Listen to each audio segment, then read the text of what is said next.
or their respective designees, and 2, one motion to recommit.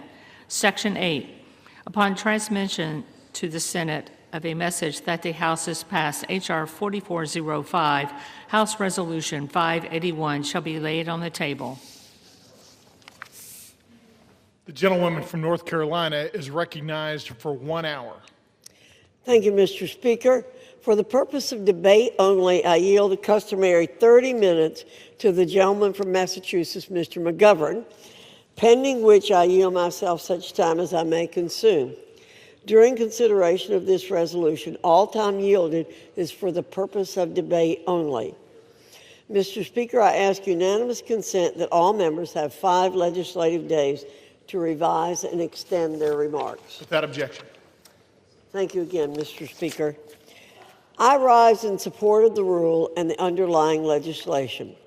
Yesterday, the Rules Committee met and produced a rule, H.Res. 879, providing for the House's consideration of 8 separate measures. The rule provides closed rules for consideration of S.J. Res. 80, H.J. Res. 130, H.J. Res. 131, with 1 hour of debate equally divided and controlled by the chair and ranking minority member of the Committee on Natural Resources or their respective designees for each joint resolution. The rule provides each such joint resolution 1 motion to recommit. Further, the rule provides closed rules for the consideration of H.R. 1949 and H.R. 3109, with 1 hour debate equally divided and controlled by the chair and ranking minority member of the Committee on Energy and Commerce or their respective designees for each bill. The rule provides each bill with a motion to recommit. Additionally, the rule provides for consideration of H. Con. Res. 58 under a closed rule with 1 hour of debate equally divided and controlled by the chair and ranking minority member of the Committee on Financial Services or their respective designees. The rule also provides for consideration of H.R. 5214 and H.R. 5107 under closed rules with 1 hour debate equally divided and controlled by the chair and ranking minority member of the Committee on Oversight and Government Reform or their respective designees on each bill. The rule provides 1 motion to recommit for each bill. Finally, the rule tables House Resolution 581 upon the transmission of a message to the Senate that the House has passed H.R. 4405. Mr. Speaker, after over 40 days of the Democrat government shutdown, the House has returned to regular order, and this majority is continuing to push forward with the America First agenda, the American people's agenda. All of these pieces of legislation we're considering today are in alignment with the American people's demand and President Trump's executive orders that we maintain a robust posture of American energy dominance. You know, Mr. Speaker, our Democrat colleagues have developed a strong proclivity to thumb their noses at the development of energy that comes from American soil. One must wonder why they choose to do that. They pay lip service to environmental protections and reducing greenhouse gas emissions, but it's just a fact that American oil and American natural gas are cleaner and more environmentally friendly than any of our global competitors. Why would they cede our dominance on the global stage in favor of hostile actors who lack even the most basic environmental protections? We are blessed as a nation to have vast repositories of natural resources that we can draw from and utilize accordingly. When we ignore the opportunities to harness these resources for our benefit, we deny ourselves the opportunity to grow more self-sufficient. H.R. 5214 and H.R. 5107, 2 measures reported from the Oversight Committee, focus on restoring law and order in our nation's capital city, a city that ought to be a model for the rest of the nation to follow.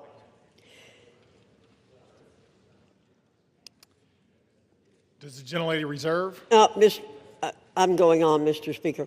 H.R. 5214 would revoke cashless bail in the District of Columbia and would require mandatory pretrial and post-conviction detention for crimes of violence and other dangerous crimes. H.R. 5107 would repeal the Comprehensive Policing and Justice Reform Amendment Act of 2022, enacted by the District of Columbia Council. This act targeted police officers in D.C. for simply doing their duties, and it led to over 1,600 officers being removed from the city's force. Thanks to President Trump's efforts, the streets in D.C. are safer, and we have the opportunity through these two measures to add to that progress. Finally, Mr. Speaker, we have H. Conrad's 58, a resolution denouncing the horrors of socialism. Most of us here in this body recognize how dangerous the plague of socialism really is. We understand its history of failure and oppression. Throughout history, this ideology has collapsed into the most brutal of dictatorships, communist regimes, and outright totalitarian rule. Many are quick to avert their eyes and cover their ears when presented with facts about the horrors of socialism. How many individuals across the world have suffered and died because of it? This resolution will put everyone in this body on record. The American people will see who espouses this caustic ideology and those who reject it. I reserve, Mr. Speaker. The gentlewoman from North Carolina reserves. The gentleman from Massachusetts is recognized. Well, thank you, Mr. Speaker, and I thank the gentlelady from North Carolina for yielding me the customary 30 minutes, and I yield myself such time as I may consume. The gentleman is recognized. Mr. Speaker, Americans are working more and more for less and less. Almost every day I speak with young people who can't afford to start a family, can't buy a house, can't get ahead. I hear it from seniors who are struggling to survive on fixed incomes. I see it with my own eyes, moms and dads putting items back on the shelves in the grocery store because they can't afford them. Parents who can't go back to work because they can't afford child care. People whose health insurance premiums are doubling and tripling because this majority has failed to act. During election season, we heard from Trump and Republicans who swore up and down they would bring down prices. They promised the American people they would reverse inflation and focus like a laser on affordability. And they have broken that promise. They have betrayed the American people, and if you want more evidence of that, look at the bills on the floor today. More garbage, more culture war crap, more bills written by this Republican majority of, by, and for the billionaire class. Republicans moved heaven and earth to give tax breaks to the rich and powerful. That got done in a nanosecond. But if you're a regular person staring down next year's health care premium hikes and deciding whether to pay $1,000 more or put food on the table, the answer you get back from Republicans is let them eat cake.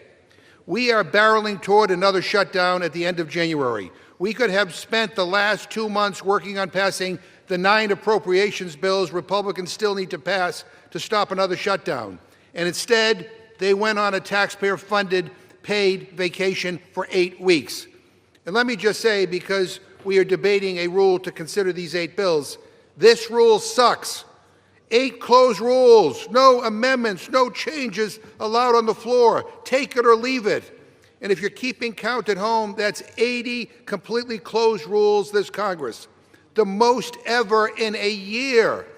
And I want to correct the gentlelady because last night in the Rules Committee she said 5 of these bills didn't receive any amendments. That's because she didn't ask for any. And when you don't send an amendment deadline, everyone knows you're doing a closed rule. And I just want to say to my Republican colleagues, you have been complicit in these 80 closed rules nearly 9 out of 10 times. You, the majority party, have not been allowed to bring amendments to the floor. You're getting blocked by your own leadership time and time again. How does that feel? Again, this is a terrible rule, and I urge a no vote, and I reserve my time. Gentleman from Massachusetts reserves. The gentlelady from North Carolina is recognized. Thank you, Mr. Speaker. While it's true there have been 80 closed measures, this number needs context. 12 of the closed rules were in the rules package, which passed 2 weeks before the 119th Rules Committee even organized to begin meeting. Additionally, 25 measures were CRAs. They don't allow for an amendment. 16 were bills that received no amendments, meaning 41 measures were closed by definition. It's also important that 4 of the closed rules are duplicates from a previous failed rule. So in reality, only 27 measures have been closed by discretion of the committee. Additionally, the Rules Committee under Republican control has simply been more productive, producing more total rules than our colleagues ever did.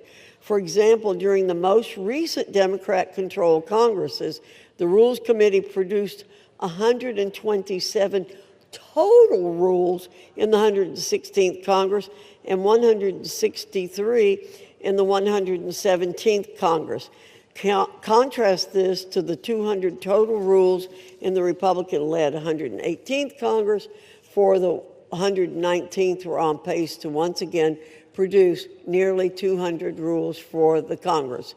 So, Mr. Speaker, we're doing our job. We're not closing out debate. We're having plenty of debate. There's plenty of opportunities for our colleagues to offer amendments. Thank you.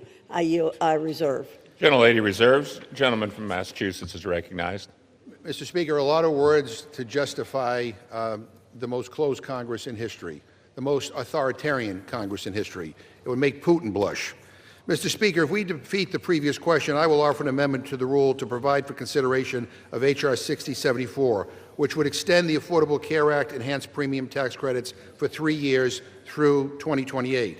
We are in the midst of a health care crisis. More than 20 million Americans who get their health care on the ACA exchanges are going to see their premiums skyrocket next year.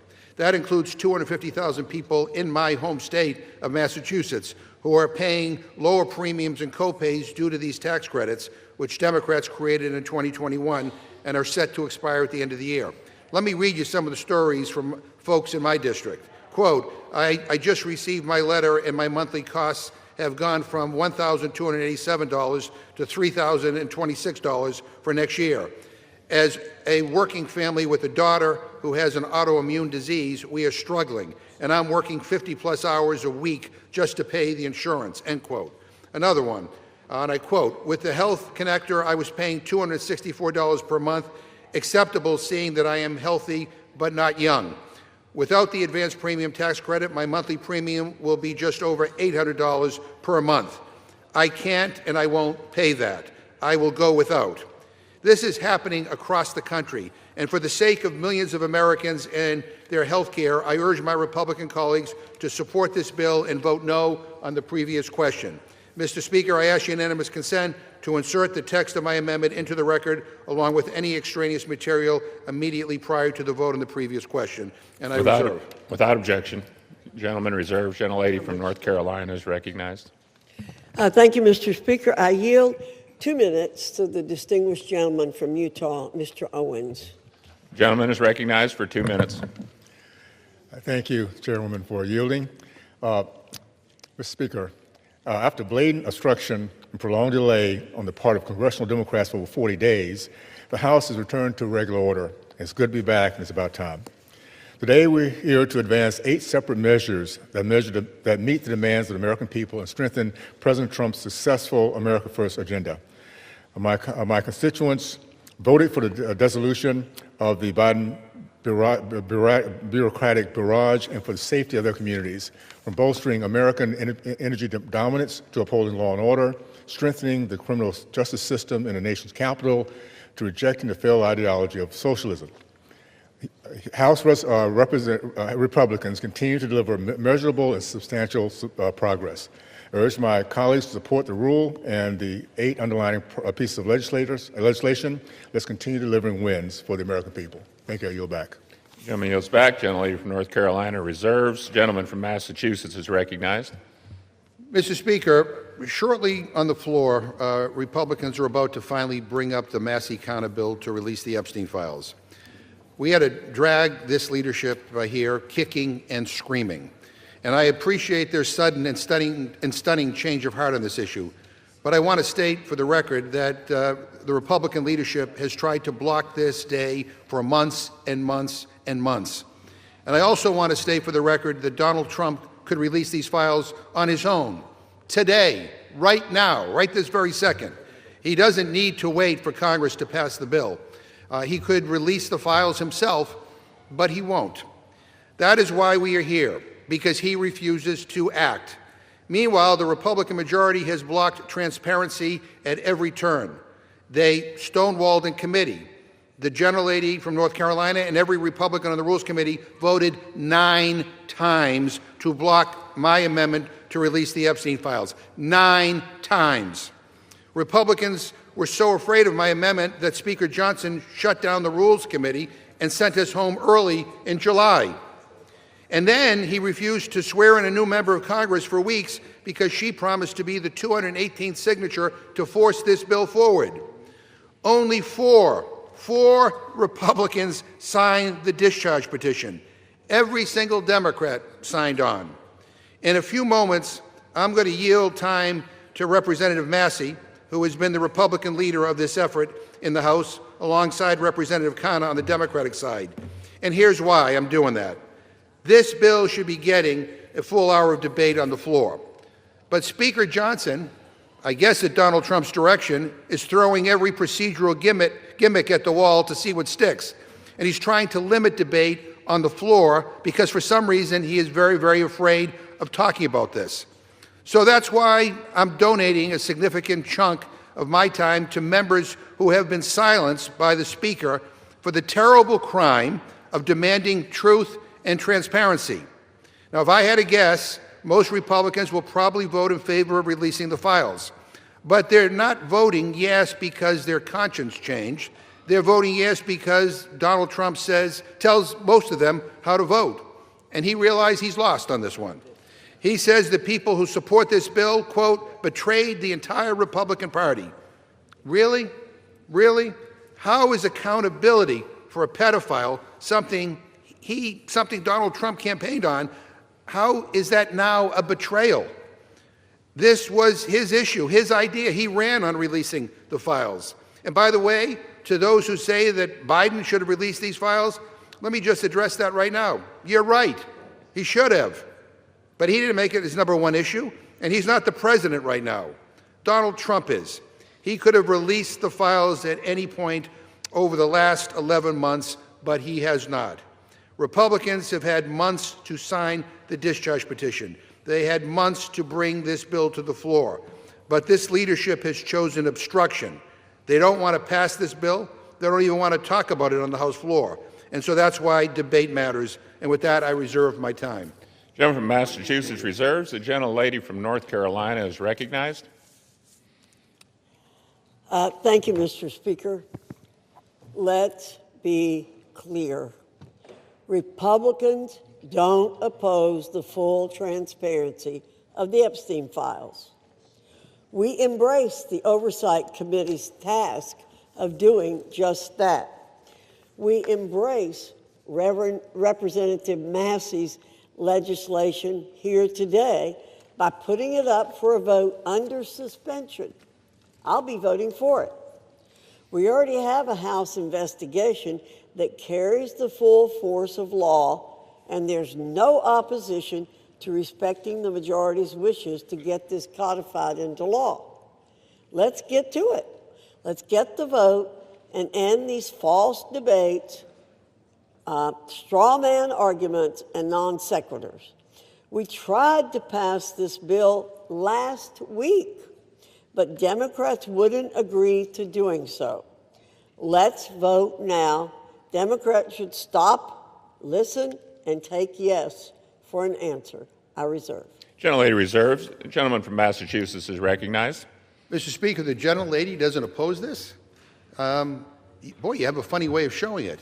I gave the gentlelady 9 opportunities in the Rules Committee to bring this measure to the floor. 9 opportunities. And every time I brought up an amendment, she voted it down. 9 opportunities. So to say that somehow this is always what you wanted, I don't know. That doesn't pass the smell test. Mr. Speaker, I yield 3 minutes to the gentleman from California, Mr. Khanna. Gentleman is recognized for 3 minutes. Thank you, Mr. Speaker. Thank you, Mr. Chairman, for your leadership over the last 5 months to make sure that this bill came to the floor. Thank you also to Don Sisson for his leadership and understanding of all the rules to make this possible. Now, as we are here today, I saw on CNN that the president is meeting with the Saudi prince. You know what America First means to me? How about meeting with the survivors? How about making sure that America's girls are not being raped? That's what it means to be America First, not going and just meeting with Saudi princes.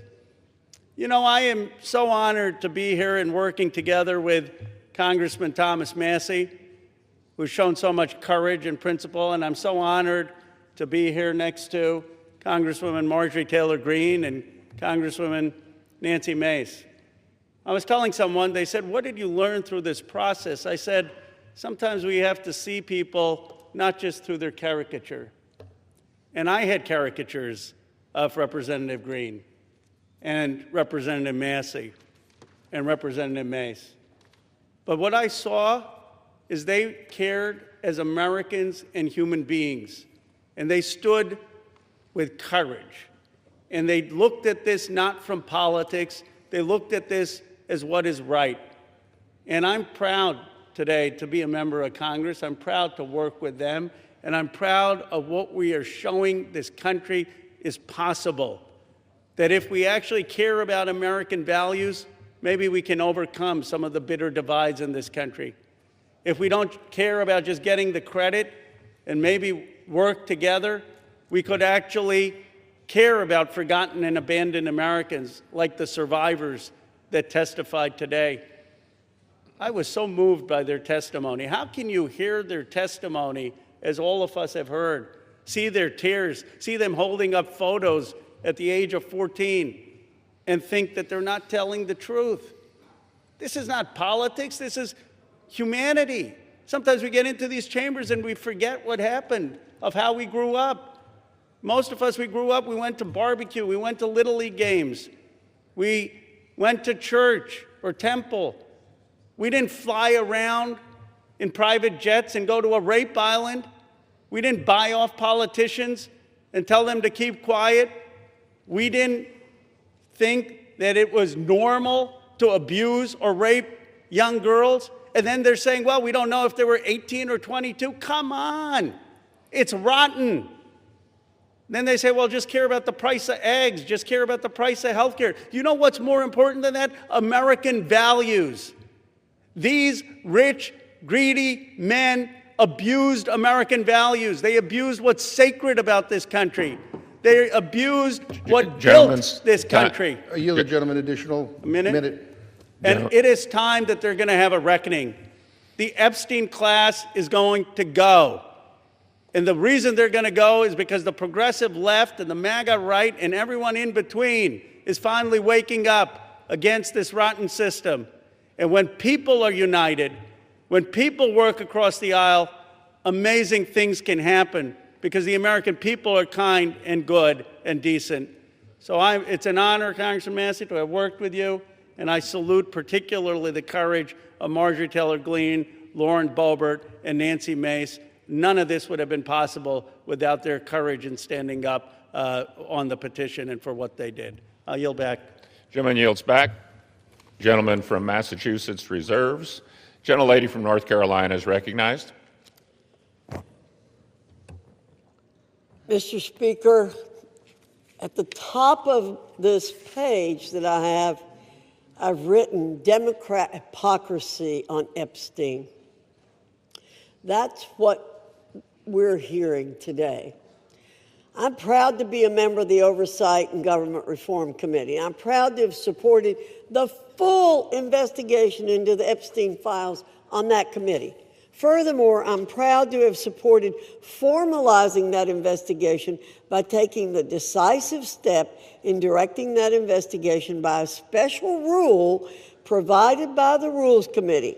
This gave the Oversight investigation the full weight of the House of Representatives behind the committee's existing subpoena power. Very important in this debate. Let's get things straight here. In just a matter of hours, we're going to get to vote on the Massey bill.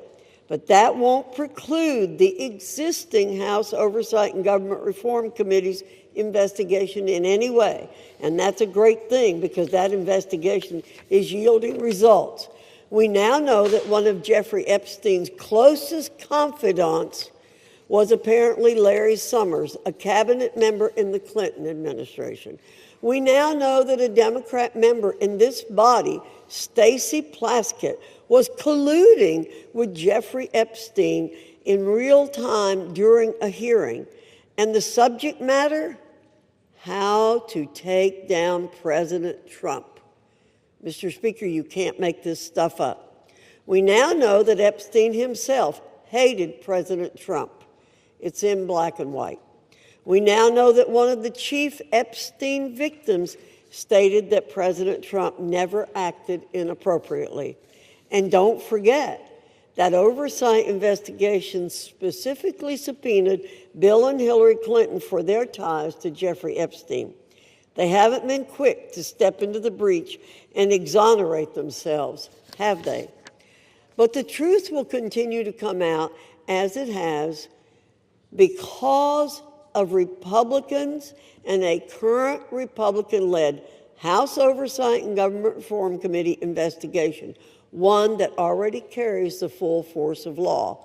Let's see where that leads. I reserve. Gentlelady reserves. The gentleman from Massachusetts is recognized. Mr. Speaker, the gentlelady says that just trust her and the Republican leadership. And I got to tell you, I can't after what I saw unfold over these last several months. Obstruction and using every maneuver possible to avoid this moment where we're having here today. And I want to say that for the record, it doesn't matter whether there's Republicans or Democrats or independents that are implicated in these files. We believe in accountability for everybody who abuses young women, and we believe in justice. And that is kind of what's uniting many of us on this, on this side of the aisle here today. And I just want to, again, I want to thank Representative Connor for his leadership. I want to thank Representative Massey, Representative Green, and Representative Mace for their courage and for their willingness to stand up for what is right.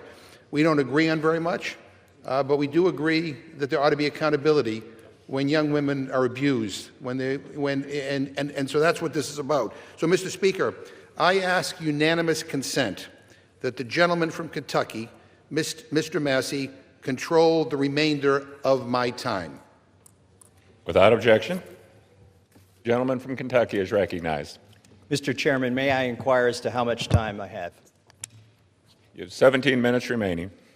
I yield myself 2 minutes. The gentleman is recognized for 2 minutes. Mr. Speaker, today's an extraordinary day in this chamber. If my colleagues will vote for this measure, we'll see justice triumph over politics.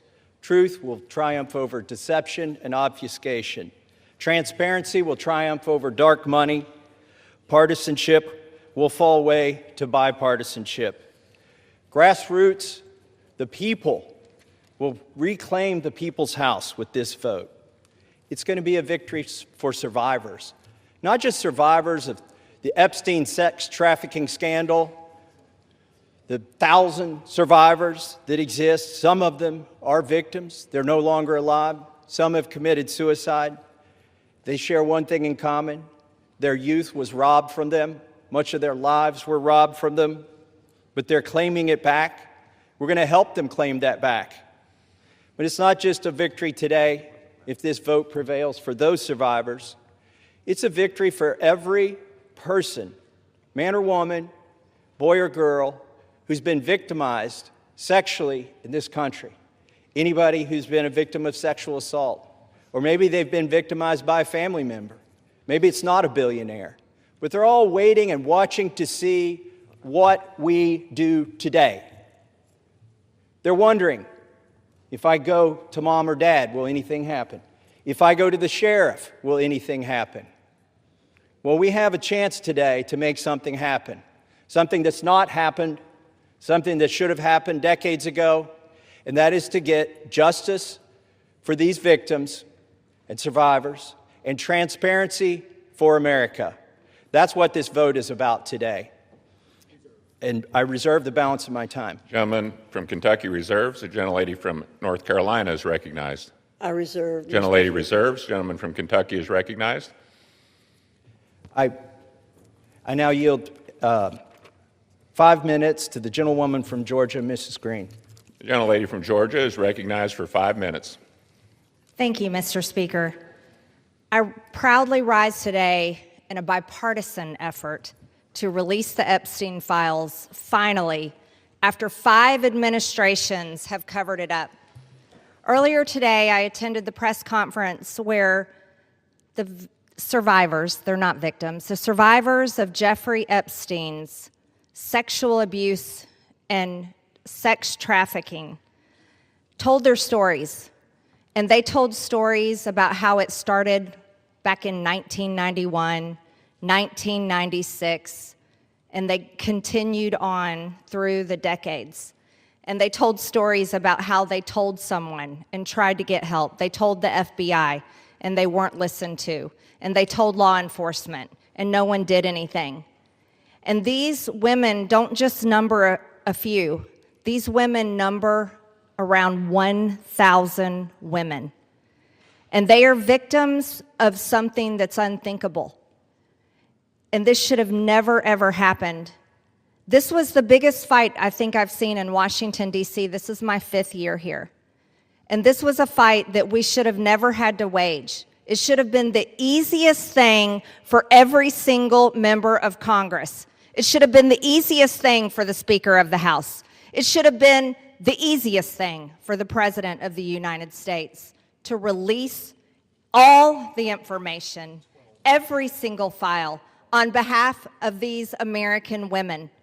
These American women aren't rich, powerful elites. They do not have someone paying for their airline tickets or paying for their trips or paying for their expenses every time they try to do something to get this information out. These are your average Americans. And you want to know what the Epstein files represent, the cover-up represents to average Americans? It represents the failures of the federal government and Congress to the American people. And that is what people rose up about in 2024. They wanted and demanded transparency from their government and for Americans finally to be put first. And today, with this vote, we are finally putting these victims and these survivors of Jeffrey Epstein and the cabal of rich, powerful elites that expands not just here in the United States of America, but to other countries as well. We're putting them last. And that is exactly what Americans want. You see, for far too long, Americans have been put last. And they're sick of it. They're sick and tired of it. And this is why they don't trust Congress. This is why they don't trust the government. And here's the problem. All of these women who have suffered in shame for years and years and years, women who were terrified, women who were intimidated, women who were threatened, just like Virginia Giuffre. And now she's dead. And these women should have never faced that, for this information to come out. And we, especially the 4 Republican members of the House of Representatives, we should have never faced intimidation and threats for us to get this vote to come to the floor. Never forget, there were 4. Thomas Massie, myself, Nancy Mace, and Lauren Boebert. We had to sign a discharge petition, and we had to fight through intimidation, and we had to endure it for months to push that discharge petition finally to 218 to get this vote to come out. This is what the American people are sick of, and rightfully so. Now, where does this go from here?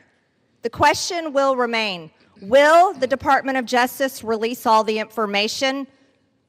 Will a judge in New York release the information? Will the CIA release the information? And will foreign governments release their information? Or will this continue after this vote today be a cover-up a cover-up of the rich, powerful elites that bond together in sex and human trafficking abuse and all types of global business that enriches them but never serves Americans. The American people will know, and the victims, actually the survivors of Jeffrey Epstein, will know because they know the list of names. And I remain dedicated to my promise to read those names here on the House floor if those women ever find them in a place that it needs to be done. I yield back to Mr. Gentlelady Massey. from Georgia yields back. Gentleman from Kentucky reserves. Gentlelady from North Carolina is recognized. I reserve, Mr. Speaker. Gentlelady reserves. Gentleman from Kentucky is recognized. I yield myself a minute and 30 seconds. Gentleman's recognized for a minute. I want to thank the generosity of Jim McGovern, Representative McGovern, for granting us this time. I'm embarrassed for my own party today. I'm embarrassed we withheld signing in, swearing in a duly representative of the people for 49 days just to avoid this vote that's finally going to happen today. I'm embarrassed that my own party isn't going to yield me time to debate this, even though they say they support it and I authored it. They don't even want to yield me time to debate this during the bill debate. But I'm thankful. Let me tell you who I'm thankful to. These three brave women, Marjorie Taylor Greene, Nancy Mace, and Lauren Boebert, they have been threatened. They have been intimidated. Physically, politically, it's disgusting. And not by the far left. They have been intimidated by people in our own party. And for what? For seeking justice for these victims. So my hat's off. I congratulate them for standing strong. I've always wondered, where were the Republican men during this battle?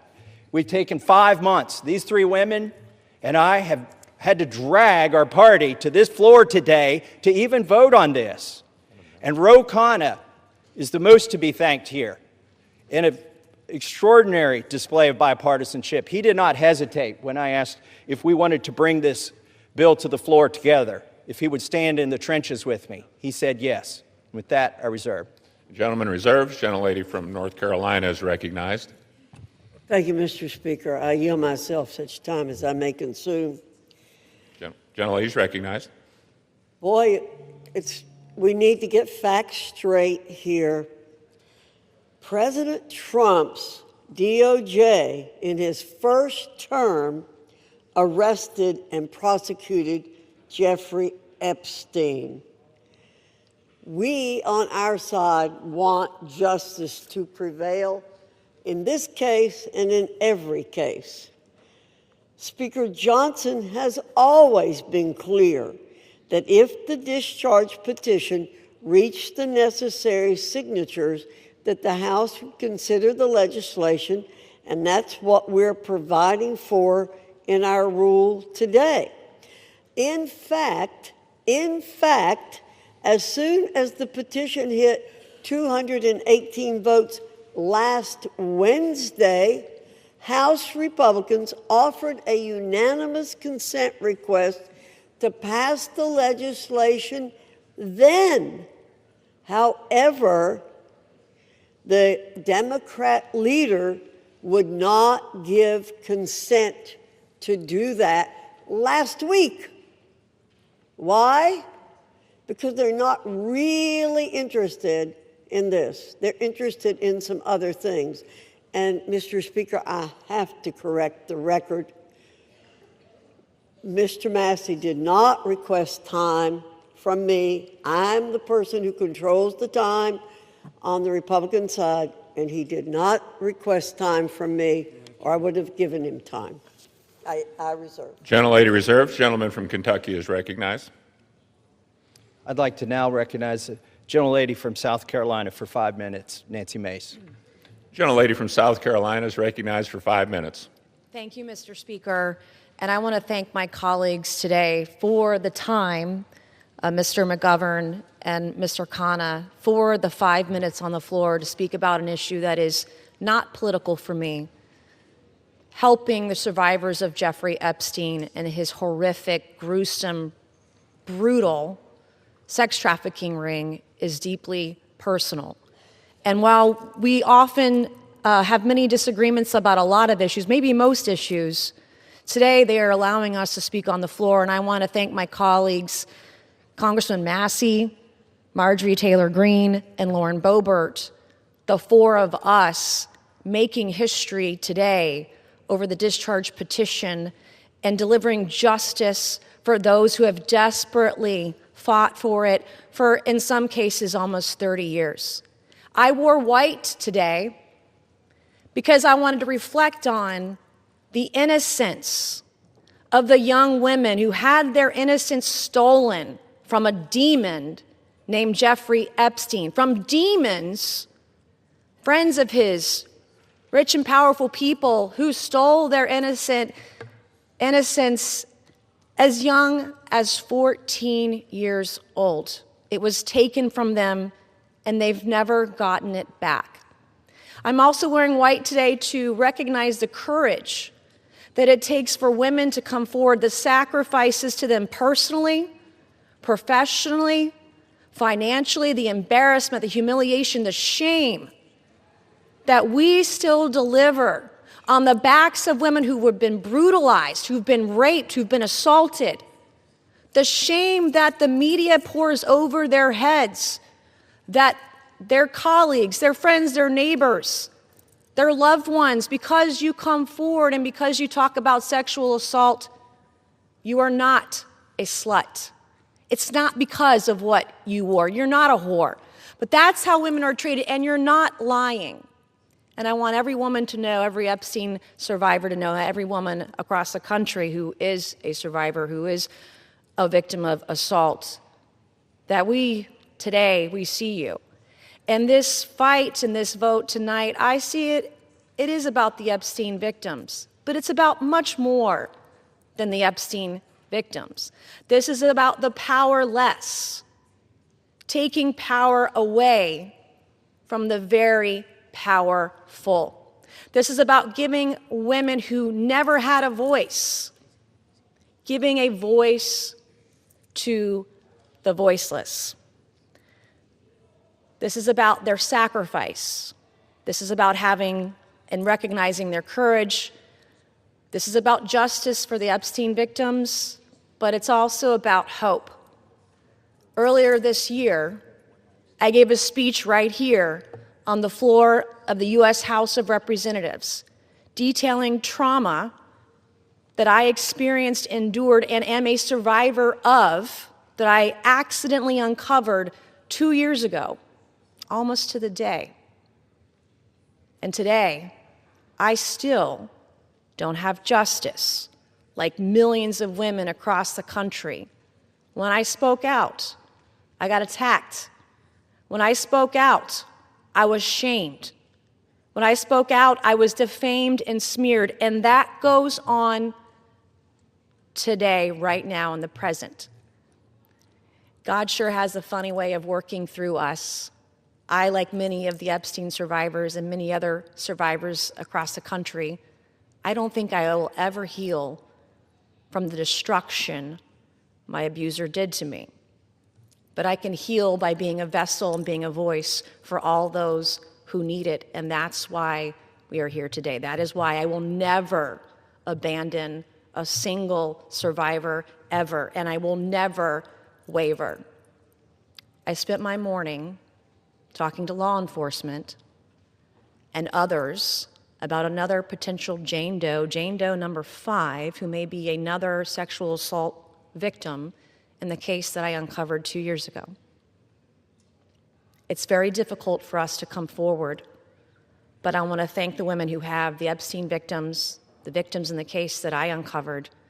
I want to thank all of you for being a voice, for giving me hope. Maybe one day I too can get justice. Thank you, and I yield. Gentlelady yields back. Gentleman from Kentucky reserves. Gentlelady from North Carolina is recognized. Thank you very much, Mr. Speaker. Our colleagues want Americans to believe that this discharge petition and underlying legislation are the be-all and end-all in this investigation. However, it's House Republicans who've worked tirelessly to achieve true justice for victims. To date, the significant information that has come out has come from the Oversight and Government Reform Committee as a result of its issuing 13 subpoenas. We've released 65,000 pages of documents from the Department of Justice, the Epstein estate, which was not mentioned in the underlying legislation, former U.S. attorney, and others. Let me state again, the unanimous consent request to pass the legislation immediately last week was blocked by the minority leader. Full stop. If Democrats truly cared about finding justice immediately for victims, this legislation would have been passed last week. Instead, they want political theater to capitalize on. House Republicans, on the other hand, remain focused on truth, accountability, and delivering real justice for Epstein's victims, not political points. I reserve. Reserves. The gentleman from Kentucky is recognized. Mr. Speaker, may I inquire as to how much time I have remaining? Gentleman has 5.5 minutes remaining. I yield myself 3.5 minutes. Gentleman is recognized. Mr. Speaker, all that is necessary for evil to prevail is for good men to do nothing. And we've had a lot of good men doing a lot of nothing on the other side of the aisle until we did something. 3 brave women and myself and the Democrat caucus. We did something. And then what did they do? They've opposed us every step of the way. They've lied about the legislation. Let me tell you some of the lies they've told. They've said that it doesn't protect victims. Well, if that is so, why were dozens of victims with us today at a press conference urging this body to pass this legislation? It's because this legislation specifically protects victims. They've said this legislation does not prevent the release of child pornography. Of course it does. We have a specific provision in our legislation to prevent that. They've said so many falsehoods about this legislation, but now they're going to vote for it, hopefully enthusiastically. But really, they've been drugged to this. Our judicial system is broken. If it were working, there wouldn't be 1,000 victims who haven't seen justice yet. They are victims of the Epstein class. I begrudge nobody success that they become a billionaire. But if you think being a billionaire or buying politicians keeps you out of the judicial system, lets you rape young women, lets you traffic women, you've got another thing coming when this bill passes. Do not let the Senate muck this up. There have already been efforts to derail this, our discharge petition. The Oversight Committee has released thousands, tens of thousands of documents. That's fine. Keep working. How many names have you released? 0. You are still protecting, or the DOJ is protecting, pedophiles and sex traffickers. The time for that to stop is now. Now, our speaker says, oh, this bill needs amended in the Senate, and specifically, he's trying to create a loophole. He's trying to categorize the pedophiles as victims. He's saying, oh, we don't embarrass the people that went to the rape island. We should protect those names against unreliable accusations. Is he calling all of these victims unreliable? They've testified to the FBI. The FBI has these names in their possession. I asked the FBI director in a hearing, have you looked at the documents? No, he trusts everybody that's been there for decades. That is wrong. Do not let the Senate muck this bill up. And if you're a party to that in the Senate, you are part of this cover-up that we are trying to expose. I am sorry if one of your billionaire donors is going to get embarrassed because he went to Rape Island. That is what they have coming. In fact, they need to be on the other side of bars, a lot of them. Some of them will be embarrassed, but some of them need to go to prison, and the survivors know that. So how will we know if this bill has been successful? We will know when there are men, rich men, in handcuffs being perp-walked to the jail. And until then, this is still a cover-up. I urge my Senate colleagues, do not muck up this bill. The president has already said he will sign it. That means he will sign the bill that we have here today. Do not change this bill. He is ready to sign it. Give it to him. Put it on his desk. Let's get justice for these victims. With that, I reserve. The gentleman from Kentucky reserves. The gentlelady from North Carolina is recognized. Reserve. The gentlelady reserves. Is the gentlelady prepared to close? Yes, I am, Mr. Speaker. The gentleman from Kentucky is recognized. I yield the remainder of my time to Ranking Member Mr. McGovern. The gentleman from Massachusetts is recognized. Thank you. And first, let me say how much I admire the courage of my Republican colleagues who are beside me here today. Mr. Speaker, at the end of the day, this is not about us, and it's not about politics. This is about the survivors, young girls who were exploited by powerful men, men who use money and power to take advantage of girls, some as young as 11 years old. The President of the United States calls it all a hoax. Can you imagine that? What an evil and disgusting thing to say. These young girls, now women, the survivors, what happened to them was horrific. They were sexually abused, many of them for years, and the President of the United States calls it all a hoax. What kind of messed up, sick in the head, immoral person says something like that? This bill is about making sure powerful men are held accountable. It's about demanding truth and transparency for the American people.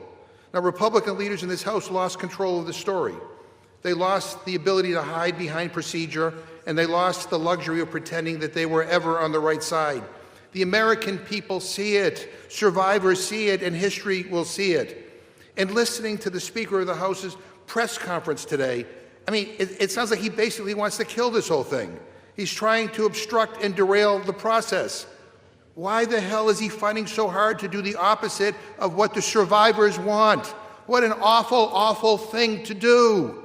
So let us release the files. Let's give survivors the transparency they've long been denied. Let us take back power from the rich billionaire elites who think they can do whatever they want with no justice or accountability. And let's remember exactly who had to be dragged here under duress and who stood up from day one demanding the truth. And with that, I yield back. Members are reminded to refrain from engaging in personalities towards the President. The gentleman yields back. The gentlelady from North Carolina is recognized. Thank you, Mr. Speaker. Mr. Speaker, those of us who did not sign the discharge petition are just as concerned about the victims, or if you, as some are calling them, survivors, as our colleagues who signed the discharge petition. We share contempt for anyone who abused anyone else.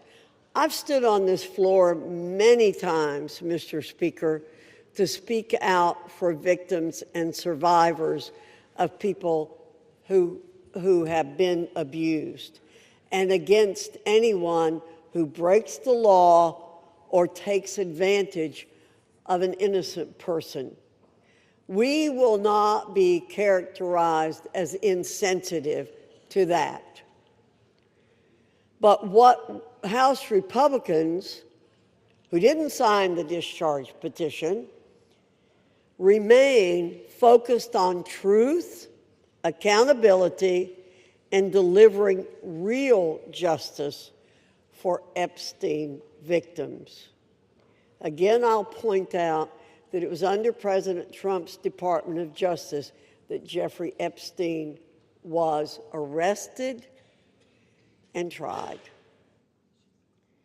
We have not tried to avoid this situation. We want things done the right way. We want maximum justice for these victims and survivors. Our rule today simply expedites consideration of the Khanna legislation. And as I said, we would have liked to have seen it pass last week when we gave an opportunity for it, but it was blocked by the Democrat minority leader. I ask for support for this rule, the underlying legislation. With that, I urge my colleagues to vote yes on the previous question, yes on the rule, and Mr. Speaker, I yield back the balance of my time and move the previous question on the resolution. The gentlelady yields back the balance of her time. The question is on ordering the previous question on the resolution. Those in favor say aye. Those opposed, no. In the opinion of the chair, the noes have it. Mr. Speaker, what request purpose the does yeas and nays. The yeas and nays are requested. Those favoring a vote by the yeas and nays will rise. A sufficient number having risen, the yeas and nays are ordered. Pursuant to Clause 8 of Rule 20, further proceedings on this question will be postponed.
Pursuant to Clause 8 of Rule 20, the chair will postpone further proceedings today on motions to suspend the rules on which a recorded vote or the yeas and nays are ordered, or votes objected to under Clause 6 of Rule 20. The House will resume proceedings on postponed questions at a later time. For what purpose does the gentleman from Ohio seek recognition? Mr. Speaker, I move to suspend the rules and pass H.R. 4405. The clerk will report the title of the bill. H.R. 4405, a bill to require the Attorney General to release all documents and records in possession of the Department of Justice relating to Jeffrey Epstein and for other purposes. Pursuant to the rule, the gentleman from Ohio, Mr. Jordan, and the gentleman from Maryland, Mr. Raskin, each will control 20 minutes. The chair recognizes the gentleman from Ohio. Mr. Speaker, I ask unanimous consent that all members have 5 legislative days in which to revise and extend their remarks and to insert extraneous material on H.R. 4405. Without objection. Mr. Speaker, I yield myself such time as I may consume. The gentleman is recognized. We all support holding bad guys accountable, and we're all going to vote for this resolution. But I think a little perspective is important. Democrats have spent 6 months talking about Epstein, even though they had 4 years to do something about it. Now, why would they do that? Why would they do that? Maybe it's to go after President Trump. Never forget, they shut down the government for 43 days. They said, don't worry about our military, don't worry about air traffic controllers, don't worry about our economy, don't worry about American families. No, no, no. Close the government for a month and a half because it might hurt the president.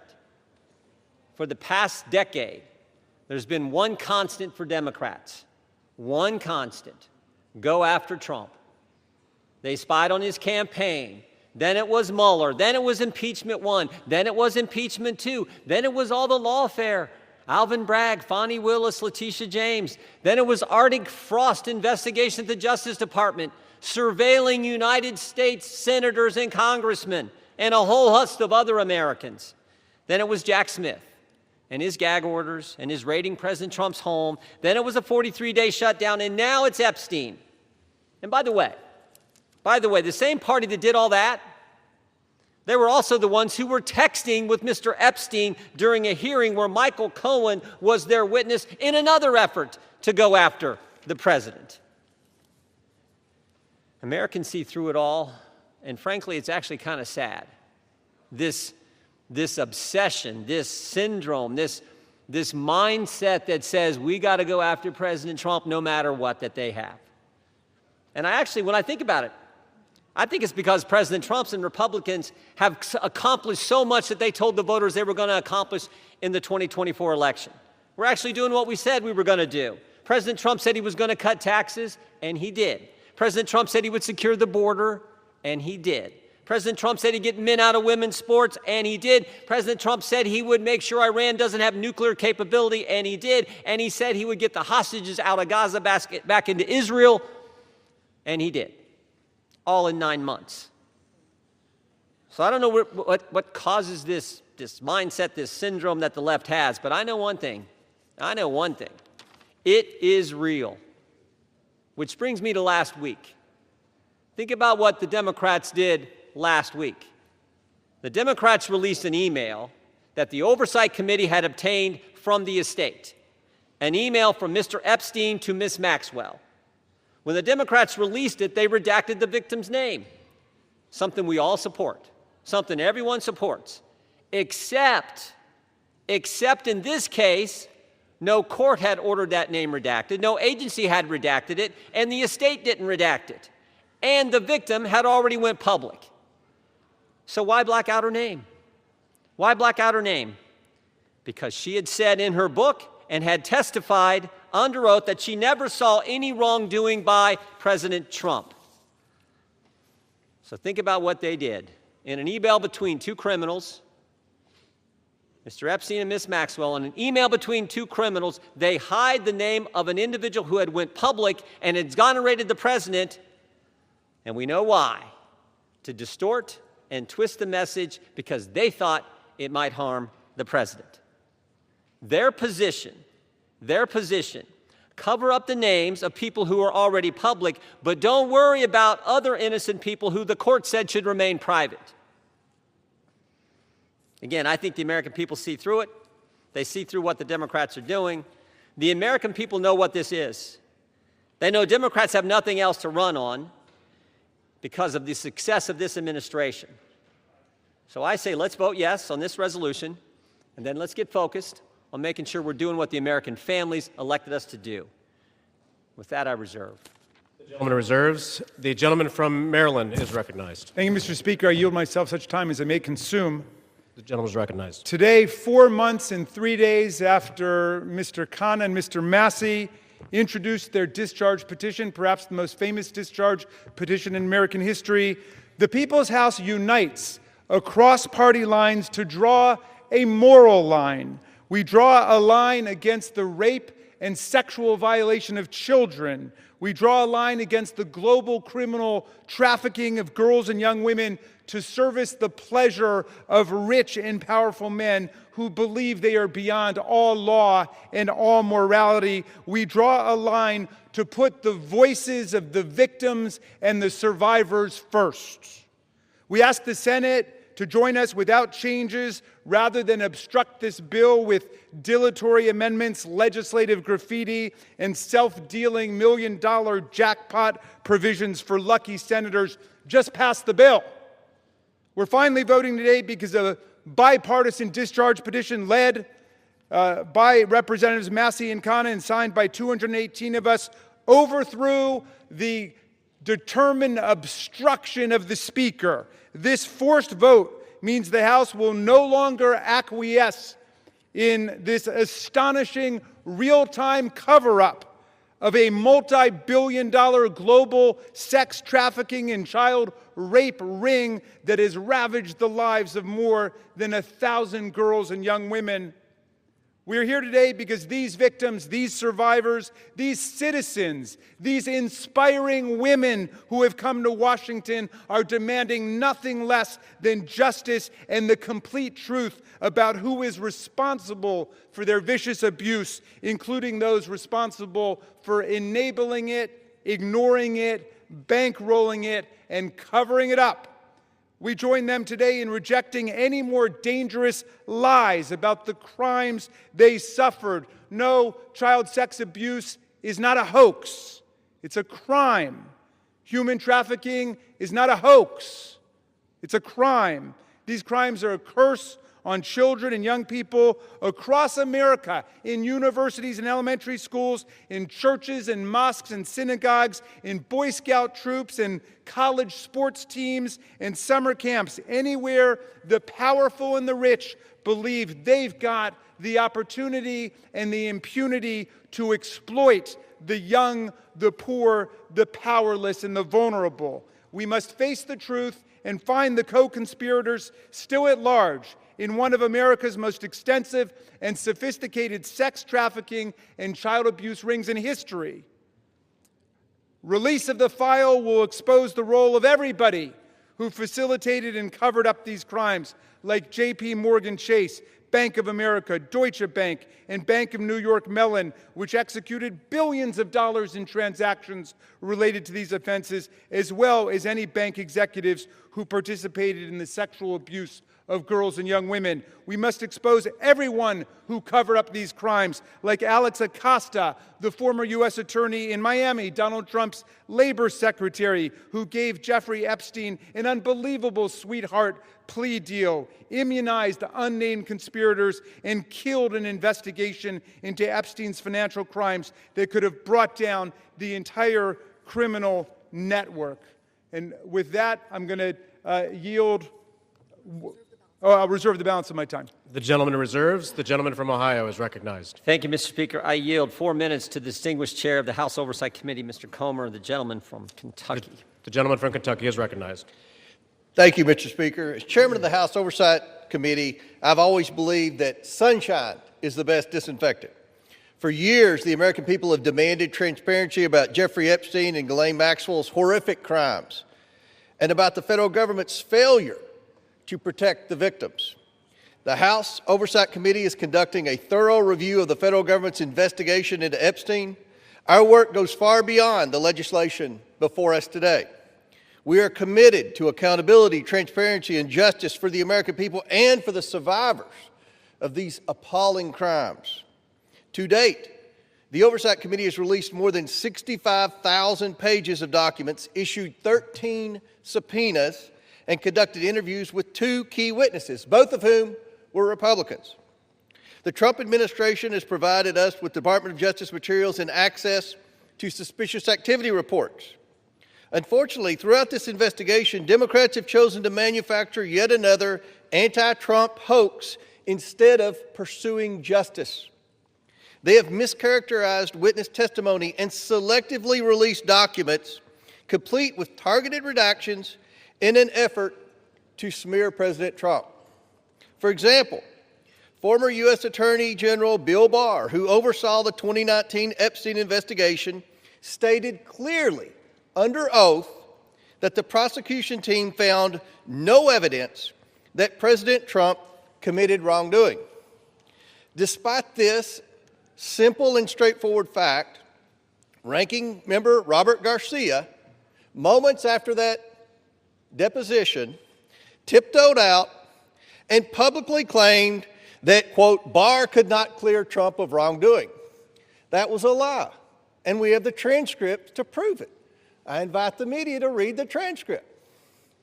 When the Oversight Committee interviewed former U.S. Attorney for the Southern District of Florida, Alex Acosta, Democrats whipped themselves into a frenzy trying to manufacture a gotcha moment, but they failed.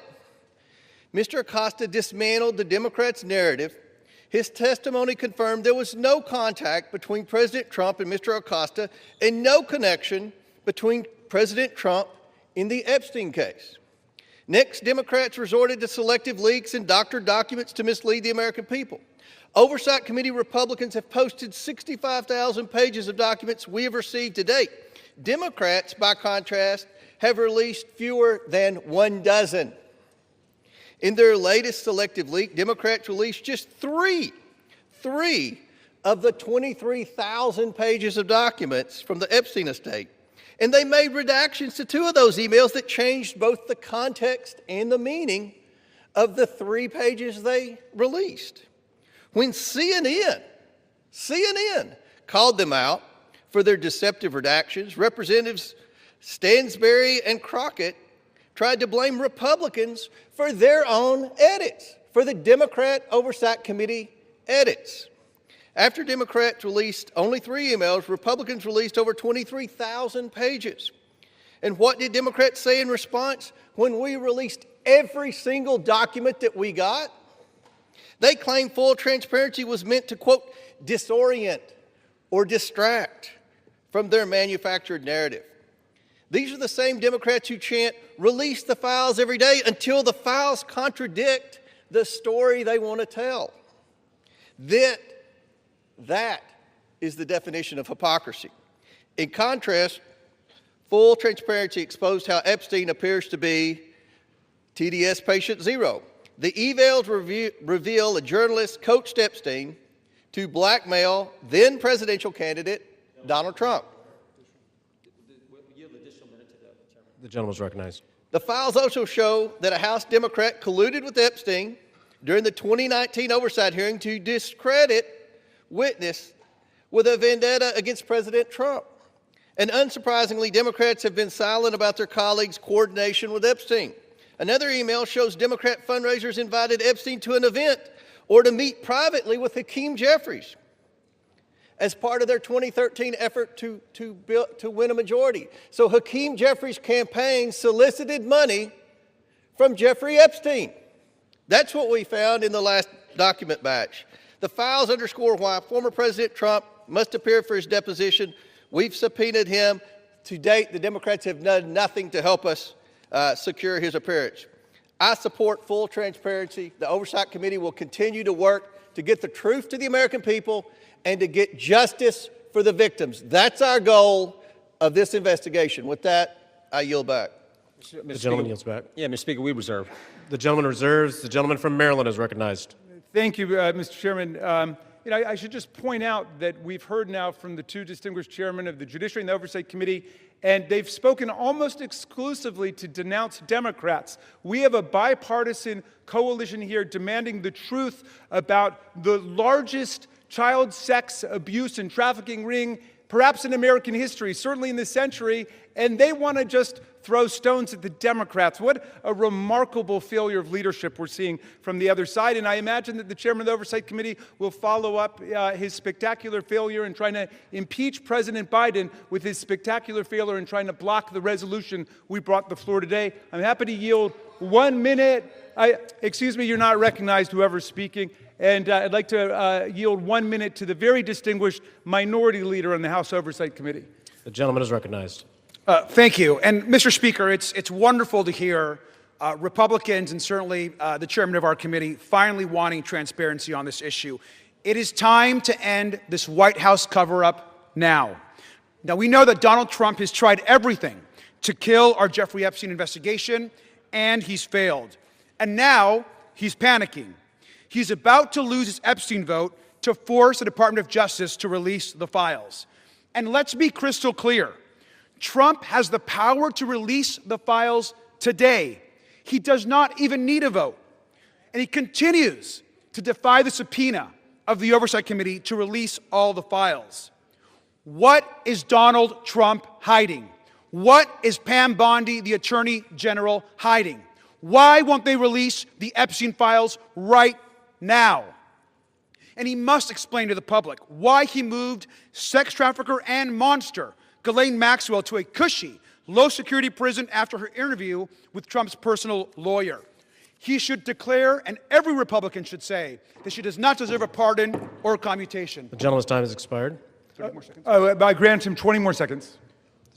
We don't care how much money you have, what party you're in, how powerful you are. We should get justice for the survivors of Jeffrey Epstein.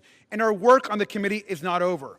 Next up are the bank and financial records to follow and expose Epstein's network. Today, there should be a unanimous vote on releasing the files, and we will get justice. And with that, I yield back.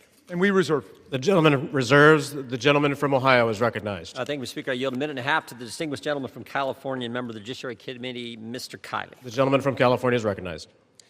I have consistently called for the maximum possible level of transparency when it comes to the heinous crimes of Jeffrey Epstein. That's why I've consistently said I am inclined to vote for this bill, and it's why I will be doing so today. The victims deserve the truth. They deserve justice, and they deserve closure. For months, they've had to wake up every day and see the name of their tormentor on the front page of every newspaper, on every TV channel, as has the broader American public. This issue has been so politicized by so many people in so many ways, which is deeply unfortunate when we're talking about matters of the highest sensitivity and untold suffering. It is my hope that the passage of this resolution today, together with the work of the Oversight Committee, will lead to the expeditious release of all pertinent material so that we can move on. Let's get accountability, let's get answers, and let's get this over with. I yield back. The gentleman yields back. The gentleman reserves. Yeah, we reserve. The gentleman from Maryland is recognized. I yield 1 minute to the very distinguished gentlelady from Washington, a member of the Judiciary Committee. The gentlelady from Washington is recognized. Mr. Speaker, thousands of girls, children, were abused by Jeffrey Epstein and his massive and powerful ring of pedophiles and protectors of pedophiles. We can't say all their names here. We don't have time. But let's at least bring a few of the courageous survivors and their names onto the House floor right here as we debate this. Haley Robson, Jenna Lisa Jones, Michelle Licata, Ashley Rubright, Annie Farmer, Marina Lacerda, Rachel Benavides. These women have carried a burden that they never should have had to bear. And today, they demand, we demand, the American people demand that we answer their clarion call to justice. Today, despite all the giant cover-up attempts by this administration and this Speaker of the House, we will vote to release all the Epstein files. To be clear, there is no protection for pedophiles, no protection for the rich and powerful men of either party who participated, who turned a blind eye, who winked and grinned while witnessing the horrific abuses of young children. Release all the damn files now. We reserve.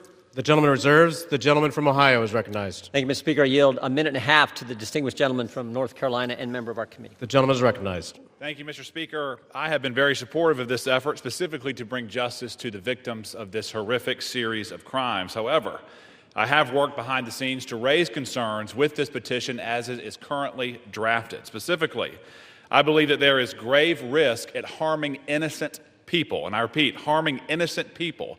When innocent people are harmed, that is not furthering justice. With an investigation of this size and a file that is as large as the Epstein files and as poorly defined as that is in this petition, there will invariably be people who are released pursuant to this discharge petition who had nothing to do with criminal activity.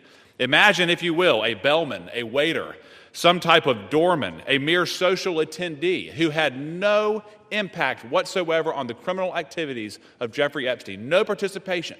Their lives are forever ruined. And I'm reading specifically from the petition's language that prohibited grounds for withholding information in this file are embarrassment, reputational harm, or political sensitivity. And I would just submit, if you were going to be embarrassed, if you were going to suffer social harm, and that is all of the encompassed activity that you were a part of, you will be named in this petition.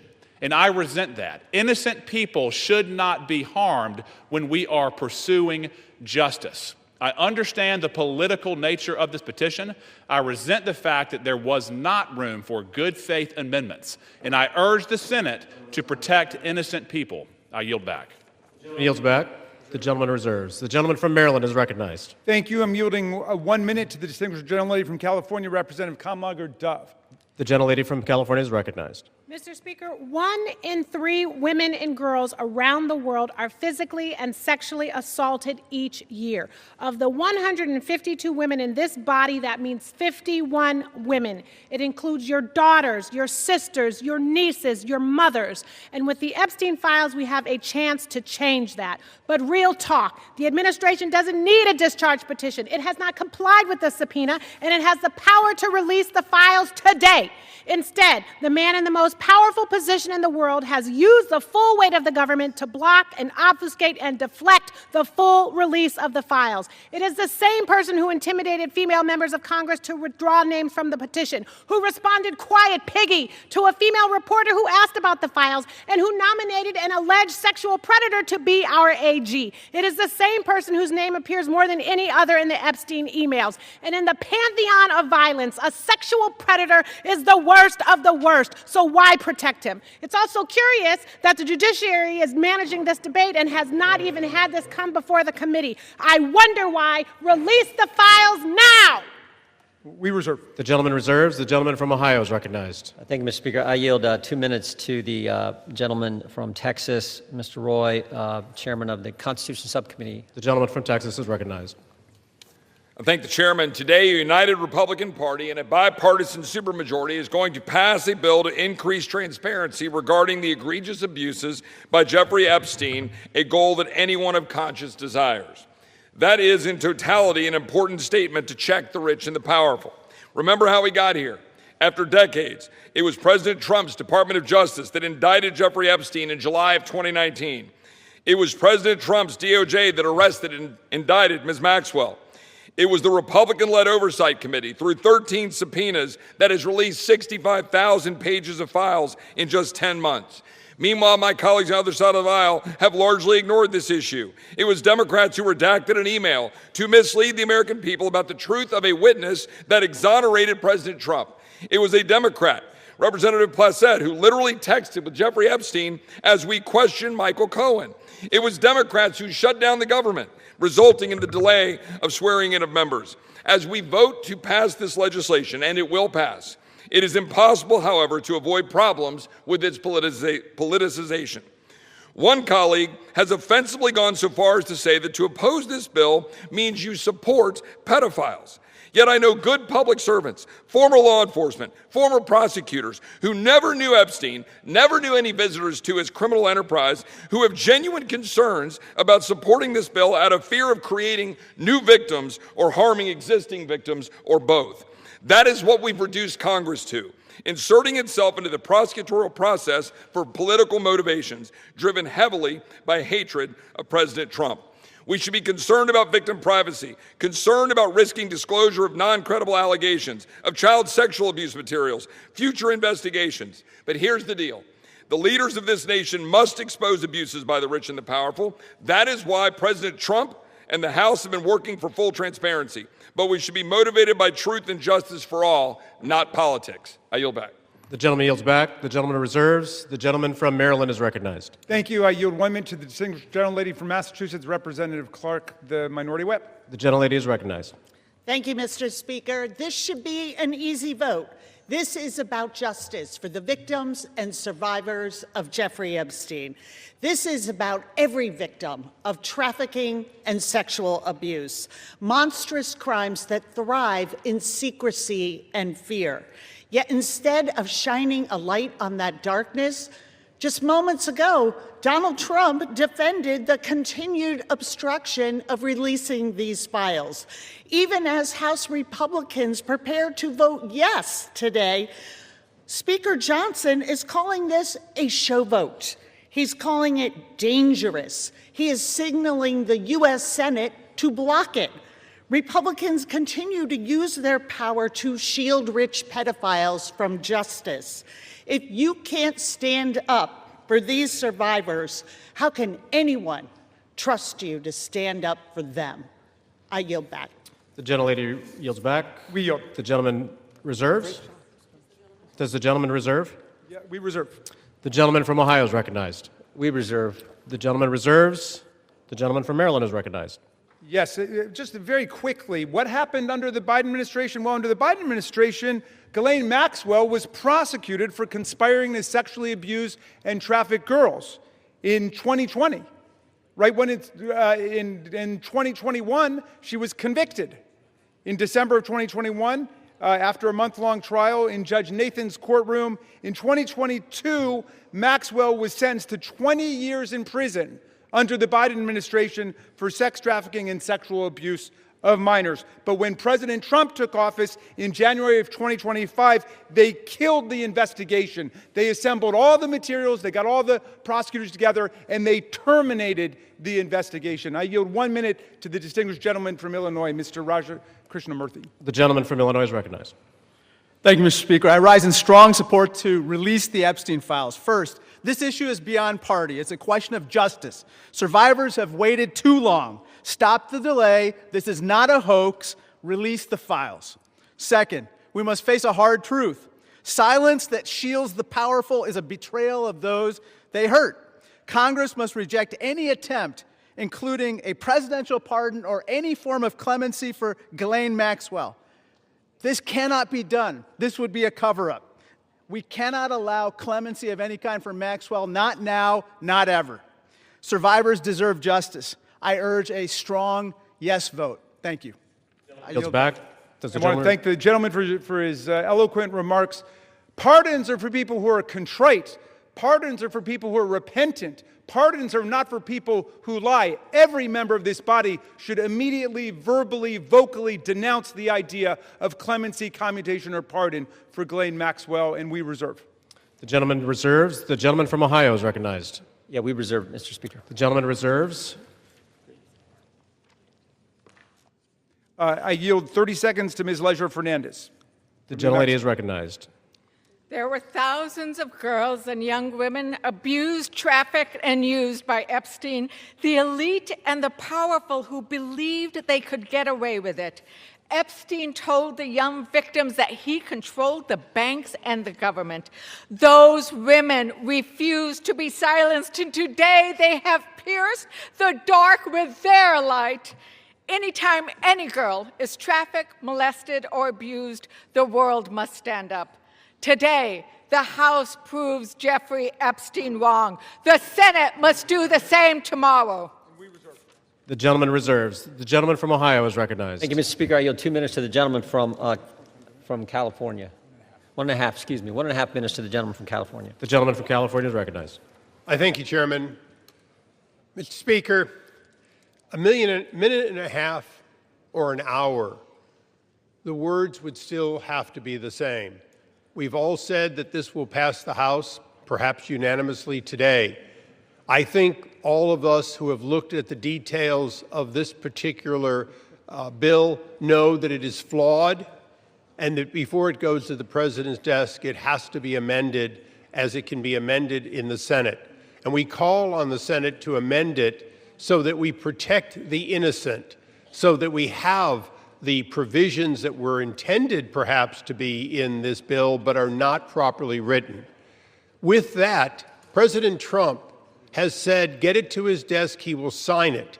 President Trump has said he will do it. But I'm going to say to all of us, it is also important that we remember that Epstein is dead, but people live on, people who were innocent, people who in fact should not be named. We're not talking about the rich and the powerful, we're talking about the very victims. That is what we need to make sure is amended before it goes to the President's desk. And with that, I thank the chairman for his time. I think no more needs to be said that this body will vote for it all, but let's not kid ourselves. It has to be changed so that it properly protects both the tradition of the grand jury and clearly those innocent people that would otherwise be swept up. And I yield back. The gentleman's time has expired. The gentleman yields back. Reserve. The gentleman reserves. The gentleman from Maryland is recognized. This whole bill is about protecting the innocent. Mr. Speaker, the Senate must pass the bill as we are passing it today and as the President has said he would sign it after changing his position on the bill over the weekend when he could see the tidal wave of public opinion moving against him. Let's pass this bill, pass it in the Senate, sign the bill, and let us go ahead and release the complete file. I yield 30 seconds to the distinguished gentlelady from Arizona, Representative Ansari. The gentlelady is recognized. Mr. Speaker, the walls are closing in on Donald Trump and his rich and powerful friends who either abused or raped children or were enabling and complicit in these heinous crimes for decades. This vote today matters, but here is the truth.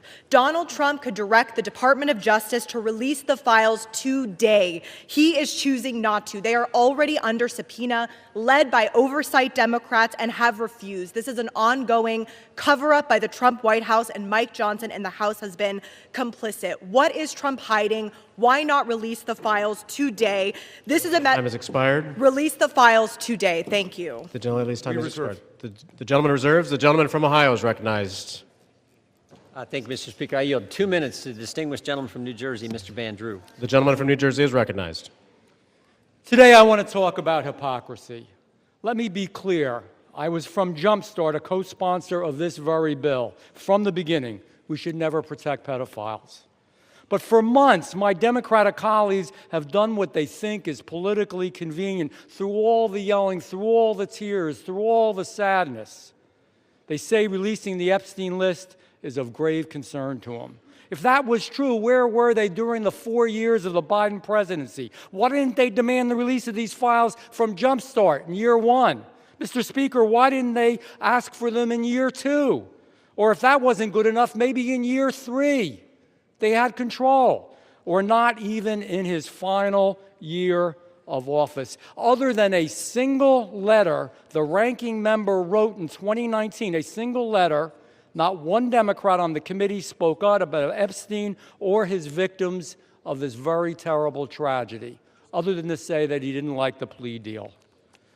Let me say this. When they stand here today insisting how badly they want these files released, why didn't they do it? Yet they stayed silent for year after year after year after year under Joe Biden. It's impossible. Mr. Speaker, it is impossible to see that as genuine. What I see is a group more focused on scoring political points and drama than on protecting abused children. The record is clear. Under Republicans, far more information has been released in the last 6 months than was done during all 4 years of the previous presidency under Joe Biden. We've actually been the party of transparency. We've released the information. We've told the truth. Unfortunately, and I'm sad to say it, they have been the party of hypocrisy. Mr. Chair, I yield back. The gentleman yields back. The gentleman reserves. The gentleman from Maryland is recognized. You know, I've never heard a more defensive presentation in my life than what we're hearing from over there. The gentleman should spend a little less time pointing out hypocrisy and a little more time trying to ferret out cruelty, humiliation, and rape. And that's what we're working on. I yield 30 seconds to the distinguished gentleman from California, Mr. Min. The gentleman from California is recognized. I want to remind you that we are all here voting on this bill because President Trump, who has the power to release the Epstein files at any time, has refused to do so, calling this a hoax. We're here because Speaker Mike Johnson and President Trump have gone to extraordinary lengths to try to kill and delay the discharge petition, including refusing to seat Adelita Grijalva for over 40 days and threatening House Republicans who signed on. Now, several of my Republican colleagues have accused those of us House Democrats who support justice here of having Trump derangement syndrome. You all suffer from something much worse, which is pedophile protection syndrome. Stop protecting pedophiles. Release the Epstein files. The victims deserve justice. I yield back. We reserve. Members are reminded to direct their comments to the chair. No kidding. The gentleman from Maryland reserves. The gentleman from Ohio is recognized. We reserve. The gentleman from Ohio reserves. The gentleman from Maryland. I'm yielding 30 seconds to my friend, Representative Walkinshaw from Virginia. The gentleman is recognized. For years, Mr. Speaker, we have watched dangerous conspiracies like Pizzagate and QAnon shape our political landscape. They help fuel the rise of President Trump and were built on baseless claims about secret pedophile rings, while the real documented case of child sex trafficking involving Jeffrey Epstein remained shrouded in secrecy because President Trump refuses to release the files. What is President Trump hiding? Why won't he release the files? The House finally has the opportunity to act, release the files, and let the American people see the truth. I yield back. The gentleman yields back. We reserve. The gentleman reserves. The gentleman from Ohio is recognized. We reserve. The gentleman reserves. The gentleman from Maryland is recognized. Granting 30 seconds to the very distinguished gentlelady who is finally with us, Representative Adelita Grijalva from Arizona 7th. The gentlelady is recognized. Thank you. Mr. Speaker, I rise today to acknowledge the survivors, family members, and advocates who are here today and have never given up. The legislation in front of us, at its core, is about something very simple. The survivors deserve justice. The American people deserve the truth. To every survivor watching, your courage is inspiring. You are the reason why this vote is happening today. Protecting women and children from pedophiles should not be a Democratic issue, should not be a Republican issue. It should be a human rights issue and a matter of justice. I urge my colleagues to vote yes on the Epstein Files Transparency Act. I yield back. Thank you. Thank you, and we reserve. The chair will remind all persons in the gallery that they are here as guests of the House and that any manifestation of approval or disapproval of proceedings is in violation of the rules of the House. The gentleman from Maryland. Yeah, but I'll just add they're here as honored guests of the House, and we're delighted they're here, and with that, we reserve. The gentleman reserves. The gentleman from Ohio is recognized. Yeah, we reserve. The gentleman reserves. The gentleman from Maryland.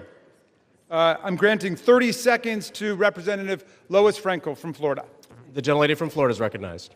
Mr. Speaker, for far too long, the survivors of Jeffrey Epstein's abuse were failed by a justice system that minimized their suffering and prosecutors who treated young girls as if they were criminals. That was wrong, and I am here with my colleagues to promise this. We will get to the bottom of why the Epstein survivors were treated so badly, who made those decisions, and who were they protecting. No more secrecy, no more excuses. We all deserve the truth, and I thank the survivors for their courage and perseverance. Your voices are being heard. The gentlelady yields back. The gentleman reserves the balance of his time. The gentleman from Ohio. Thank you, Mr. Speaker. I yield 1 minute to the distinguished gentleman from the great state of Louisiana, the Speaker of the United States House of Representatives, Mr. The gentleman from Louisiana is recognized. Thank you, Mr. Speaker. Thank you, Chairman Jordan, for doing such an extraordinary job on all of this. For 43 long days, the Democrats held this House and the entire country hostage. Finally, with the lights back on, this body's returning to our regular legislative session. We have a lot of work to do. My colleagues on this side of the chamber are ready and eager to get back to our urgent legislative work that we promised the American people we would do. We've got to continue lowering the cost of health care. We've got to bring down prices for American families, and we've got to finish the regular appropriations process, just to name a few of those priorities. And I wish I could say that our first order of business would be to get to those urgent priorities, but of course we're here spending time on the floor about something else. This is something we could have resolved last week when we brought a unanimous consent to pass this discharge with the full support of the body. But our friends over here who are arguing today stalled that. They objected to it, and they wanted to have this exercise instead. And that's why we say that this is a show vote. That's what this is. They're making a show of it. And it really is a shame.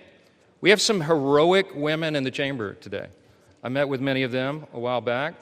They're in the gallery here. They have come forward. They have shown their faces. They've used their names to share the unspeakable tragedies that many of them were subjected to, some of them when they were very young. And it is a heroic service to the country. They are seeking justice, and the justice has been delayed for too long. The Department of Justice, many years ago, should have brought these charges. It took too long to do it. And now we're in this process of making sure all the American people get the information, but we have to do it in the right way, After 4 years of Democrat control under President Biden, they were not truthful with us about a lot of things.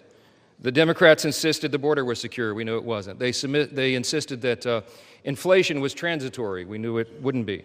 They misled the American people about the obvious mental and physical decline of the previous commander-in-chief. And now those same Democrats are demanding transparency. Suddenly, transparency is their new word.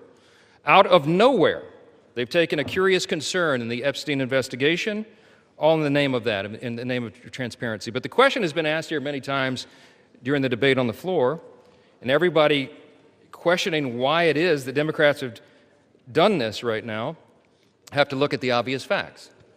The Democrats had all the Epstein files in their possession for 4 long years under the Biden presidency.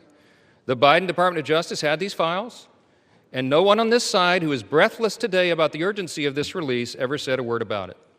And it was the Democrats who could have urged President Biden's Department of Justice to go beyond prosecuting just Epstein and Ghislaine Maxwell, but they didn't do it.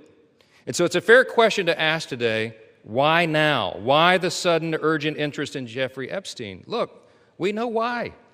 It's because the Democrats were never interested in transparency or executing justice or protecting the victims of this unspeakable tragedy before. The simple truth is obvious for everybody to see. This is a political exercise for Democrats, and it pains me to say it. I wish that was not the truth, but it is, and it's undeniable. This is as deceitful and dishonest as their pointless stunt was to shut the government down. Democrats are using the Epstein tragedy, the unspeakable evils that this guy committed with his trafficking ring and all of the abuses that they made these young women go through. They're using that as a political weapon to try to distract from their failures as a party and to try their best to try to tie President Trump somehow into this wretched scandal. The president had nothing to do with it. He's been very clear, and he has nothing to hide, and that's why he's endorsed the vote today. I suspect this vote will be probably unanimous. But here's the important point that everybody needs to understand. We have been advocates of maximum transparency, but we have also insisted that the victims be carefully protected. The Oversight Committee has been doing extraordinary work, and we've got some of the most vigorous advocates on the Republican and Democrat side on the Oversight Committee.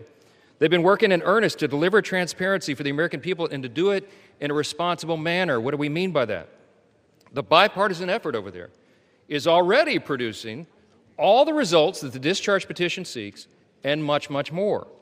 Chairman Comer and all of these advocates over there have been releasing thousands of documents, for example, from the Epstein estate.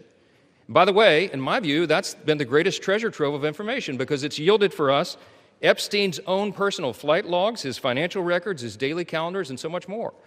But importantly, none of that was addressed or is addressed in the legislation that's being voted on today. The estate files wouldn't even have been encompassed in that. And so it goes to show that the Oversight Committee is doing it the right way. From the very beginning, we've been insistent that this matter be handled carefully and with the utmost caution and care for the people who have been harmed. They should not be made to suffer any longer. We're talking about real people's lives at stake here, and young victims who don't want to be dragged into this political game that could get hurt further. But the Democrats are rushing the release of thousands of unsubstantiated documents that may be included in this, that are going to be in the public domain with the passage of this bill. And there are serious deficiencies in the legislation that I have noted at length, and Republicans have to work to address those deficiencies in the Senate if and when this legislation is advanced. I stood before the American public today at our press conference, and I explained in detail the dangers of the discharge petition. We have posted at my website, speaker.gov, a summary. The legal counsel, a small army of lawyers, put this together. I used to be a federal court litigator. Many of my colleagues who have spoken today were. We understand the dangers of how this was haphazardly drawn up. And among them, by the way, Mr. Speaker, before I forget, I seek unanimous consent to enter into this document into the record. It's on the website. It's entitled, How the Flaws of H.R. 4405 Could Re-Victimize Epstein's Victims, Create New Victims, and Damage the Judicial System. It is dated today. Thank you. And it summarizes just 5 or 6 of the major concerns. Among them, it fails to fully protect victim privacy. It could create new categories of victims. It potentially jeopardizes grand jury secrecy. It fails to prohibit release of child sexual abuse materials that are not appropriately defined in the legislation. It jeopardizes future federal investigations, and we have national security concerns regarding classified information. We'll put this in the record because we need the legislative record to reflect what is the legislative intent behind this vote. I used to litigate cases. We would litigate federal statutes and whether or not they could survive, and legislative intent is important, and we need to say clearly for the record, as the Speaker of the House, I'm saying to you, this legislation that will pass today is flawed and it must be amended. The question is, why didn't we amend it here before we passed it? Because the authors won't allow it.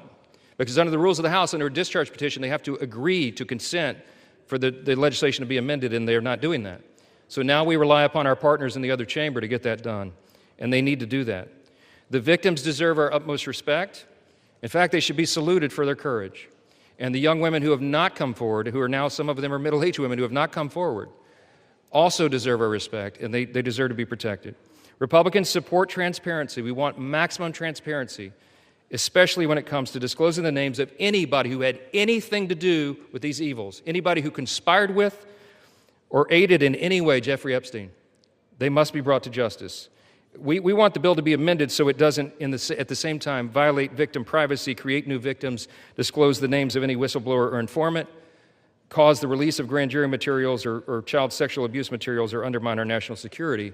And if and when the Senate takes this up, we will work with our colleagues over there to make sure that these things are corrected. I'll just close with this simple thought. We've been at this a while. It's drug on for a while, but it's time for this to come to light. I expect that this will be a unanimous vote, and it will reflect what I think every member in this chamber, and I'll say this now, at least in recent days, every member of the chamber on the Democrat side, they didn't say anything for 4 years, but they're for maximum transparency now, and so is this side. But we want to do it in a respectful and careful manner so that we don't subject innocent people to further harm. And that has been the whole thing. I told all my members today I'll be voting yes on this, and I suspect almost everyone will. We'll send it to the Senate, and we hope it's corrected. Thank you for the time, Mr. Speaker, and I yield back. Gentleman reserves. The gentleman from Maryland is recognized. I'm yielding to Mr. Gomez for the sole purpose of making a parliamentary inquiry. Mr. Gomez is recognized.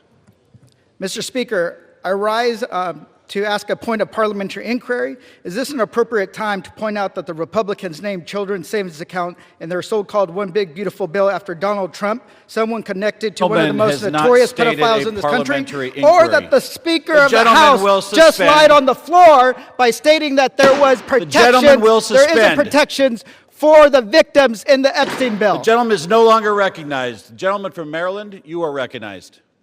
Thank you. I am prepared to close. I've got no more speakers on my side. The gentleman reserves. Gentleman from Ohio is recognized. Thank you, Mr. Speaker. No. Gentleman from Ohio has 30 seconds.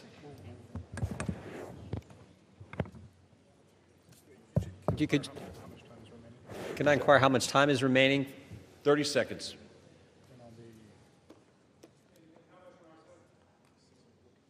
Six minutes, 15 seconds. Take 30 his. We reserve. Gentleman reserved. Gentleman from Maryland is recognized. I'll take the opportunity of the Speaker's presence to respond to some of the things that he said. In the very presence of the victims and the survivors who come to join us today, the Speaker said that now would be a time we should be working on urgent legislative work. Mr. Speaker, justice is urgent legislative work. The truth is urgent legislative work.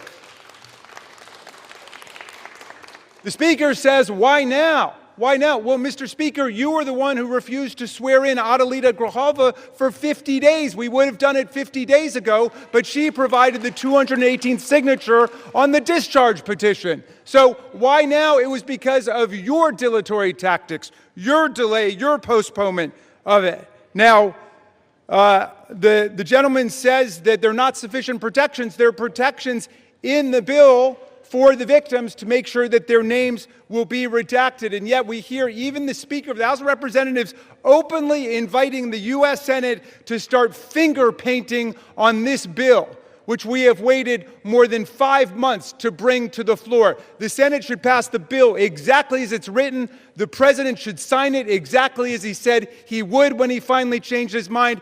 And the Epstein file must be released. Moreover, if the President is serious about what he's saying, he's got the power to release the Epstein file right now.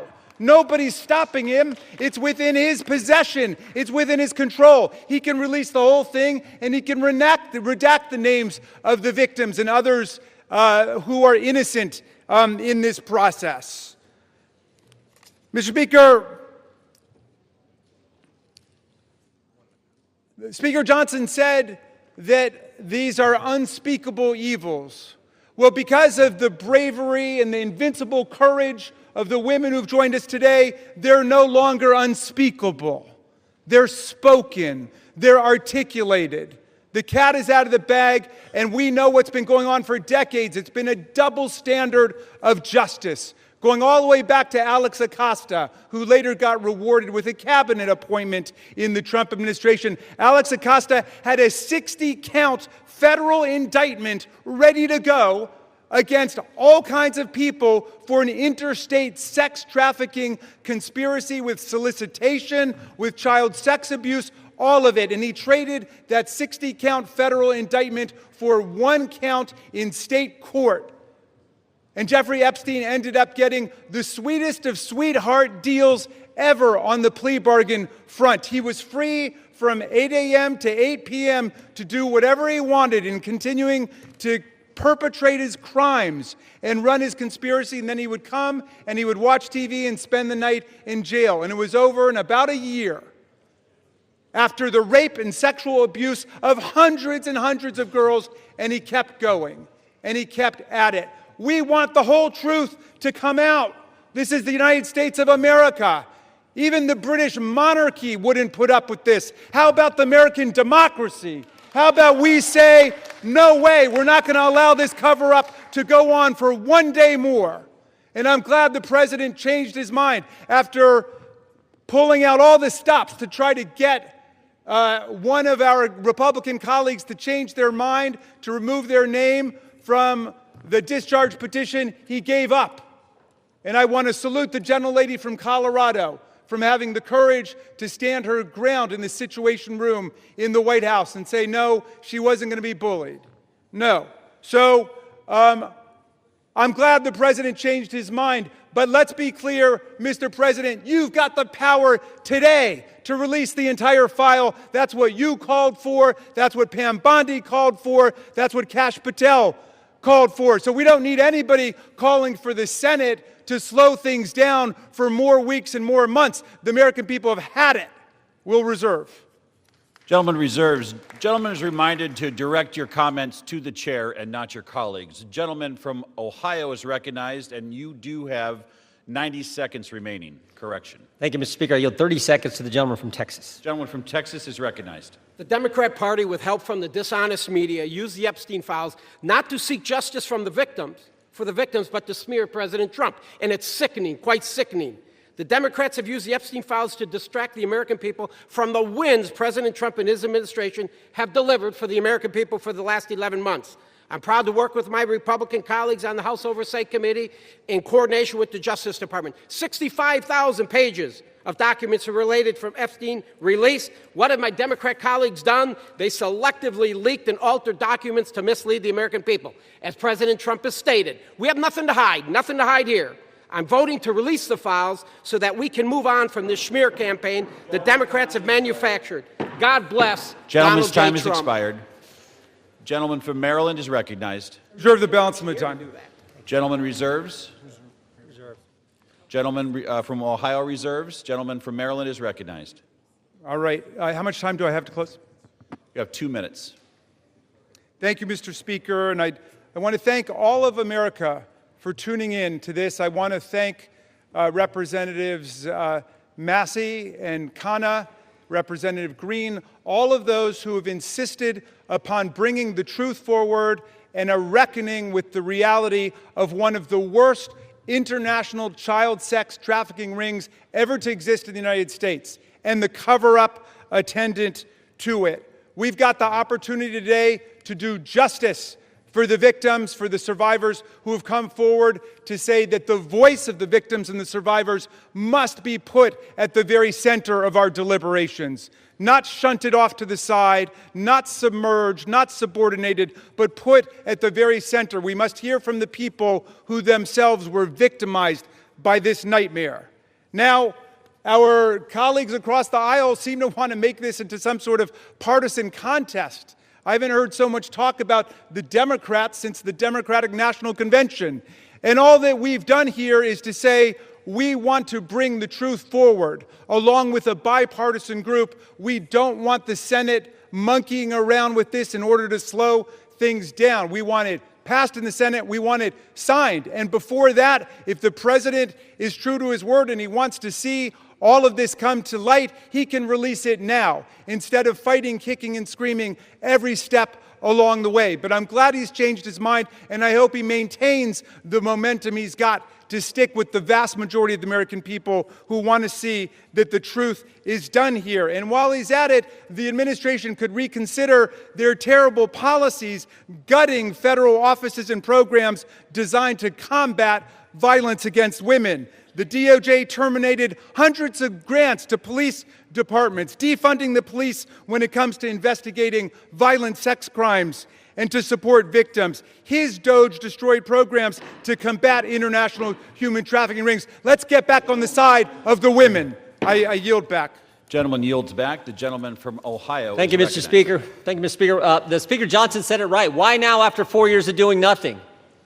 Because going after President Trump is an obsession with these guys. Best example is John Brennan testified in front of our committee under oath, said he was not involved with the dossier. Only problem is Tulsi Gabbard declassified a report, released that report, and it said exactly the opposite. And she related a story in there where a CIA official went up to Mr. Brennan and said, we shouldn't include this in the report. And John Brennan's response was, yeah, but doesn't it ring true? Forget the facts, forget the truth, go after Trump, put it in. Same dynamic at work here.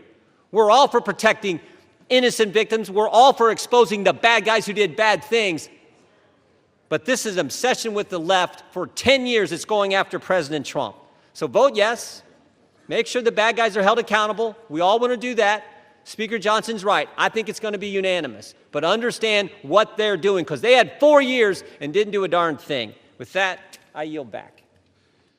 Gentleman yields back. The question is, will the House suspend the rules and pass the bill H.R. 4405? Those in favor say aye. Those opposed say no. In the opinion of the chair, two-thirds being in the affirmative, the rules are suspended. The bill is passed, and without Can I request a recorded objection, vote, Mr. Speaker? The gentleman from Maryland is recognized. Yeah, I'm requesting a recorded vote. The gentleman from Maryland has requested a recorded vote. Those favoring a recorded vote will rise. A sufficient number having risen, a recorded vote is ordered. Members will record their votes by electronic device.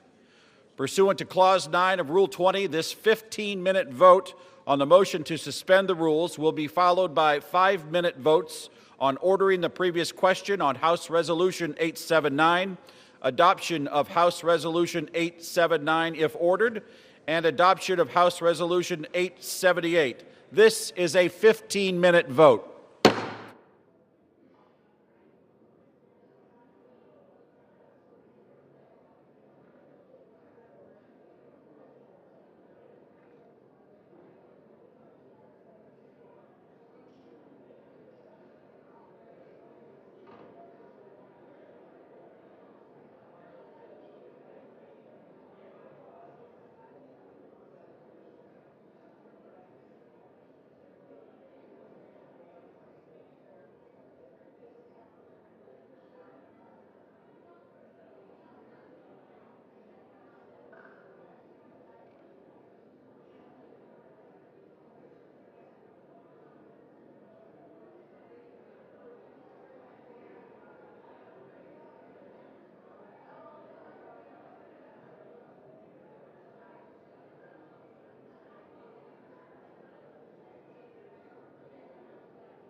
On this vote, the yeas are 427, the nays are 1.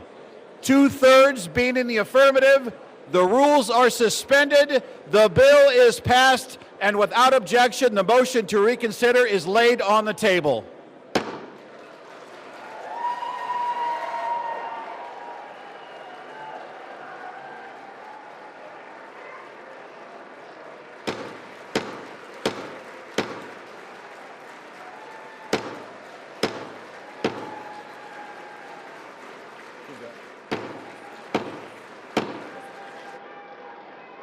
Pursuant to Clause 8, Rule 20, the unfinished business is the vote on ordering the previous question on House Resolution 879, on which the yeas and nays are ordered. The clerk will report the title of the resolution. House Calendar Number 47, House Resolution 879. Resolution providing for consideration of the joint resolution, Senate Joint Resolution 80, providing for congressional disapproval under Chapter 8 of Title 5 United States Code of the rules submitted by the Bureau of Land Management relating to National Petroleum Reserve in Alaska Integrated Activity Plan Record of Decision, providing for consideration of the joint resolution, House Joint Resolution 130, providing for congressional disapproval under Chapter 8 of Title 5 United States Code of the rules submitted by the Bureau of Land Management relating to Buffalo Field Office Record of Decision and approved Resource Management Plan Amendment, providing for consideration of the joint resolution, House Joint Resolution 131, providing for congressional disapproval under Chapter 8 of Title 5 United States Code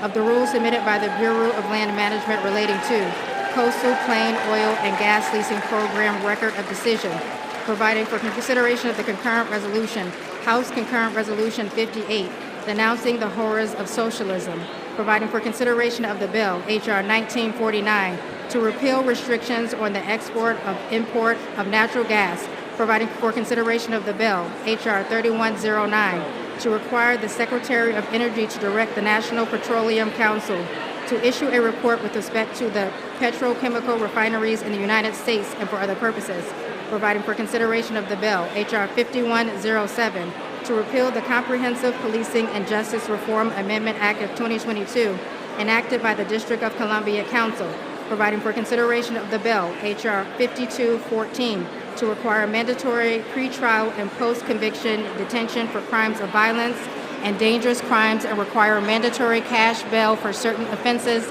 that pose a threat to the public safety or order in the District of Columbia and for other purposes.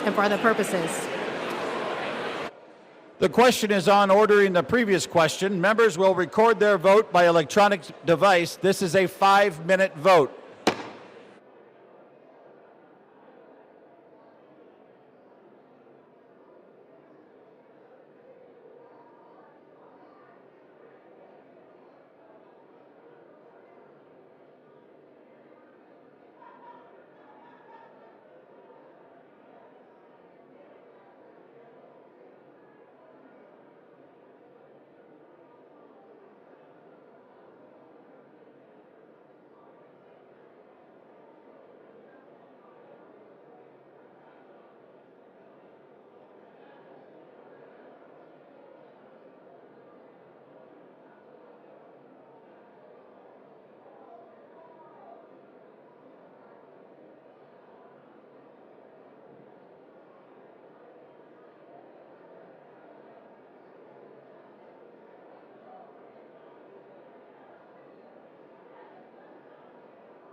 On this vote, the yeas are 217, the nays are 211. The previous question is ordered. The question is on the adoption of the resolution. Those in favor say aye. Those opposed say no. No. In the opinion of the chair, the ayes have it. Speaker, For what purpose does the gentleman from Massachusetts rise? I ask for a recorded vote. A recorded vote is requested. Those favoring a recorded vote will rise. A sufficient number having risen, a recorded vote is ordered. Pursuant to Clause 8 of Rule 20, further proceedings on this question will be postponed.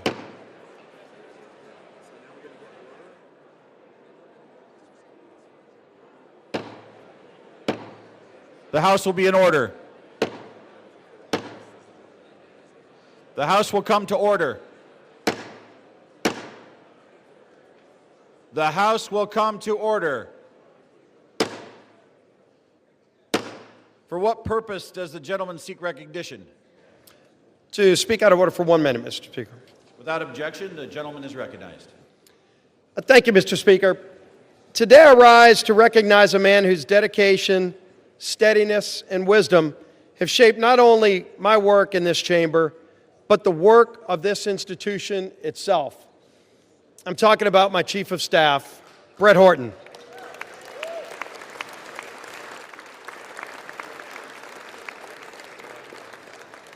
There are few people who know Capitol Hill more intimately than Brett. For 15 years... Gentlemen will suspend. The House will be in order. For 15 years, he's been by my side. He began as my counsel in 2010 and worked his way through some of the most demanding, consequential roles in the House.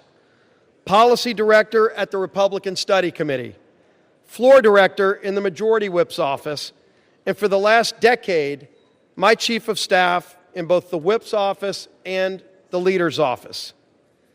To me and to countless members of Congress and staff, Brett Horton has been far more than a colleague. He's been a trusted advisor, steady in his approach, wise in his counsel, and deliberate in his words and actions. When the stakes were the highest, Brett's voice was the one you wanted in the room. His fingerprints are on every major Republican policy victory we've achieved in the past decade. But perhaps more importantly, he's been by my side through tough personal and professional challenges that extend far beyond legislating. In the aftermath of the congressional baseball shooting, an event that shook my family, my staff, and this entire conference in Congress, Brett's leadership and friendship were unwavering. He helped carry us through one of the most difficult and unprecedented challenges we ever faced. Mr. Speaker, public service at this level demands trust, character, and unwavering duty for the institution that is this United States Congress. Brett Horton embodies all of these qualities. I'm profoundly grateful for his years of service to me personally, to this House, and to our country. As Brett begins his next chapter, I have no doubt he'll continue to serve with the same excellence that has defined his entire career. The United States House of Representatives is the stronger institution because of Brett Horton's distinguished service here.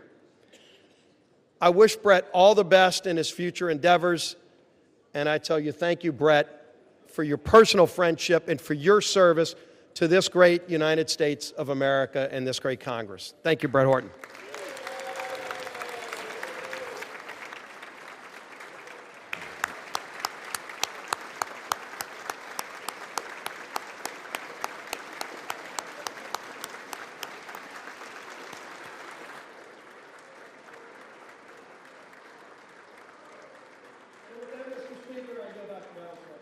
Gentleman yields back. Pursuant to Clause 8 of Rule 20, the unfinished business is the vote on the adoption of House Resolution 879, on which a recorded vote is ordered. The clerk will report the title of the resolution. Calendar number 47, House Resolution 879.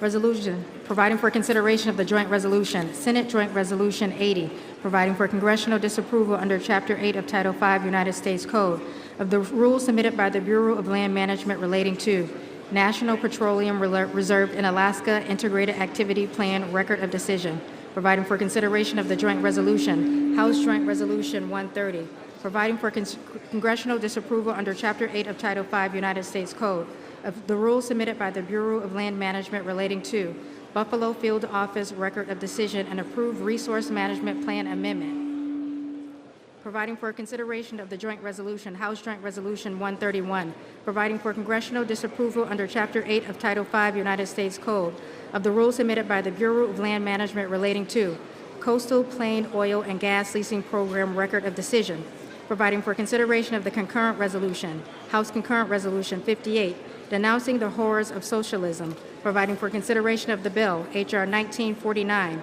to repeal restrictions on the export and import of natural gas, providing for consideration of the bill, H.R. 3109, to require the Secretary of Energy to direct the National Petroleum Council to issue a report with respect to the petrochemical refineries in the United States and for other purposes, providing for consideration of the bill, H.R. 5107, to repeal the Comprehensive Policing and Justice Reform Amendment Act of 2022, enacted by the District of Columbia Council, providing for consideration of the bill, H.R. 5214, to require mandatory pre-trial and post-conviction detention for crimes of violence and dangerous crimes and require mandatory cash bail for certain offenses that pose a threat to the public safety or order in the District of Columbia and for other purposes and for other purposes.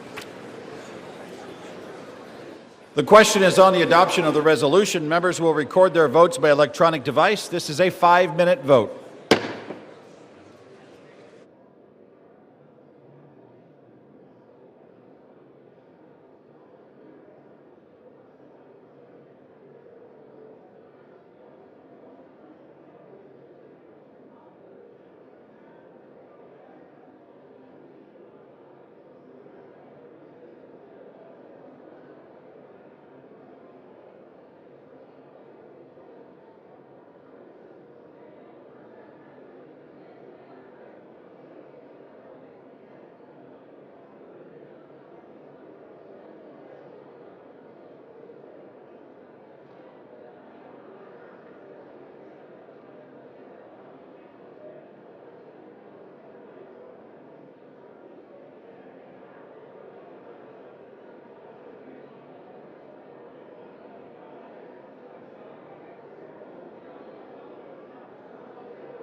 On this vote, the yeas are 217 and the nays are 210.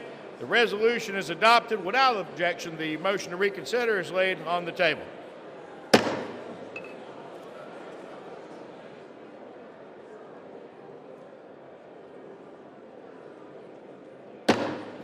Pursuant to Clause 8 of Rule 20, the unfinished business is the vote on adoption of House Resolution 878, on which the yeas and nays are ordered.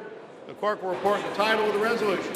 House Resolution 878, resolution disapproving the behavior of Representative Jesus G. Chuy Garcia of Illinois. The question is on adoption of the resolution. Members will record their votes by electronic device. This is a 5-minute vote.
On this vote, the yeas are 236, the nays are 183, with 4 answering present. The resolution is adopted. Without objection, the motion to reconsider is laid upon the table.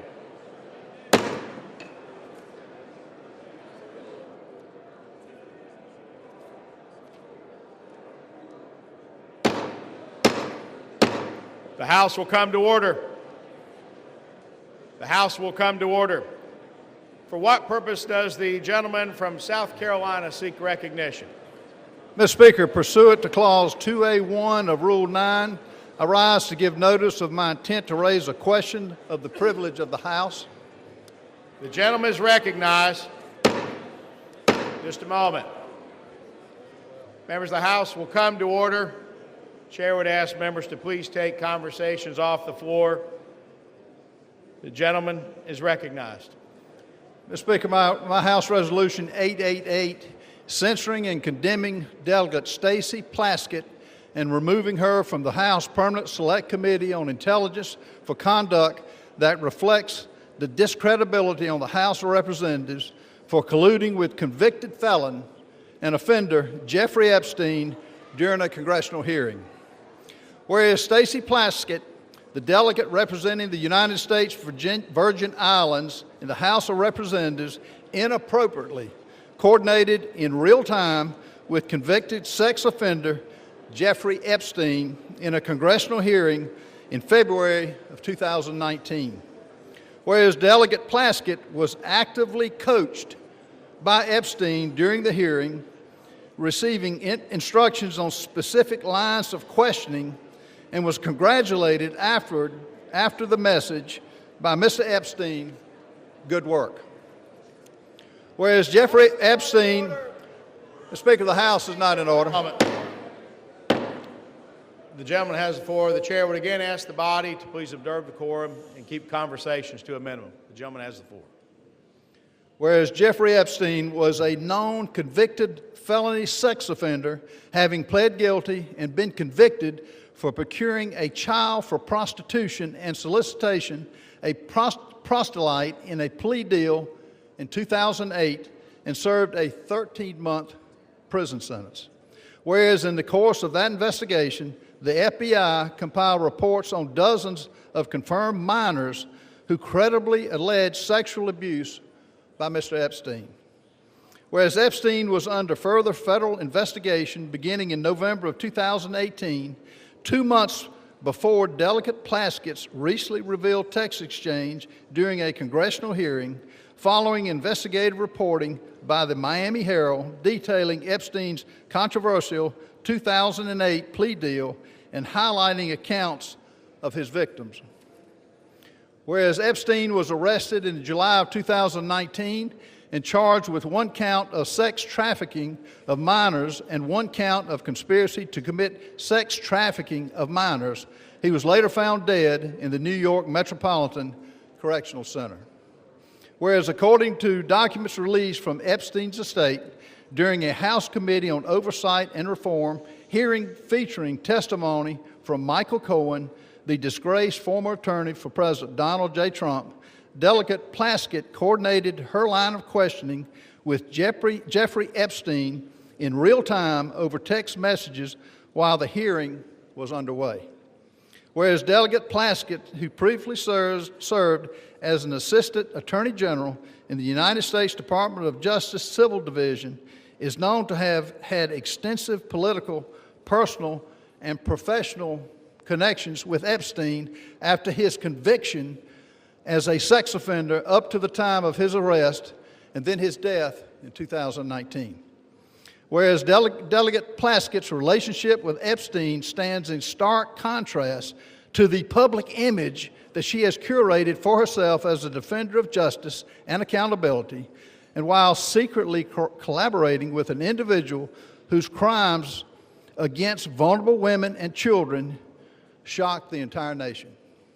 Whereas Delegate Plaskett's willingness to receive instructions on official congressional proceedings from Epstein, a convicted felony sex offender with deep concerning international associations, is especially alarming and inappropriate given her own past service in the United States Department of Justice in her current role on the House Permanent Select Committee on Intelligence and raises serious questions about Delegate Plaskett's judgment, her integrity, and her fitness to serve. Whereas such associations erode public trust in Congress, particularly when they involve using input from a sex offender to advance partisan attacks during official proceedings. Now, therefore, be it resolved, Section 1, censure of Delegate Stacey Plaskett. Resolved that the House of Representatives censures and condemns Delegate Stacey Plaskett for inappropriate coordination with convicted sex offender Jeffrey Epstein during a congressional hearing which reflects discreditably on the House of Representatives, and directs the Committee on Ethics to conduct a full investigation to the extent of Plaskett's ties to Epstein and any further improprieties. Section 2, remove from House Permanent Select Committee on Intelligence. The following named member be and is hereby removed from the following committee on the House of Representatives. Permanent Select Committee on Intelligence, Ms. Plaskett. The chair will now recognize the gentleman from South Carolina to offer the resolution just noticed. Does the gentleman from South Carolina offer the resolution? I do. The clerk will report the resolution. House Resolution 888. Whereas Stacey Plaskett, the delegate representing the United States Virgin Islands in the House of Representatives, inappropriately coordinated with convicted sex offender Jeffrey Epstein in a congressional hearing in February 2019.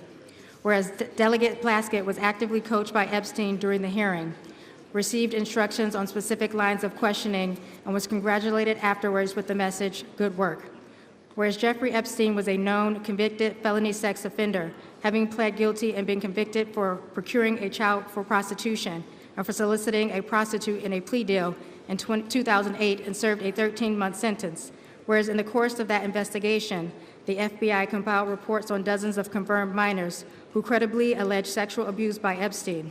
Whereas Epstein was under further federal investigation beginning November 2018, 2 months before Delegate Plaskett's recently revealed text exchange during a congressional hearing, following investigative reporting by the Miami Herald detailing Epstein's controversial 2008 plea deal and highlighting accounts of his victims.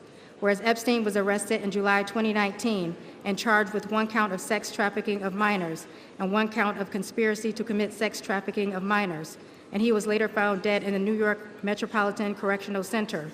Whereas according to documents released from Epstein's estate, during a House Committee on Oversight and Reform hearing featuring testimony from Michael Cohen, disgraced former attorney to President Donald J. Trump, Delegate Plaskett coordinated her line of questioning with Jeffrey Epstein in real time over text message while the hearing was underway. Whereas Delegate Plaskett, who previously served as an Assistant Attorney General in the U.S. Department of Justice Civil Division, is known to have had extensive political, personal, and professional connections with Epstein after his conviction as a sex offender up to the time of his arrest and then death in 2019.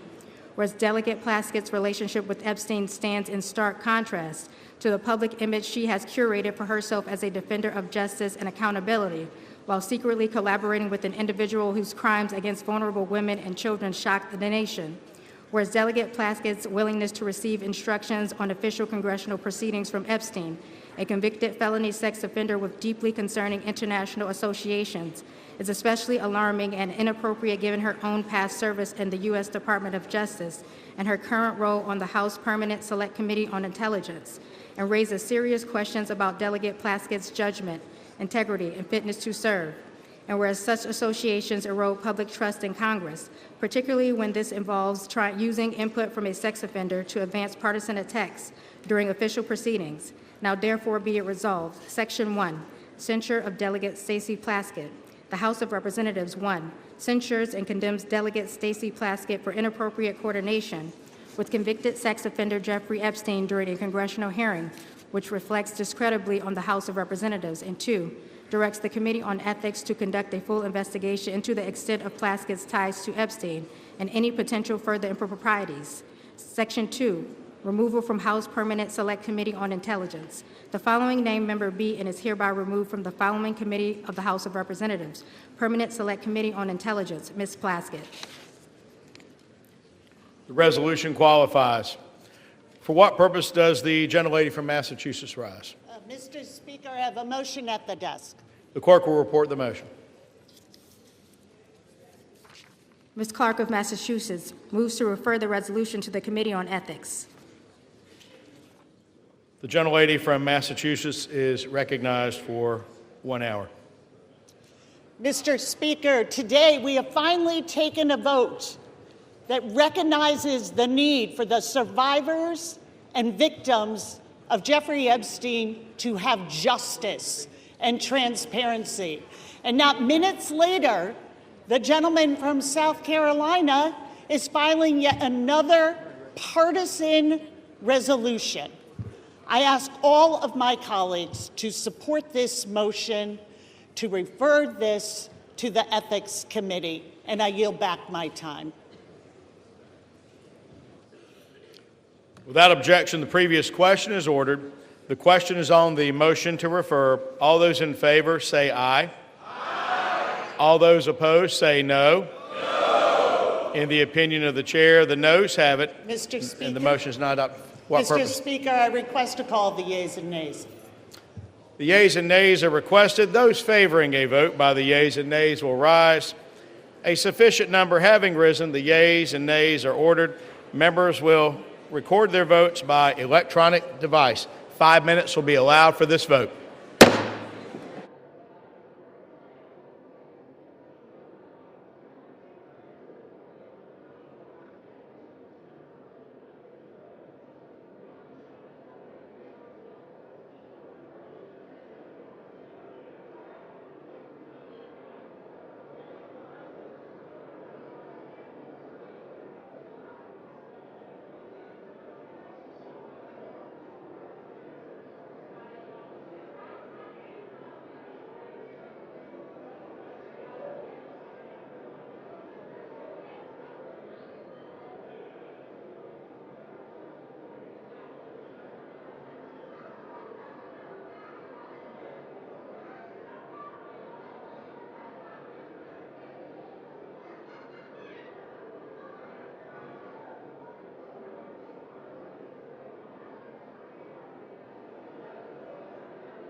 On this vote, the ayes are 213 and the noes are 214. The motion is not adopted. Without objection, the motion to reconsider is laid on the table.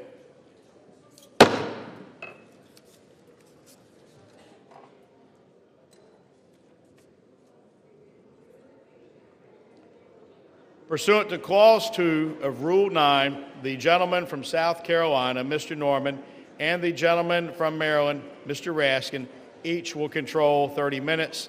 The chair recognizes the gentleman from South Carolina. Thank you, Mr. Speaker. And just a moment.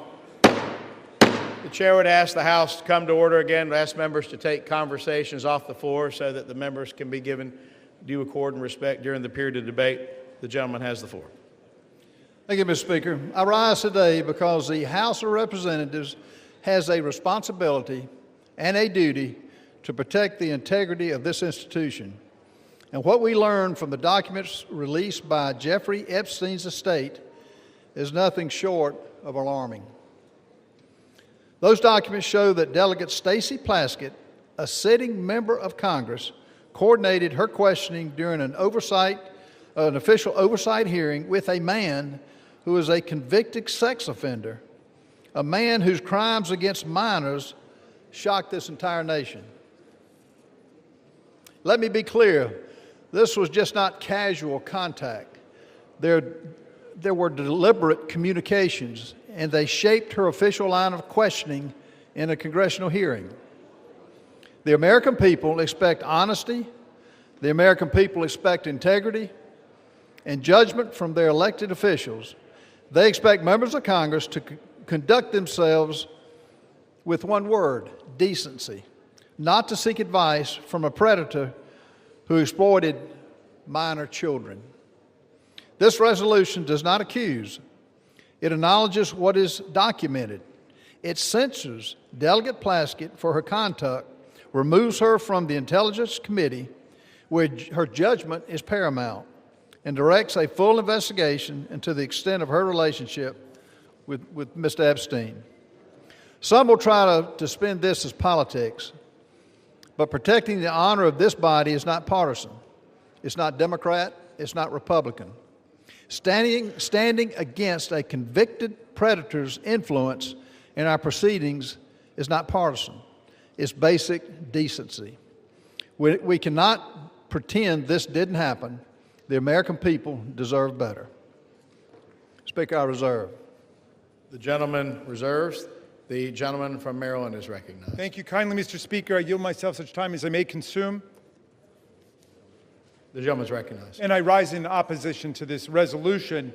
We're here today on the floor to support the complete disclosure of information related to Jeffrey Epstein and his billion-dollar international child sex trafficking ring. And our side of the aisle, at least, supports the release of information relating to anybody who had anything to do with it, whether they're a Republican, a Democrat, an independent, or what have you, period. We insist on complete, full disclosure. This resolution has nothing to do with that. This seems to me to be one more pathetic effort to distract and divert attention from the fact that the president's name appeared more than 1,000 times already in the small fraction of material released on Epstein, and from the failure of the majority to move to disclose this information. And it is this bipartisan group that we've had behind the discharge resolution, which has insisted on bringing this to the fore, and we've got nothing but obstruction, opposition, resistance, evasion, distraction, and diversion from the other side. And now we get one more resolution like this. The resolution actually proposes a disciplinary censure against Representative Stacey Plaskett, but amazingly alleges no misconduct. It does not allege the violation of the Constitution. It does not allege the violation of a federal law or a state law or local law. It does not even allege a violation of the ethics rules of the House of Representatives, and yet they want to censure her and throw her off of her committee. This, a distinguished former federal prosecutor, diligent public servant, representative of the people of the Virgin Islands. Now, Criminal justice has two parts to it. One is insisting upon legal accountability for people who do wrong. The other part of it is due process, which may be the two most beautiful words in the English language, certainly the two most beautiful words in the Constitution of the United States. It's due process that protects all of our freedoms and our rights against the arbitrary power of government and the will just to punish somebody without any process at all.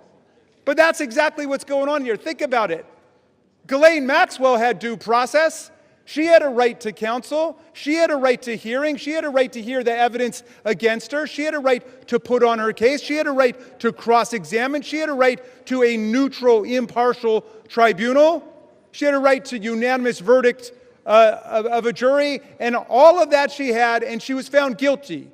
And that's why she was sentenced to jail for 20 years, even though Donald Trump has transferred her from a real prison to a prison camp where she's gotten very special pampered treatment, like she's in a Trump hotel. She gets room service to her cell. She gets gym privileges other inmates don't get. She gets to use the warden as a go-between with people outside of the institution and so on. But in any event, she had due process. Donald Trump had due process. He was convicted on 34 felonies, but he had the right to counsel. He had the presumption of innocence. He had a unanimous jury trial right. They had a right to cross-examine everybody, put their own witnesses on. Now, they want to take a former United States prosecutor, the representative of the people of the Virgin Islands, and without even going to the ethics committee, much less a court, they want to arraign her on some charges based on a newspaper article that she did something lawful. However ill-advised it may have been, she took a phone call from one of her constituents.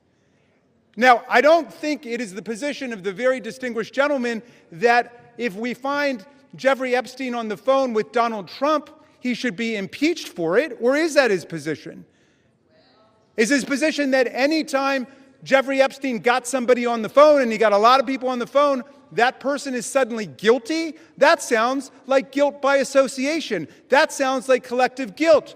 Our minority whip introduced a perfectly reasonable amendment to say, let's refer this to an ethics committee. Let's have a real hearing. They didn't want to have a real hearing. They want to rush to judgment. Why? So there can be some headline that will please Donald Trump tomorrow instead of a unanimous statement, or forgive me, I think the distinguished gentleman from Louisiana may have dissented, but an otherwise unanimous verdict of the House of Representatives that the American people want all the files open. We've had enough of the cover-up. We want all of the truth.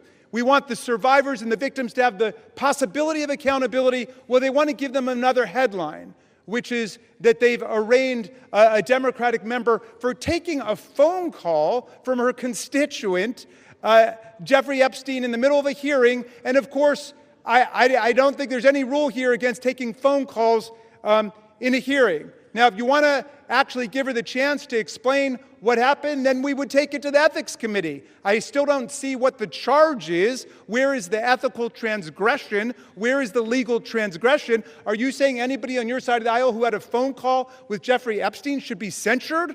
Be careful your answer there, because there's a lot more that's about to come out, right? So you should think about what is the principle behind this rush to judgment. I want to close just with this thought, because I know there were a lot of people in the chamber who were here when this happened, and a lot who weren't. There was a move to expel George Santos, who was a Republican member of the House from New York. And it was the same kind of rush to judgment, absolute political frenzy, and I looked at it for about 60 seconds. And then, I was a professor of constitutional law, so call me a legal nerd. But I said, wait, this guy's not been convicted of anything. Well, he's a Republican. Yeah, I know he's a Republican. He was not convicted in criminal court.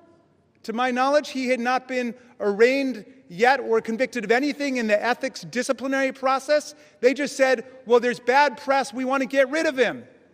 Beware of what you wish for. Is that the rule that you want here in the House of Representatives? That you can just draw up a member of Congress in 24 hours or 48 hours because there's a bad newspaper article without asking any questions, without giving that person any due process at all? Is that what it's come to at this point?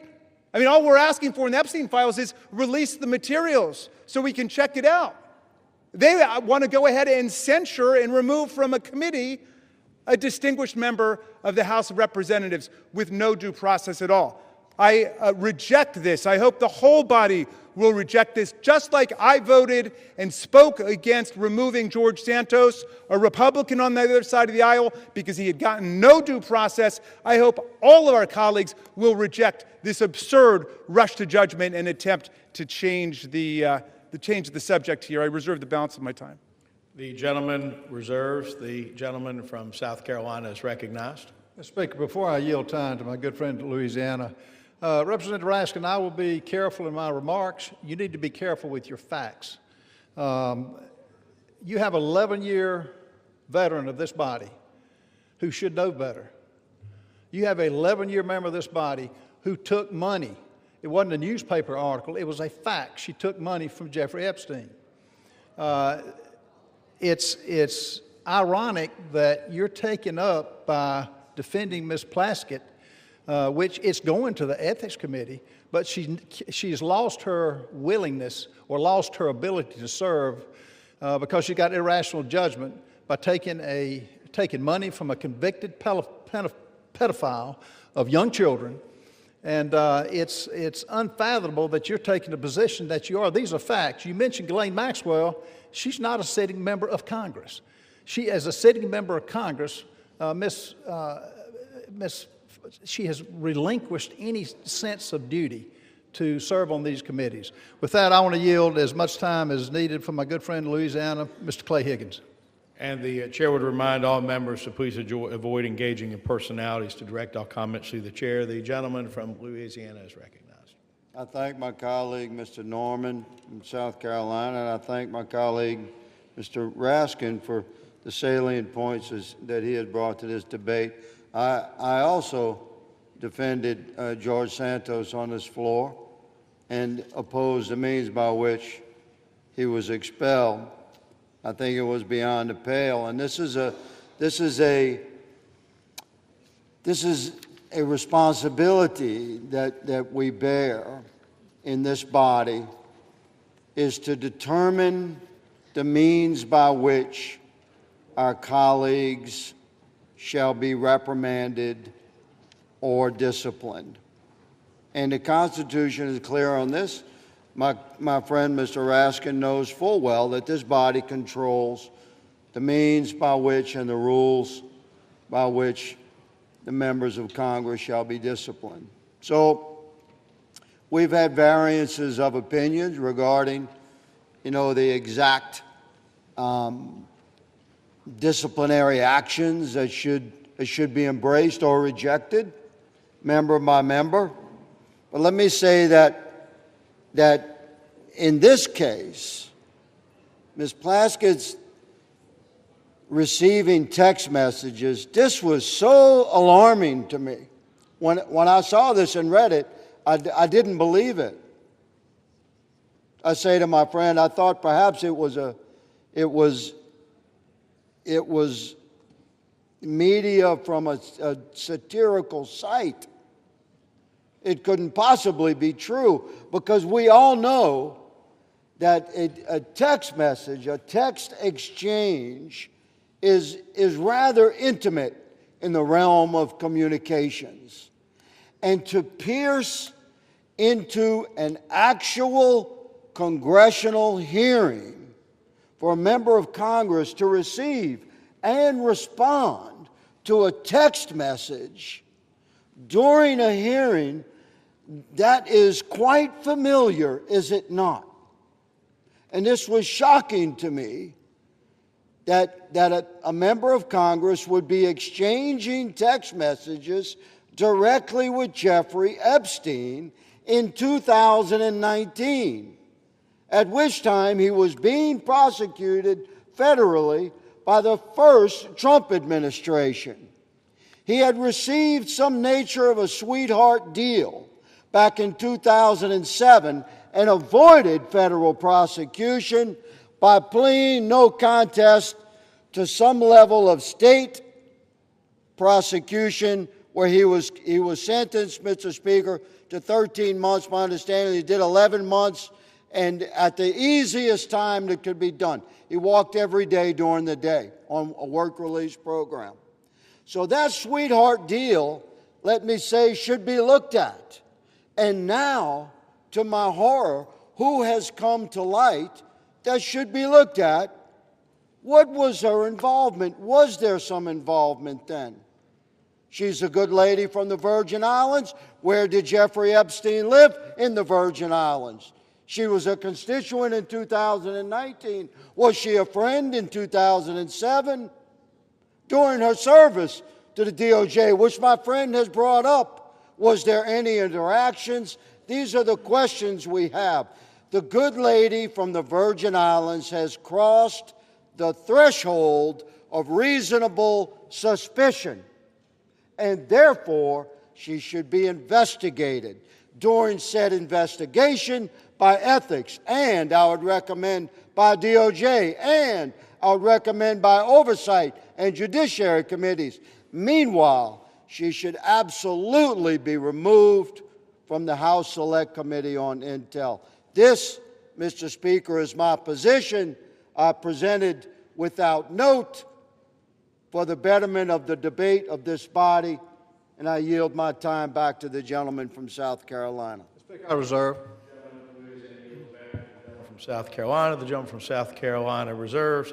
The gentleman from Maryland is recognized. Thank you, Mr. Speaker. It's always a pleasure to hear my friend from Louisiana. Both of the Republican speakers have said this demands an ethics investigation. I think Mr. Higgins just said it should be investigated by Oversight and by Judiciary, as well as by ethics, as well as by others. This resolution censures her and punishes her before there's been 1 day of investigation. There's been no investigation at all. That was the whole burden of the minority whip's amendment. It was to say, let's have an investigation, refer it to the Ethics Committee. That's why the distinguished gentleman from Louisiana and I both voted against, and we got a majority to vote against censuring or expelling even George Santos without any ruling by our ethics disciplinary body. Isn't that putting the cart before the horse? I don't get it. I wish one of you could explain that to us, why we should censure her before there's been 1 day of actual investigation. If being on the phone with one of our constituents, even an evil, sinister force like Jeffrey Epstein, and of course, he has said that he considered Donald Trump the most evil person he ever met. He said, without a redeeming bone in his body. So I agree, people can say different things, but Jeffrey Epstein, to me, disgraced himself. But in any event, people want to know, well, what were the contents of that conversation? Why was Ms. Plaskett doing that? I'm sure she's got a good explanation. We're talking about a distinguished lawyer and federal prosecutor who was in the middle of a hearing, which is something that members do all the time, is to talk to people in hearings about different things. But let me ask, if it's now the standard that just to be on a phone call with somebody establishes guilt by association, what about all the members of this body or of the U.S. Senate who were on the phone with January 6th insurrectionists and President Trump and his associates who were trying to block the certification of the election as people were chanting, "Hang Mike Pence"? A lot of phone calls, a lot of traffic going on. In fact, that's why our Republican colleagues dealt themselves $1 million cash payoff bonanza provision in the most recent Republican spending bill. They put that in there because their phone records had been subpoenaed lawfully by a grand jury. They were treated like every other American citizen because their names came up as potentially being involved in that conspiracy to somehow shut down proceedings in the House and the Senate. Now, are we saying just because they were on a phone call, they're guilty of something, we should strip them of their committee assignments? We should censure them? Have we gotten to that point? I mean, come on. This is the House of Representatives of the United States of America. Let's stick by the Constitution. Let's stick by due process. Let's go through the rules. I yield 5 minutes to my distinguished colleague from Connecticut, Representative Himes. The gentleman from Connecticut is recognized. Thank you, Mr. Speaker, and I thank the gentleman from Maryland. I'm not going to speak today about Jeffrey Epstein or January 6th. I'm going to confine my remarks to two things that I know about. And I'm going to take a deep breath right now Because to stand here and to have to listen to the gentleman from Louisiana in the guise of just asking questions besmirch one of the finest members I have had the honor of serving with, I would think would offend the sensibility of anybody in this chamber. But I'm going to limit my remarks to two things I know very well. Number one, the House Permanent Select Committee on Intelligence and what we need to do to preserve that very special environment. And number two, the character of Delegate Stacey Plaskett. On HPSCI, I've served for 10 years. And with Chairman Turner and now with Chairman Crawford, we have fought for that decade to keep the Select Committee on Intelligence immunized from the sewage that flows through this chamber, the partisan attacks, the hideousness. And by and large, we've been pretty successful, with one exception, when that committee got involved in the political investigation around Ukraine in the first Trump administration. Every single day, the leaders of that committee work hard, establish friendships, and do the work we need to do to make sure that the toxicity and the sewage that we're hearing right now don't impinge the critical work of making sure that our intelligence communities are keeping Americans safe and not violating civil liberties and not doing things inconsistent with the desires and character of the American people. This effort, put forward by a bunch of people who haven't served on that committee and who have no idea the comity and the grace with which that committee serves. You, sirs, will hurt this committee badly. And I expect every Republican on the Intelligence Committee, and I'll say it again, I expect every Republican on the Intelligence Committee who know Ms. Plaskett and who know the committee to vote no on the idea that without evidence and without due process, Ms. Plaskett should be removed from that very special committee.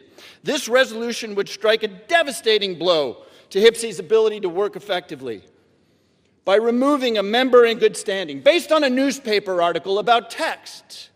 No due process, no evidence, nothing offered other than a newspaper article which has moved the gentleman from South Carolina, a member who is consistently engaged in a bipartisan and productive way with the committee's work, to make some unrelated political statement will do profound damage to this essential committee. Now, let me just talk for a moment about Ms. Plaskett.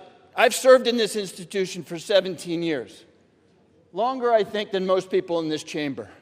And I have not had the honor of serving with somebody with the integrity and the commitment and the hard-working bona fides as Ms. Plaskett. We can argue about the wisdom or the judgment associated with those texts. I'm told that apparently Mr. Epstein was a constituent. But on any one of us, our worst day, our biggest misjudgment is not to be judged without any due process, especially in the context of this superb member, this critical member of the Intelligence Committee. The result of this resolution, if it were to pass, will be to undo the efforts of the Republican Speaker and the Republican Chairman of the Intelligence Committee, Mr. Crawford, to restore the committee to what it was intended to be. And while the bill for that decision won't come due immediately, it will come due over time in the form of a less accountable and less effective intelligence community with less effective oversight for Congress. So I don't expect the gentlemen who have offered this up to back down now, but I do expect every single member of the Intelligence Committee that elect those few who understand what it is we need to do to close the door on the flow of partisan sewage which we see now threatening the critical work that we do. Vote no on this appalling resolution. I yield back. We reserve. The gentleman from Connecticut yields back to the gentleman from Maryland. The gentleman from Maryland reserves. The gentleman from South Carolina is recognized. Speaker, can I inquire about how much time we have left? 2.5 minutes. 2.5 minutes? 22 and a half 22 minutes. and a half minutes. Yes, sir. Let me just say, for my good friends on the left, you know, we're hearing words. That's all this is, words. You're taking the side of a young lady who should have known better. She served for 11 years. She disparaged herself. She did it to herself. This is not smoke and mirrors. This is actual text that pretty well indicts Ms. Plaskett. Would she probably take it back? Yes, but it's too late now. I want to yield as much time as needs to be consumed by my good friend from Texas, Chip Roy. The gentleman from Texas is recognized. I thank the gentleman from South Carolina. I thank him for bringing forward this important resolution before the body. I do want to say I appreciate the gentleman from Maryland, his commentary about the vote on removal and his considered judgment with respect to Santos, and I agreed with him at the time and made the same points.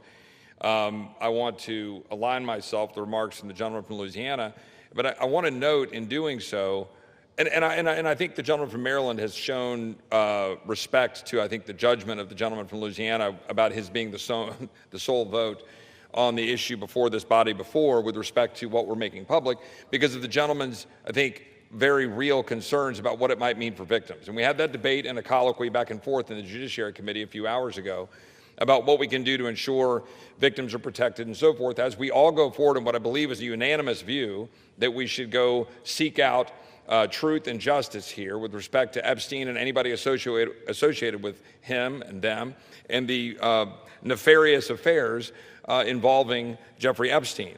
The reason that I support this resolution is, and I would note that my colleagues on the other side of the aisle, they could have tabled this resolution. They chose not to table it. They chose to refer it, which suggests to me that there's a recognition that something here is not particularly good, that we've got a sitting member, in this case the delegate from the U.S. Virgin Islands, who was sitting in the Oversight Committee.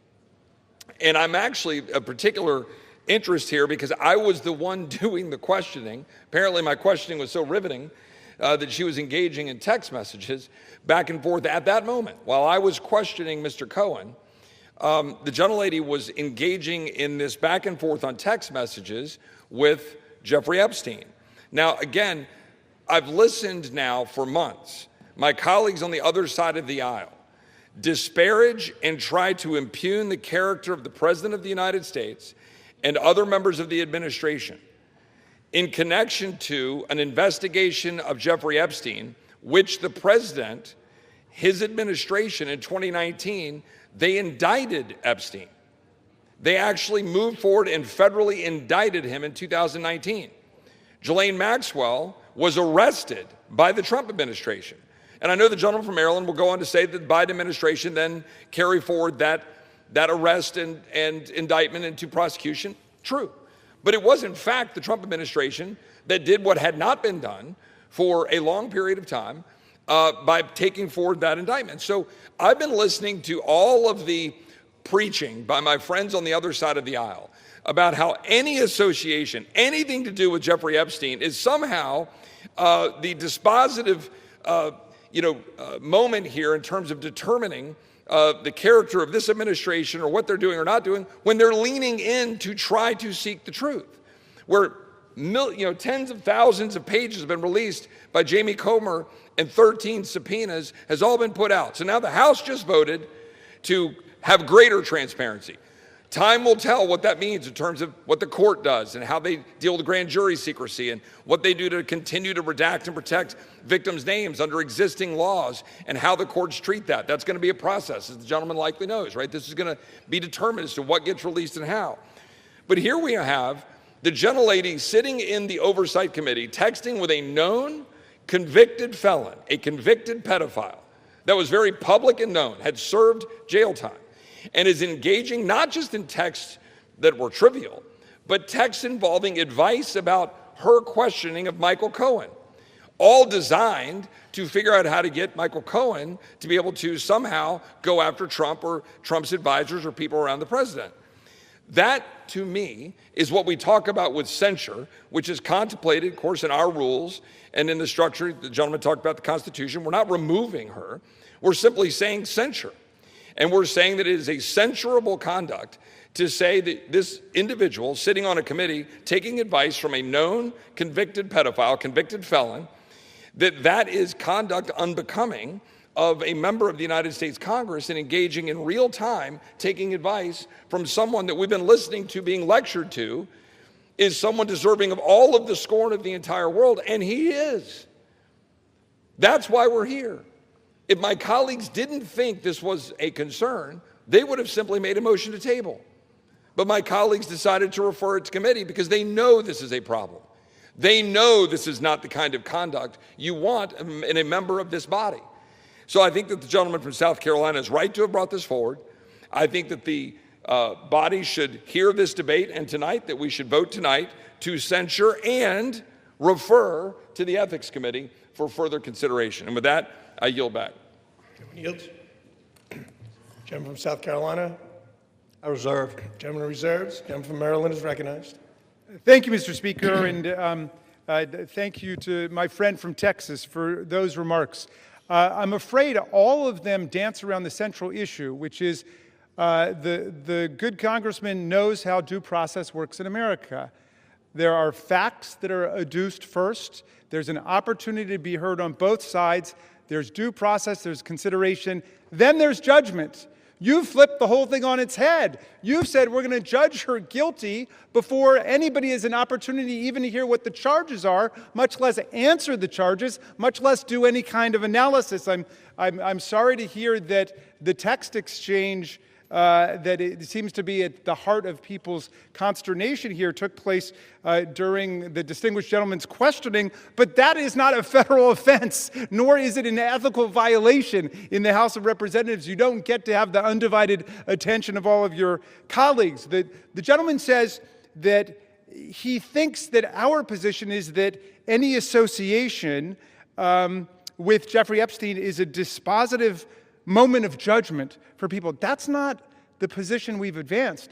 We've taken the position with the survivors that we want to end the cover-up of what happened and then let the chips fall where they may. If there are people who were actually engaged in crime, as Ghislaine Maxwell was, as Epstein was, then they should be charged with every element of due process.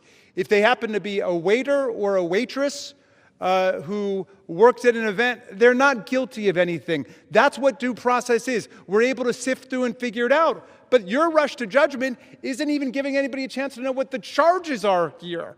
It's the most extraordinary thing I've ever seen. I'm going to yield now to Delegate Plaskett herself, the distinguished representative from... Oh, I'm sorry. First, we've got Representative Crockett from Texas for 2 minutes. Thank you so much. This is a distraction to take away from the fact that the Guardians of Pedophiles is literally trying to protect pedophiles. The president is a convicted felon and an accused sex offender. Stacey Plaskett hasn't been accused of either. So what are we actually here talking about? Trump and Epstein were besties. We've all seen the pictures of them. We saw the birthday book. So why are y'all more interested in talking about Stacey Plaskett than Trump's relationship with the man? When did y'all become so moral? Because I can remember when y'all wouldn't sign the discharge petition. All of a sudden, everybody wanted to vote for this, but you wouldn't sign the discharge petition. Until we decide that we are going to go after the actual rapists and pedophiles, miss me with your moral high ground.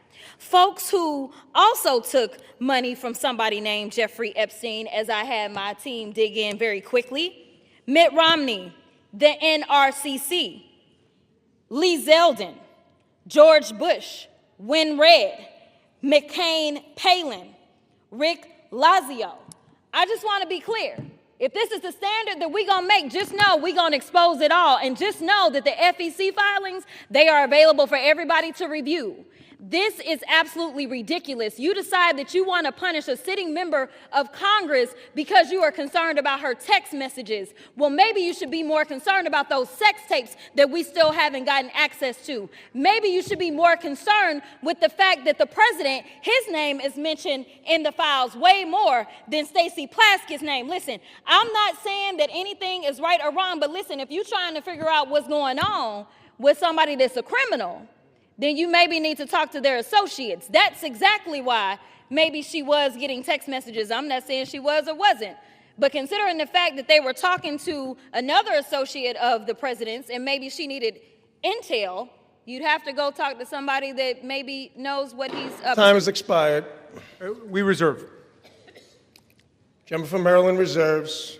Gentleman from South Carolina is recognized. Mr. Speaker, I recognize my good friend from Arizona, Mr. Biggs. How much time is the gentleman recognized? How much time you've allotted the gentleman from Arizona? How much time do we have left? The gentleman has 17 minutes remaining. As much time as the gentleman may consume. Gentleman is recognized. Thank you, Mr. Speaker. Thank you, Mr. Norman. Thank you for raising this issue. This to me, this is an interesting issue because I'm hearing the argument is coming at us and it says, well, you know, there's no due process. Well, debate is a part of due process. That's part of due process, is to have this debate. You get to stand up, get to defend, and get to raise your issues. And you chose to take it back to committee, which, as Mr. Roy said, that kind of indicates that maybe you know that there's something that's not great about this.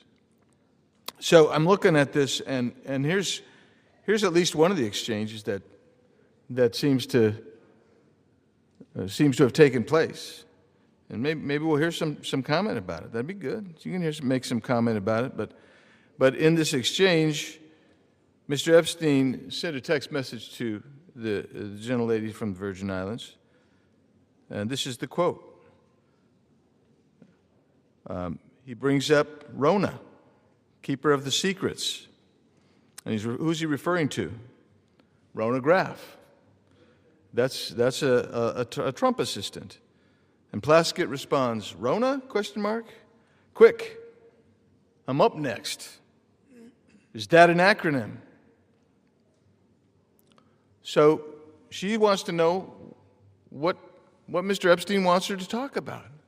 Don't you find that interesting? I find that really intriguing, especially since we know what Mr. Epstein was. And Epstein responds, that's his assistant. Doesn't really say much more than that. And then Plaskett starts questioning Mr. Cohen and asks about Graff.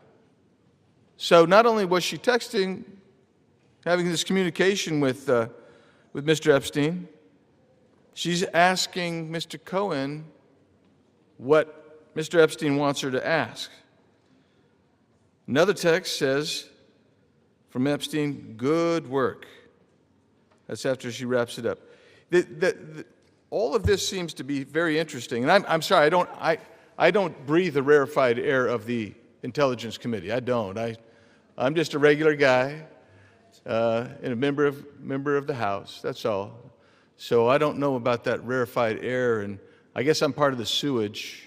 That Mr. Himes said. Yeah. Thanks for agreeing with me, Ms. Plaskett. So she's got us down. Unless you're in the Intelligence Committee, you're crap. That's what the Intel Committee says.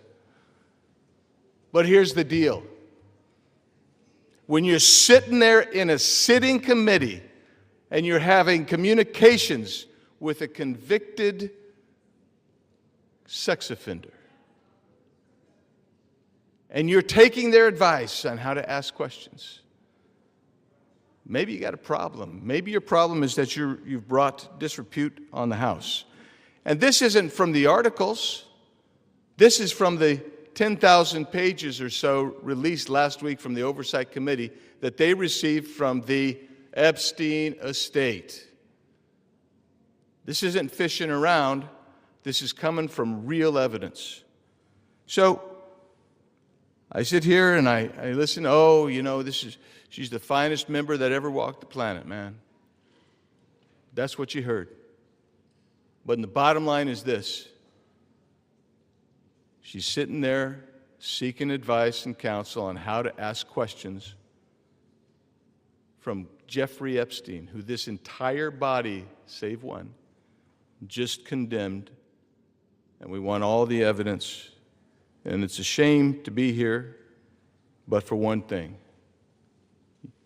you made the choice. And so, Mr. Chairman, I'm encouraging everyone in this body to support Mr. Norman's resolution. And I yield back.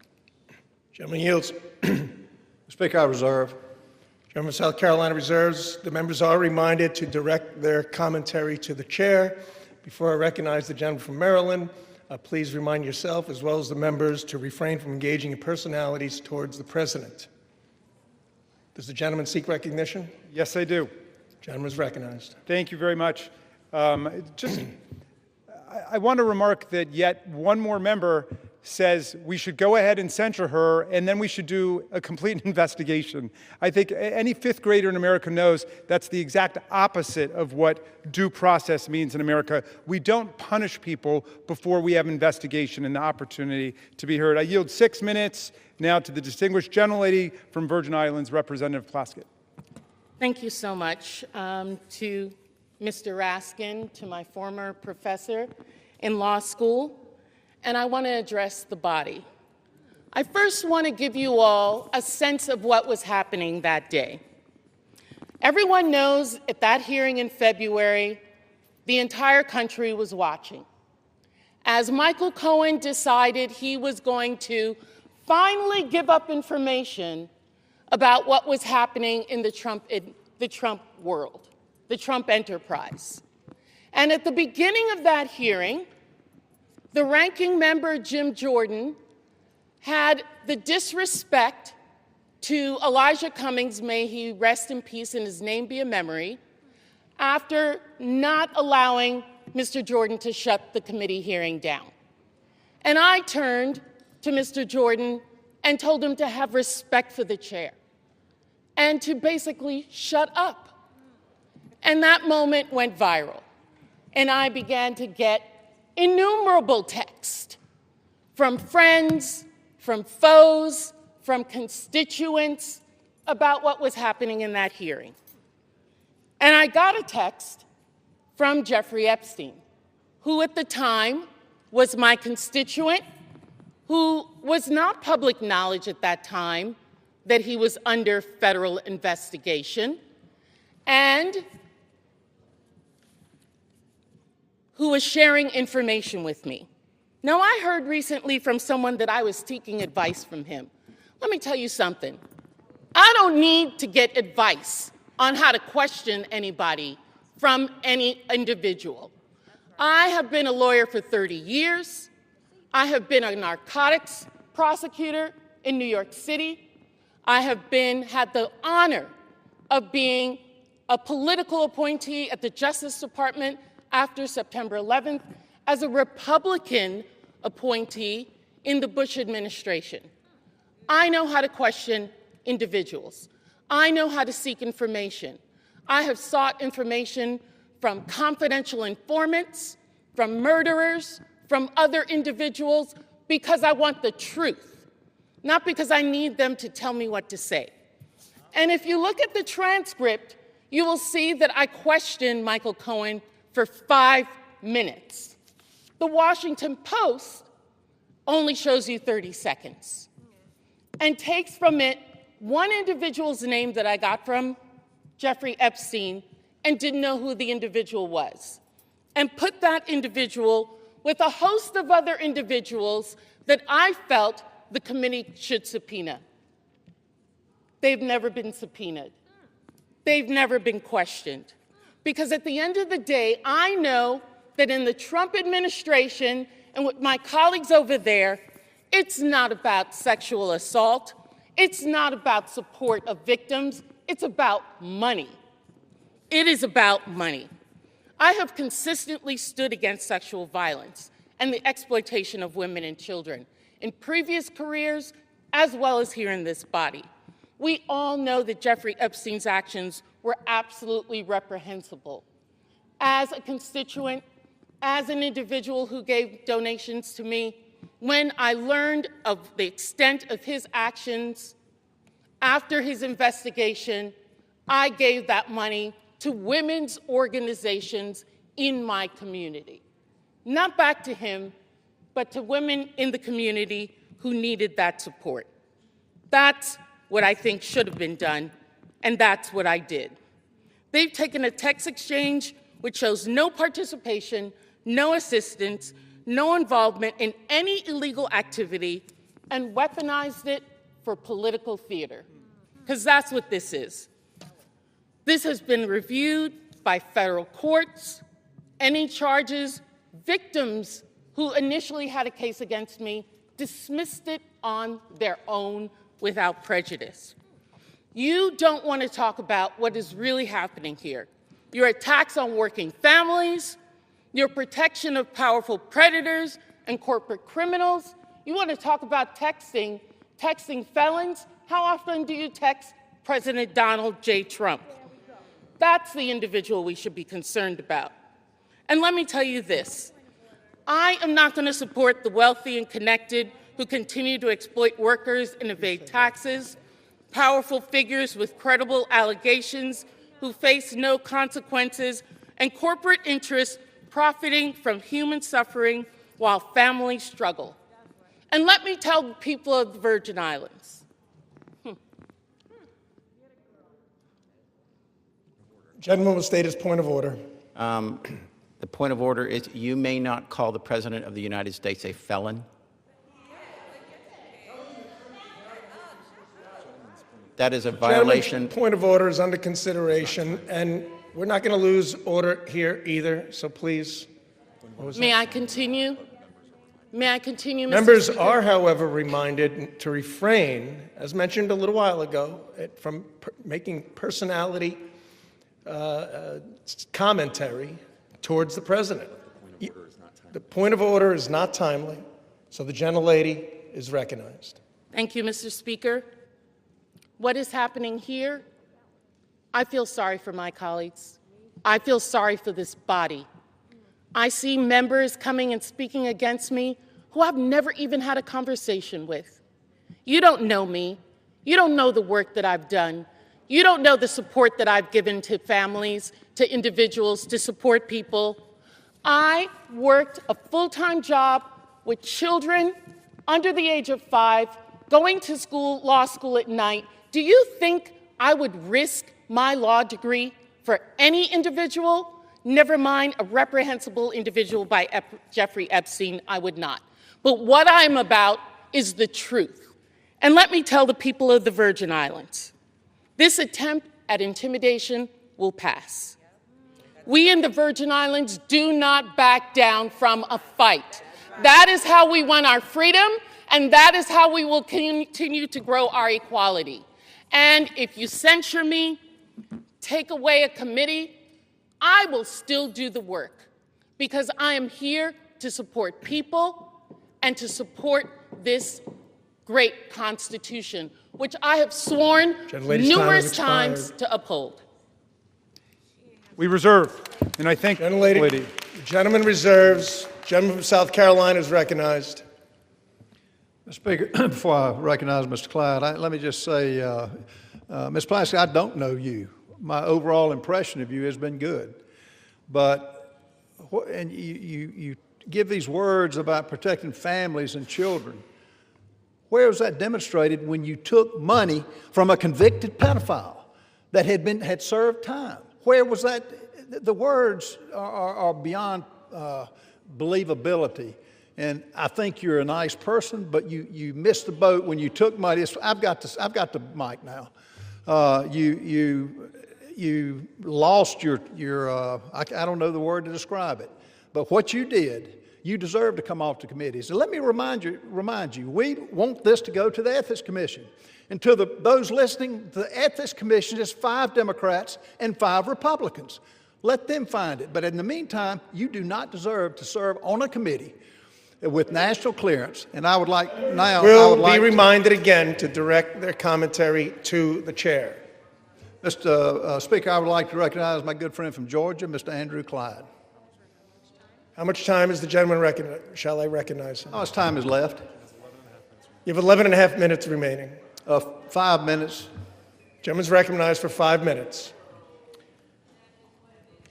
I thank the gentleman for yielding. My good friend, Mr. Norman from South Carolina. Mr. Speaker, I rise today in support of this resolution censuring and condemning Delegate Stacey Plaskett of the U.S. Virgin Islands for inappropriate coordination with convicted sex offender Jeffrey Epstein during a congressional hearing and removing Delegate Plaskett from the Permanent Select Committee on Intelligence and referring her to the Ethics Committee for further investigation. After 4 years of silence on this matter, not a peep during the entire Biden administration, let me repeat that, after 4 years of silence on this matter about Jeffrey Epstein, House Democrats are now demanding transparency and accountability surrounding Jeffrey Epstein and his associates. While their fake outrage is clearly just another disgusting attempt to smear President Trump, House Republicans are taking this matter seriously and are working toward delivering the much-needed transparency and accountability that the American people deserve. This resolution is accountability, page 1. During the House Oversight Committee's ongoing investigation into Jeffrey Epstein, emails obtained by a congressional subpoena, that's right, it was the congressional subpoena by the House Oversight Committee, not the discharge petition that just got voted on, but this was the Oversight Committee's congressional subpoena, has brought to light that in 2019, Delegate Stacey Plaskett coordinated her line of questioning with Jeffrey Epstein in real time over text messages during an Oversight Committee hearing featuring testimony from Michael Cohen. Now, who is Michael Cohen? Michael Cohen was the disgraced former attorney of President Donald Trump. She was asking input from Jeffrey Epstein on how to best question Cohen, and Cohen was himself at that time a convicted felon from 2018. So now that Republicans are exposing Democrat ties to Jeffrey Epstein and his vile crimes, the other side of the aisle has flipped. They apparently no longer want transparency or accountability. Why? Because they don't want the truth. They want to weaponize a serious matter into a distraction, all in an attempt to take down President Trump and to hurt his administration and what he's doing to make America great again. The actions taken by Delegate Plaskett reflect poorly on the House, and this body needs to hold her accountable. I urge all of my colleagues to vote to adopt this resolution to show the American people that those who colluded with Mr. Epstein, including members of the House, will be held accountable, and this resolution is the beginning of that. I thank you, and I yield back. Gentleman yields. To the chair. Speaker, I reserve. Gentleman from South Carolina reserves. Gentleman from Maryland is recognized. Proud to yield 1 minute to the distinguished Minority Leader, Hakeem Jeffries. The Minority Leader is recognized.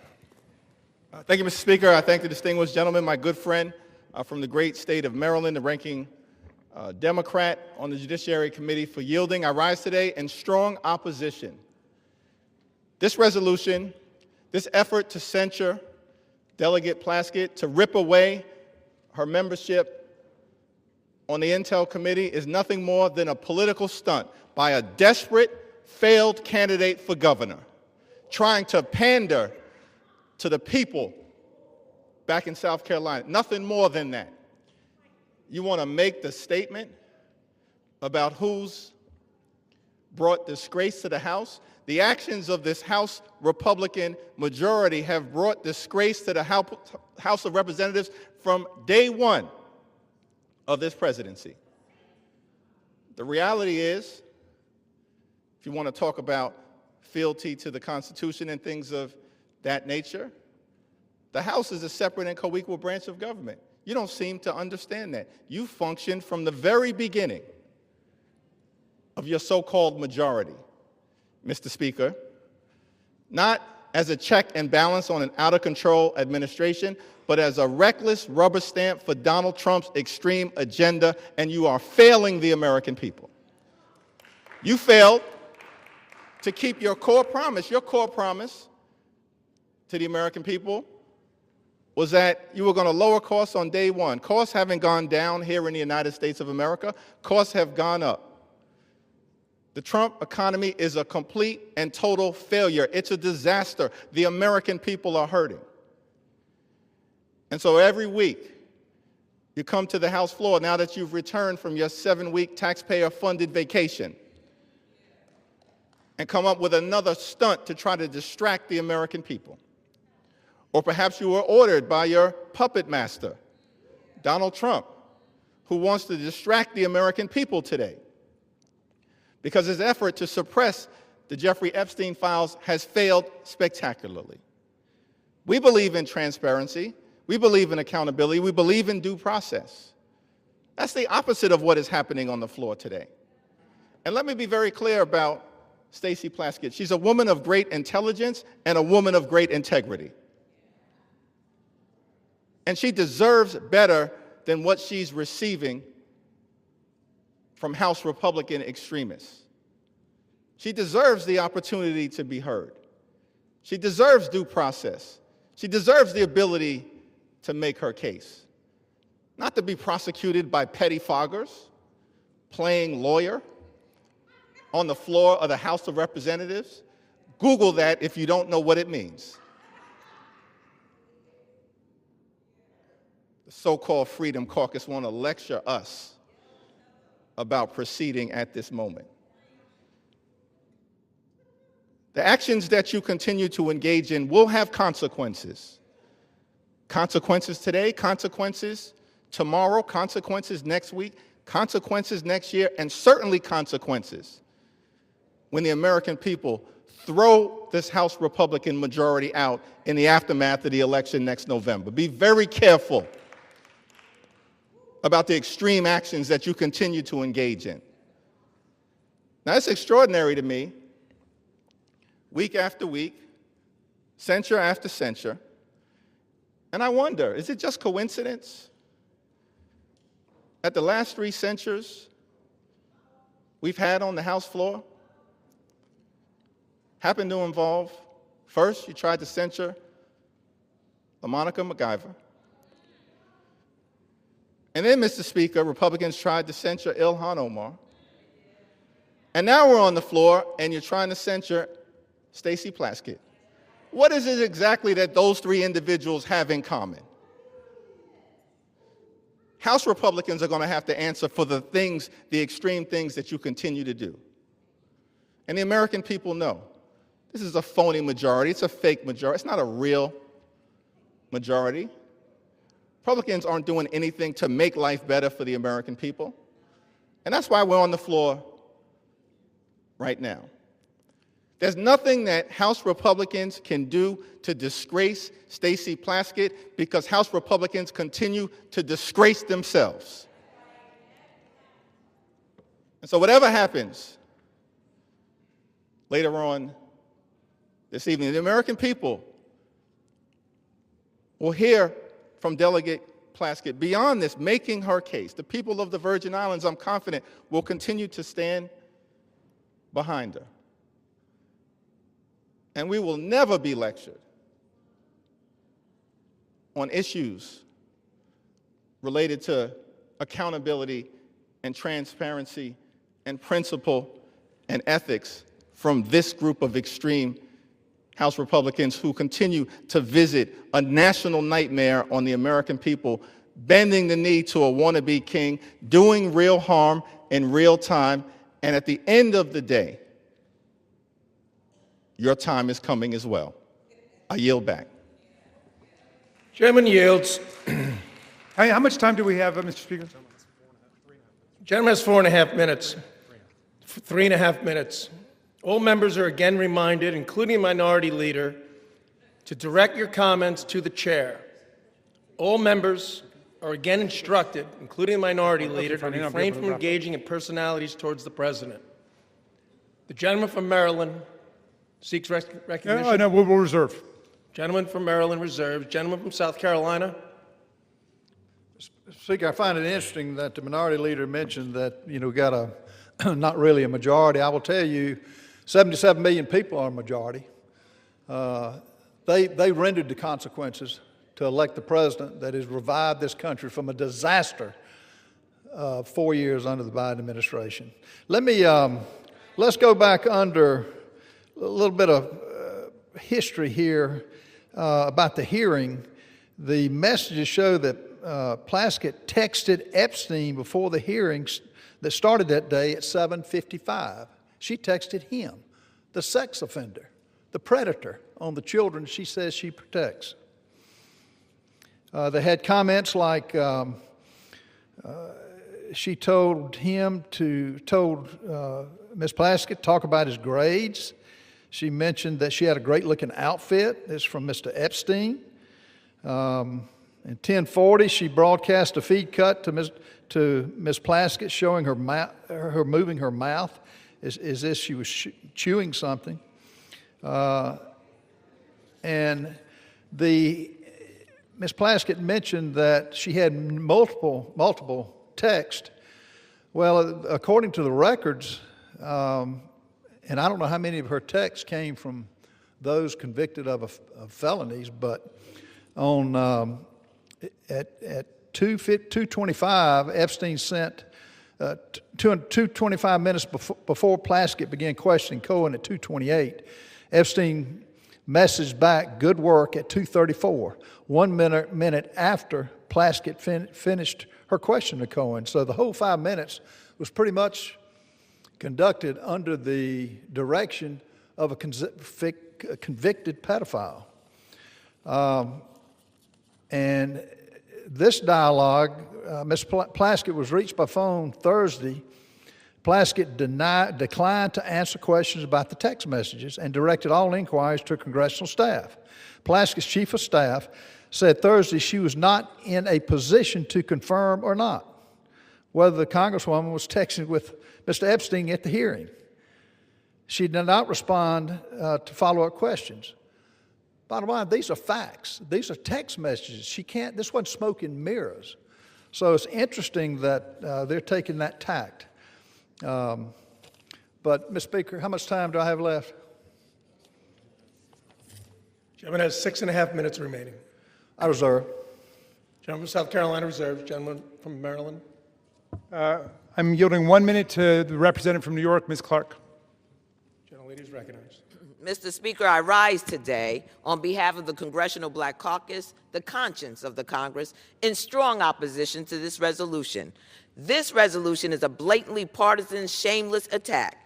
As we sit here today, Donald Trump is still the single person in this country with the authority and the ability to deliver justice to survivors and truth to the American people by just releasing the files. So instead of answering why Donald Trump chooses every single day not to release the Epstein files, they're pointing fingers at this side of the aisle. Mr. Speaker, unlike the president, Congresswoman Stacey Plaskett has committed no crime, violated no rule, and broken no promises. There has been no investigation, no due process, no inquiry into whether the Congresswoman had any connection whatsoever to Epstein's despicable and disgusting criminal conduct. This resolution would have us remove a capable and hardworking member of one of the most serious working committees in this body on the basis of a conversation from more than 6 years ago, which broke no rules, and has no connection to any criminal activity. I urge my colleagues to vote no on this partisan resolution, this sham, and I yield back. Gentlewoman's time has expired. We reserve. Gentleman from Maryland reserves. Gentleman from South Carolina. Speaker, I reserve. Gentleman from South Carolina reserves. And we're prepared to close. It's closed. Yeah, I'm prepared to close. All right. Gentleman from South Carolina is prepared to close. Maryland is recognized. Mr. Speaker, thank you very much. I want to start by addressing the young people who appear to be in the audience this evening, because I'm afraid some of my arguments are lost on some of our colleagues across the aisle suffering from Trump derangement syndrome. It seems to have completely warped their minds today, and they're not thinking clearly about the Constitution or about the rule of law. But the young people here will recognize, if they read this resolution, immediately what's wrong with it, because it's replete with phrases like this, that this one incident that they're referring to raises serious questions about the judgment and the integrity and the fitness to serve.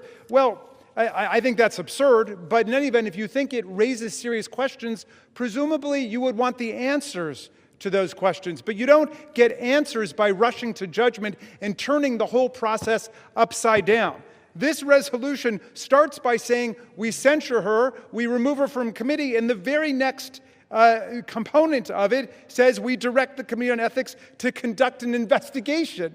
That is the opposite of due process, and I hope at least future generations will understand that's not how we hold people accountable, whether it's under criminal law, under civil law, or under an ethics process, which they purport to want to be launching here. Again, go back to the George Santos standard. The reason we voted against just hanging him out to dry and censuring him and expelling him is because the process hadn't happened yet.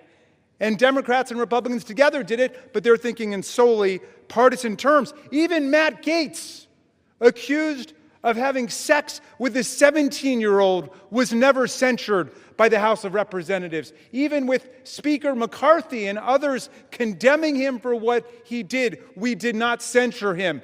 Think about what you're doing to the precedents of this body by trying to attack Ms. Plaskett. And let me just close with a personal thought. I wasn't going to bring it up because I didn't want to embarrass her, but she was one of the 3 finest students I ever had in constitutional law. She was a straight A student in the early 1990s. She's a straight A student in the 21st century. I'm proud not only that she was my student, but that she's my friend and that she's my colleague, and you don't disgrace us in any way. You go to work every day for the people of Virgin Islands, and we're proud of you. And with that, I'll yield back.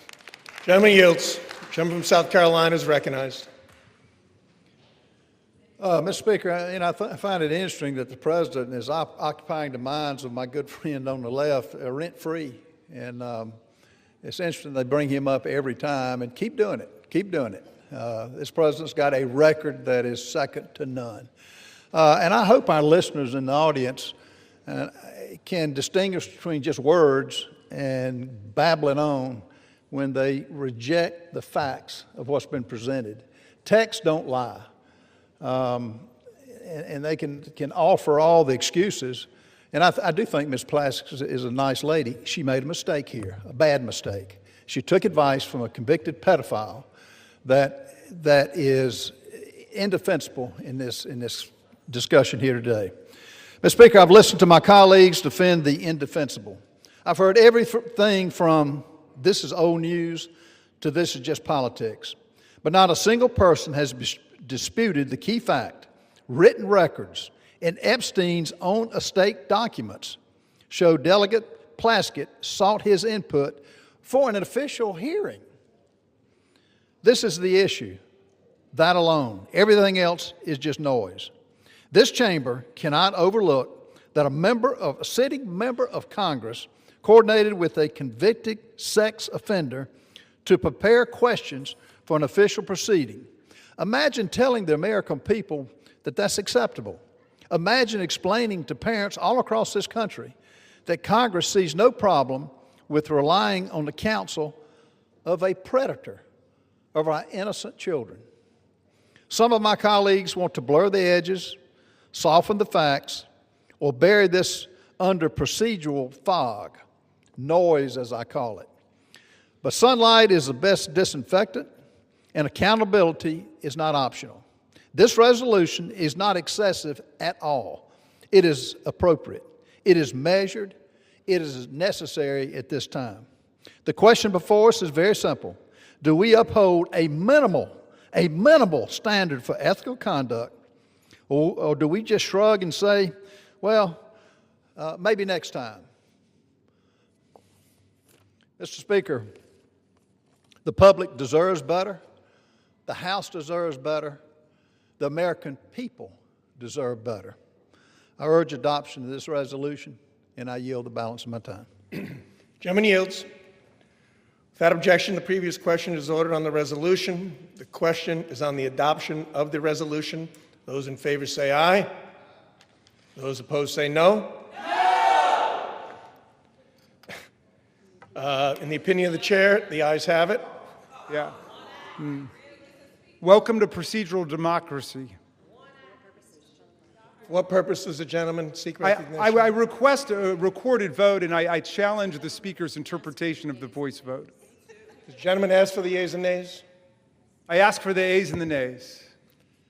The yeas and nays are requested. Those favoring a vote by the yeas and nays will rise. A sufficient number having risen, the yeas and nays are ordered. Pursuant to Clause 8 of Rule 20, further proceedings on this question will be postponed.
Okay. For what purpose does the gentleman from Arkansas, Mr. Westerman, seek recognition? Mr. Speaker, pursuant to House Resolution 879, I call up H.J. Res. 130 and ask for its immediate consideration in the House. The clerk will report the title of the joint resolution. House Joint Resolution 130, Joint Resolution providing for congressional disapproval under Chapter 8 of Title 5 United States Code of the rules submitted by the Bureau of Land Management relating to Buffalo Field Office Record of Decision and Approved Resource Management Plan Amendment. Pursuant to House Resolution 879, the joint resolution is considered read. The joint resolution shall be debatable for 1 hour, equally divided and controlled by the chair and ranking minority member of the Committee on Natural Resources or their respective designees. The gentleman from Arkansas, Mr. Westman, and the gentleman from California, Mr. Huffman, each will control 30 minutes. The chair recognizes the gentleman from Arkansas, Mr. Westerman. Mr. Speaker, I ask unanimous consent that all members have 5 legislative days to revise and extend their remarks and to include extraneous material on H.J. Res. 130. Without objection. Mr. Speaker, I yield myself such time as I may consume. The gentleman is recognized. I rise in strong support of H.J. Res. 130, which would repeal the Bureau of Land Management's Misguided Resource Management Plan, or RMP, amendment for the Buffalo Field Office in Wyoming, which was finalized in the twilight hours of the Biden-Harris administration. Wyoming's Powder River Basin currently supplies 40% of the nation's coal. The RMP amendment in question effectively halted future federal coal leasing across a region in Wyoming larger than New Jersey and located in the heart of America's coal country. Without repeal, the RMP amendment will end coal production in the region entirely by 2041 and close 12 active mines. The RMP amendment is a death blow to America's energy security, Wyoming's workers, and the economic backbone of the state itself. It is projected that U.S. electricity demand will grow by as much as 128 gigawatts through 2029, and global energy demand is expected to double by 2050. Coal is reliable, affordable, and essential to meet the increasing power demands of the AI revolution and advanced manufacturing. The RMP amendment locked up an astonishing 48 billion short tons of coal. That's enough to meet U.S. coal demand for the next 116 years.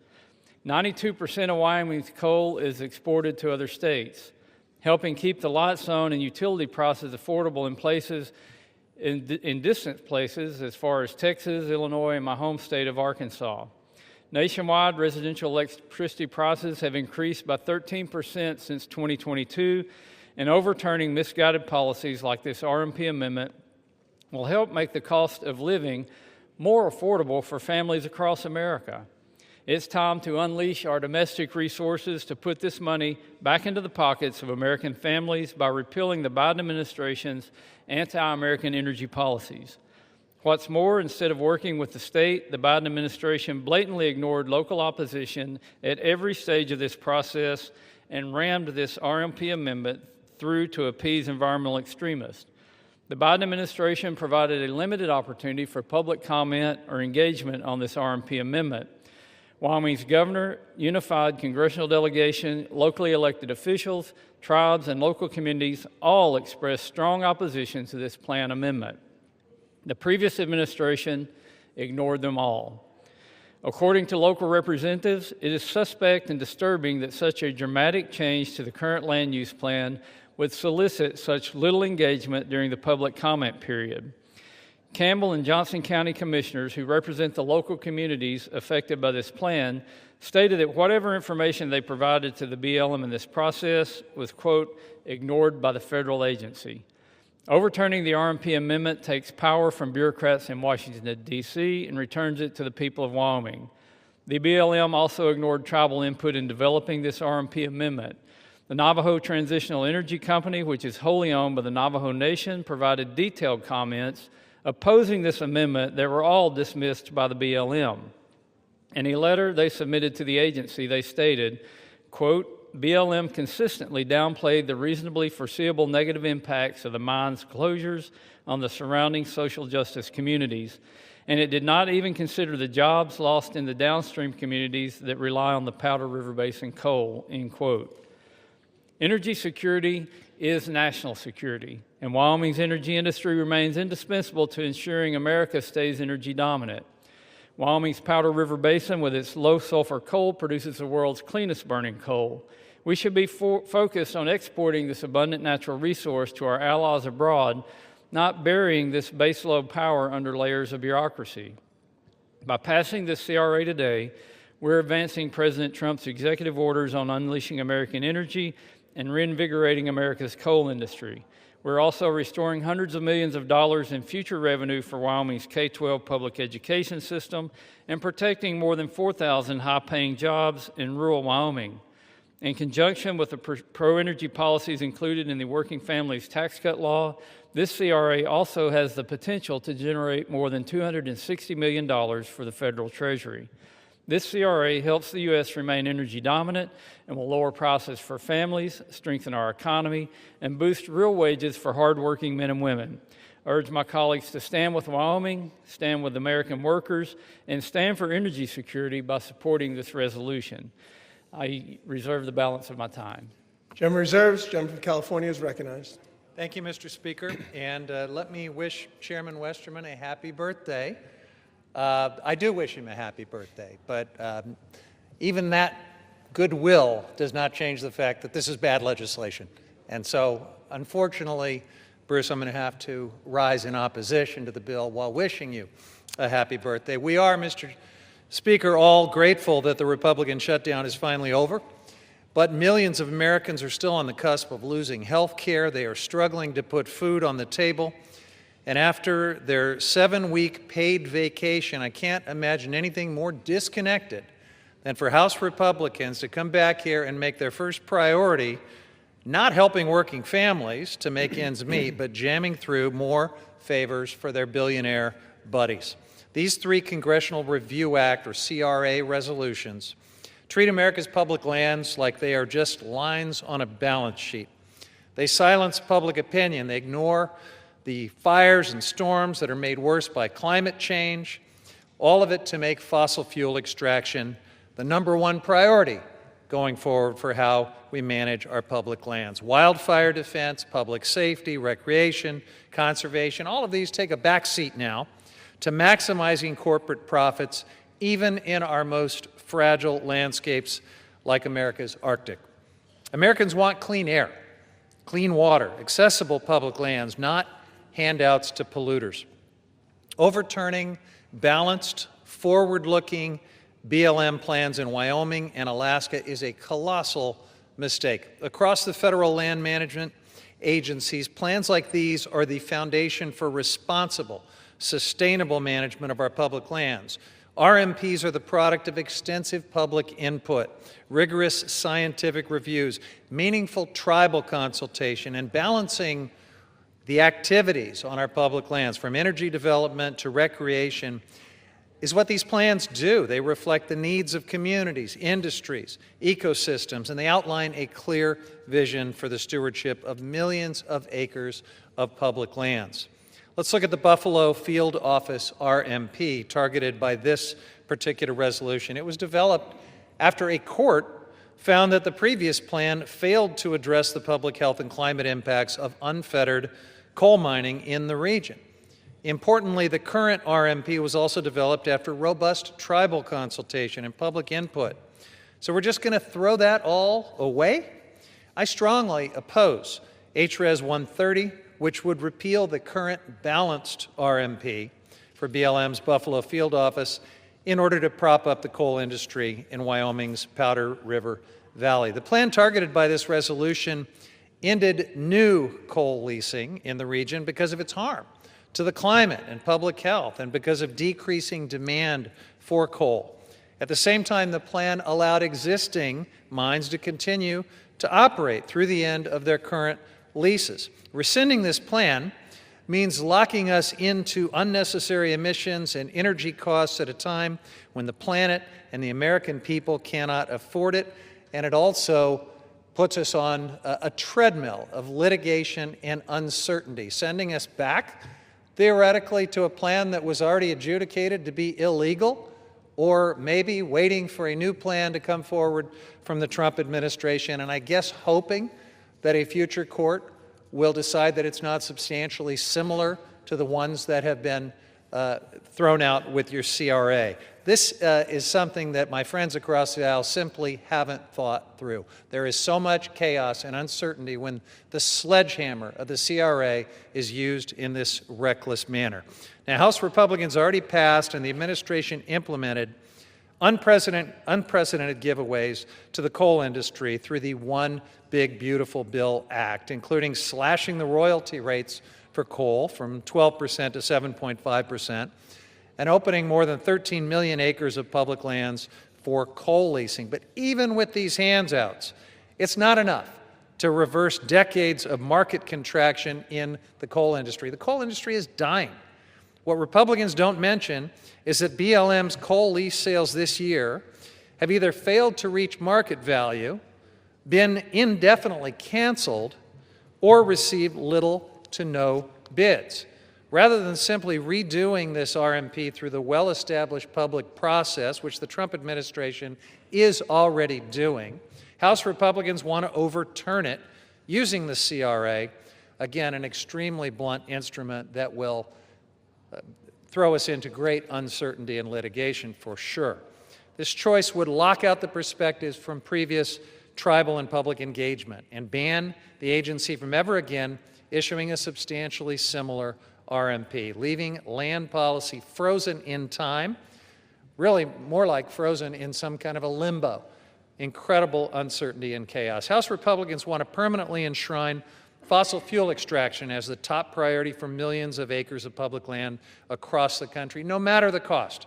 And they're picking winners and losers here, blocking affordable renewable energy projects, sacrificing our public lands in the process. I urge my colleagues to reject these reckless resolutions that would upend millions of acres of public land management and reject this entire familiar playbook from congressional Republicans, trying to deepen our dependence on dirty fossil fuels that pollute our air, contaminate our water, and harm the public health, while doing everything possible to slow, stop, or sabotage the development of affordable, renewable energy. Our constituents deserve a lot better than this. We deserve clean, affordable, and reliable energy. We deserve good-paying jobs and affordable health care.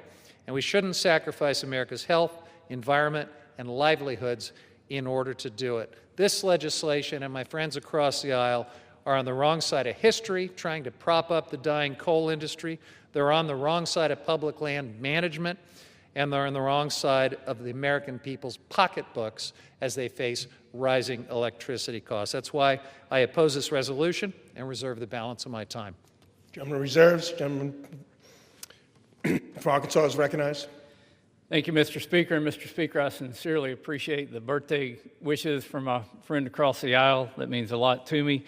If I had a birthday wish of my own, it would be to make energy more affordable for the American people, to help the good folks of Wyoming to have a livelihood, and to not only keep prices down, but keep good-paying jobs across this country that are in the energy industry. We know that we need more energy going forward. We need more electrons on the grid. We need a larger grid, and we need to all work together to do those things. But if this resource management plan amendment by the previous administration was balanced, I would hate to see a heavy-handed resource management plan amendment by the previous administration, because this took a sledgehammer to an established industry in the state of Wyoming. And I'm sure my distinguished colleague from the great state of Wyoming, Representative Hageman, who is the lead sponsor of this legislation, will go into detail what this would mean to Wyoming if this plan amendment stays in place. And I yield her 6 minutes. Thank you, Mr. Chairman. Mr. Speaker, I rise today in support of my legislation, House Joint Resolution 130, which utilizes the Congressional Disapproval Procedure under the Congressional Review Act, or CRA, to restore coal leasing in Wyoming's Powder River Basin. Many on the East Coast of America might be surprised to learn that the federal government owns massive amounts of the western states. In Wyoming, the federal government owns about half of our surface estate and 60% of the subsurface estate, or our minerals. In Northeast Wyoming, the Bureau of Land Management's Buffalo Field Office owns and manages over 788,000 acres of land and 4.7 million acres of our mineral estate. Notably, this land encompasses Wyoming's share of the Powder River Basin, North America's largest coal deposit, responsible for the production of 40% of our nation's coal. Wyoming is the largest coal producer in the nation. We, in other words, are responsible for ensuring that you can turn on your lights and heat your home. The BLM manages its public lands pursuant to the Federal Land Policy Management Act, which is implemented pursuant to what we refer to as Resource Management Plans, or RMPs. These RMPs are designed to maximize resource values for the public. The BLM is required to comply with a multiple-use mandate, ensuring that these combination of uses meet current and future needs of the American people. In its waning days, the Biden administration issued an RMP amendment for the Buffalo Field Office, which pursued the no new leasing alternative, pulling 481,000 acres of America's largest coal reserves and resources offline, making 48 billion short tons of coal unavailable and ending leasing in the Powder River Basin. Such a decision cannot be considered a legitimate or legal RMP pursuant to FLPMA, and neither does it align with Congress's multiple-use mandate. The Biden RMP is instead very clearly a mineral withdrawal enacted by climate activists in direct violation of the law. The Biden administration's decision to terminate mining in Wyoming's PRB is not only irresponsible and harmful, but downright illegal, a mechanism used by the governing elite to inflict harm on every single citizen of this great country to further climate change lunacy. If this RMPA is allowed to continue, it would risk 4,122 jobs in rural Wyoming, $1.9 billion in labor output through 2048, and millions of dollars in state revenue used to fund public K-12 education. This seemingly localized decision has national repercussions as well. In 2024, Wyoming produced 191 million tons of coal, 171 million tons of which was shipped to 26 different states for producing electricity. At these rates, Wyoming produces about 40% of the nation's coal and about 80% of all federal coal production. With coal generating as much as 23% of America's electricity at any given time, Wyoming coal supplies as much as 9.2% of the electricity produced in this country. Watching the arguments in the Rules Committee last night and on the floor today, it is clear that affordability is the word of the day for my colleagues across the aisle.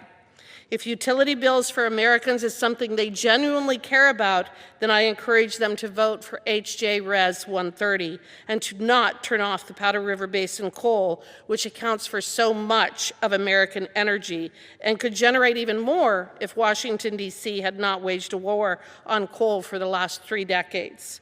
In short, it is policies such as no new coal leasing contained in this Buffalo RMP that reduces affordability, which my colleagues on the other side of the aisle will be supporting if they continue to oppose H.J. Res. 130. This vote today is a vote to shore up the grid, which will have positive impacts on the utility bills of Americans. When combined with what this majority did for energy development in the One Big Beautiful Bill, we are shoring up centuries of energy production. We cannot survive in this country without Wyoming coal, the majority of which is produced in the Powder River Basin.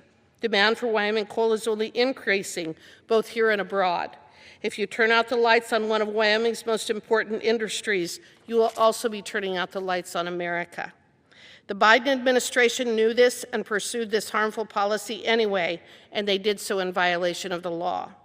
On September 18, 2025, the Government Accountability Office determined that the Buffalo RMP was a rule subject to the CRA on the grounds that it is an agency statement, is of future effect, and it implements, interprets, or prescribes law and policy. This decision is in line with previous GAO decisions on similar land management plans and RMPs, several of which this body has passed in the 119th Congress. A vote today for H.J. Res. 130 has many positive implications. First, it would overturn this harmful plan and revert to the 2015 RMP, thereby protecting access to 481,000 acres for coal leasing. Second, it would provide certainty to countless Wyomingites who rely on our good, clean coal for jobs and for revenue that funds the schools that our children attend. Third, it is a vote for the millions of Americans who continue to rely on Wyoming coal and who always will. Fourth, it's a win for Congress, reminding the agencies that we are the primary policymaking branch of government and that we will hold the agencies responsible for bad, unlawful regulations. I urge all of my colleagues to vote in favor of H.J. Res. 130, and I yield back. The gentleman from Arkansas reserves. The gentleman from California, you are recognized. Thank you, Mr. Speaker. It occurs to me that as we're having this debate, pretty much the rest of the world is in Brazil right now for the climate conference. Of course, the Trump administration has disgracefully pulled the United States out of the Paris Agreement once again, so we have no federal delegation at all. But as the rest of the world convenes to accept the reality of the climate crisis and to accept the related reality of coal being the biggest contributor to carbon pollution, and the entire world is talking about how to phase down our dependence on coal pollution and fossil fuel pollution, we are here in this alternate reality of the Republican majority, where my colleague from Wyoming calls it climate lunacy. It's a sad, sad testament to, frankly, the disgraceful leadership of this Republican majority that propping up the coal industry with discounted royalties and massive subsidies and millions of acres of land giveaways, and now this misuse of the Congressional Review Act is the official policy of the Republican majority. It's just almost unthinkable, and yet that's where we are. With that, Mr. Speaker, I yield as much time as he may consume to the gentleman from New Mexico, Mr. Vasquez. Is recognized. Thank you, Ranking Member. Thank you, Mr. Speaker. Well, first, coming from New Mexico, let me tell you that I have gone through the RMP process firsthand in my own Las Cruces district, the Tri-County RMP. And those are long and painful processes. They take a lot of public input, a lot of painful meetings. Those plans are developed with the input from residents from all sides of the aisle that represent different parts of what is our public lands and that mandate to have multiple use lands. They are not meant just for one industry. They are meant for everybody that uses those public lands. And when I served on the U.S. Federal Committee to advise the Forest Service, and we got all these stakeholders together to implement the 2012 planning rule, it was the same deal. We did it deliberately. We did it with all stakeholders at the table. And so these RMPs are actually developed with public input from every community, not from one single stakeholder group. And that is the painful process that it takes to update these plans, many of them which haven't been updated since the 1980s. Now, it's important that we take into account the time, the effort of not just the agency staff and those folks who show up to those hard meetings and hear the public out, but the public who comes out in my district sometimes driving 30, 40, 50 miles just to attend one of those meetings so that they can eventually get to an RMP knowing that that will be the law of the land. And so today I rise in opposition to all the CRAs. But in particular, I want to talk about one very special place. In 2017, when the Arctic National Wildlife Refuge's coastal plain was first officially opened to drilling, supporters promised that the sale would raise significant revenue. Instead, only 3 bidders emerged. And the first mandated lease sale brought in less than 1% of the $2.2 billion that Congress was told to expect. Less than 1%. That burdened taxpayers with an additional $2 billion in national debt. Why? Well, because the Arctic is one of the most expensive places on Earth to drill. And investors and the oil industry know this. In fact, BP and Shell already abandoned their Arctic proposals, even paying to exit those leases. And financing has dried up completely, with nearly every major U.S. bank and 20 global insurance companies having publicly pledged not to finance Arctic drilling projects, yet here we are. The coastal plain is too remote, too costly, and too risky to make drilling financially feasible, especially when we already produce record oil and gas volumes elsewhere at a far lower cost to taxpayers, including in my district, the Permian Basin. And let's be clear, Arctic drilling will not lower gas prices. With no existing roads, pipelines, or infrastructure, Any Arctic oil would take years to reach the market if it ever does. I know this myself because this is a picture from when I was in the Arctic. Now, this is also a question of what we value. The Arctic Refuge is the only national wildlife refuge that protects a complete Arctic ecosystem. It's called the crown jewel of our public lands, and that it's called that for a reason. And I saw why firsthand when I was there last summer.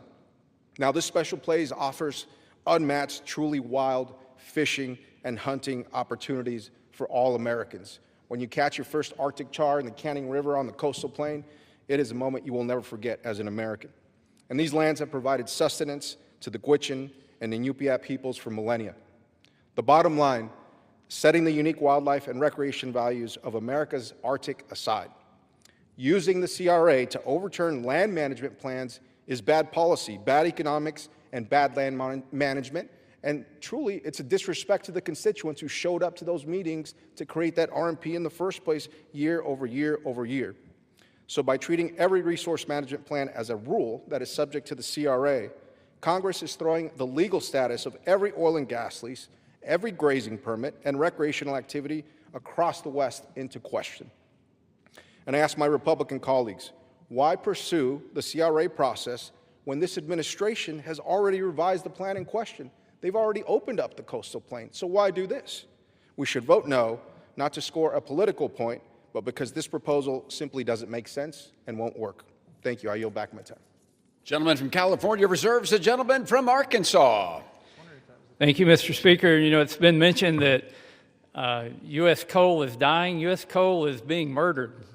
There's been an attack on it for many years, and some people will not stop until they see it gone, but it's to our own demise because we depend so much on the energy, not only from coal, but from natural gas.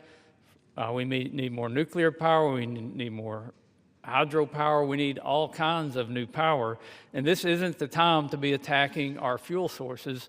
And you know, we'll have a debate on the Arctic slope and the coastal plain, but when we're talking about Wyoming, we're talking about coal, and we're talking about really the backbone of our electrical generating and distribution system.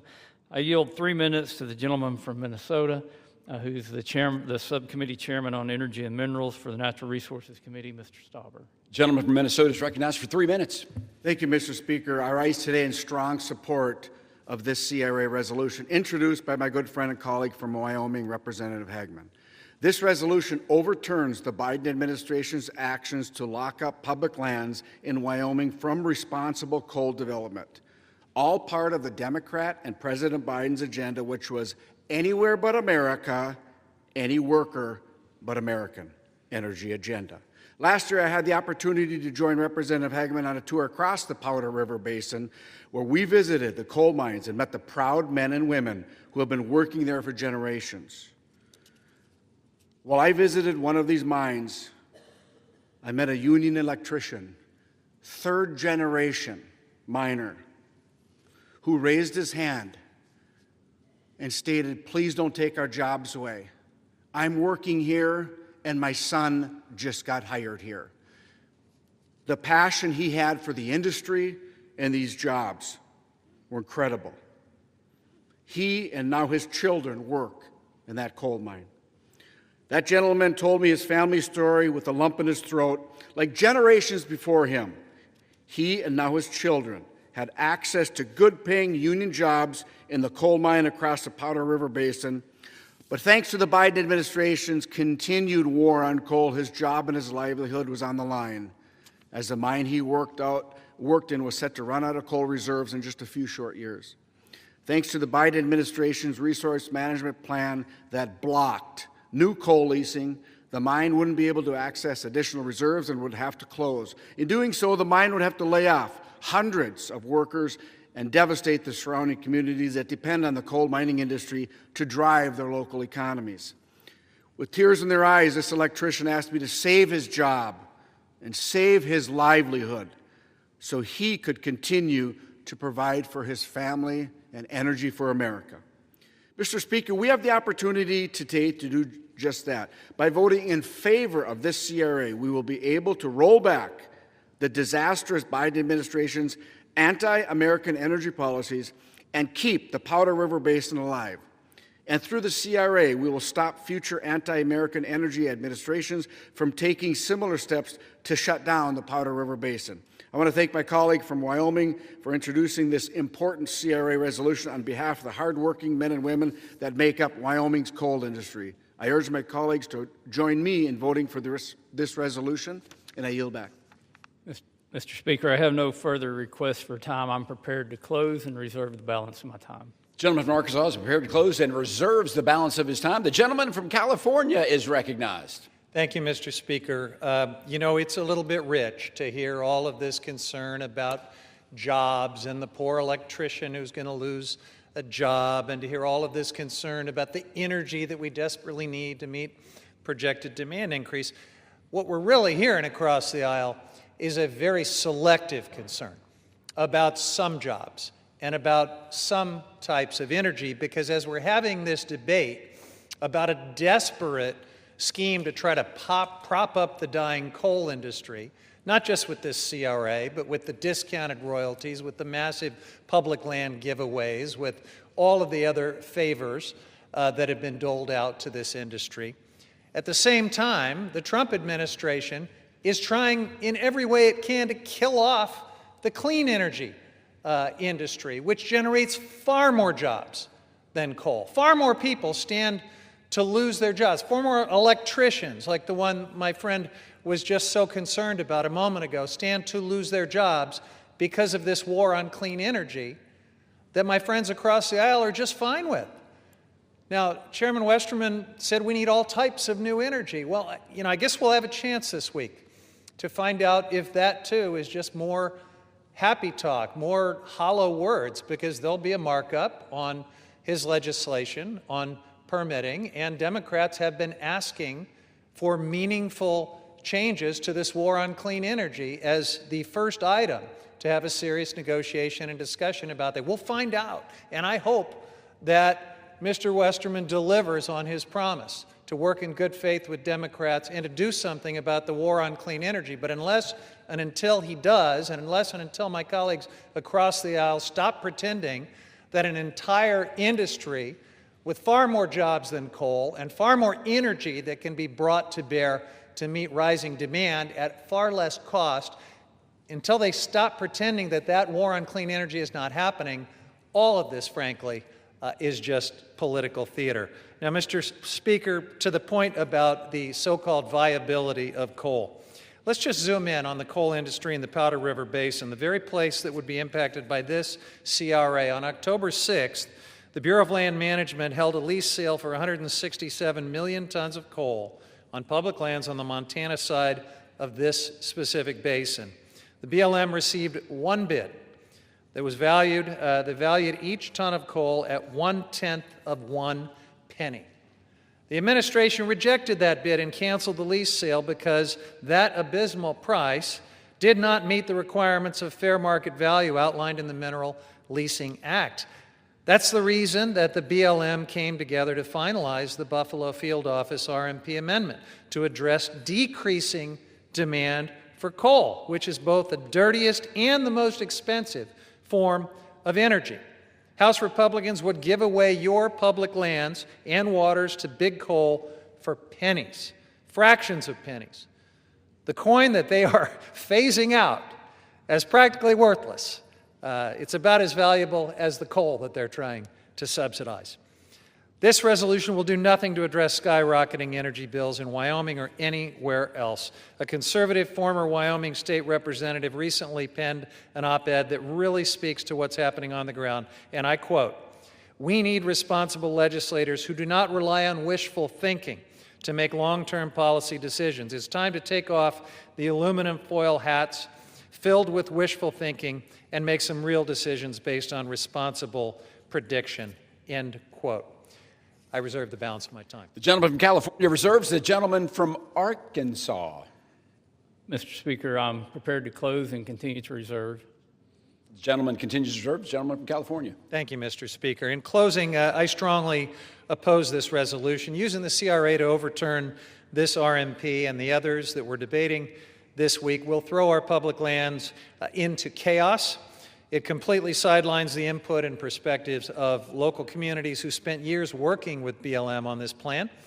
And it's another reckless attempt to prop up the fossil fuel industry and line the pockets of polluters, all at the expense of affordable energy and good-paying jobs. The Buffalo Field Office RMP allows existing coal leases to continue with reasonable safeguards to reduce emissions and protect land and water. Congress should not be overturning this plan with the sledgehammer of the CRA. I strongly urge my colleagues to vote no on the resolution, and to my Republican colleagues, I urge you to think twice about the consequences of this action and setting this chaotic precedent. I yield back. The gentleman from California yields. The gentleman from Arkansas. Thank you, Mr. Speaker. And since my colleague mentioned the SPEED Act, which we'll be marking up in committee on Thursday, even though it is not on the floor today, I'll put in a shameless plug for our bipartisan legislation that is not only tech neutral, but it's agnostic to the project type.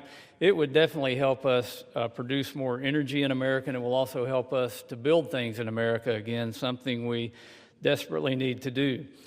And we'll debate that Thursday, and hopefully someday we'll be out here debating it on the floor. But as we look at this particular RMPA that is on the floor today because the Biden administration, on their way out, pushed something through by rule that they could never get passed into law.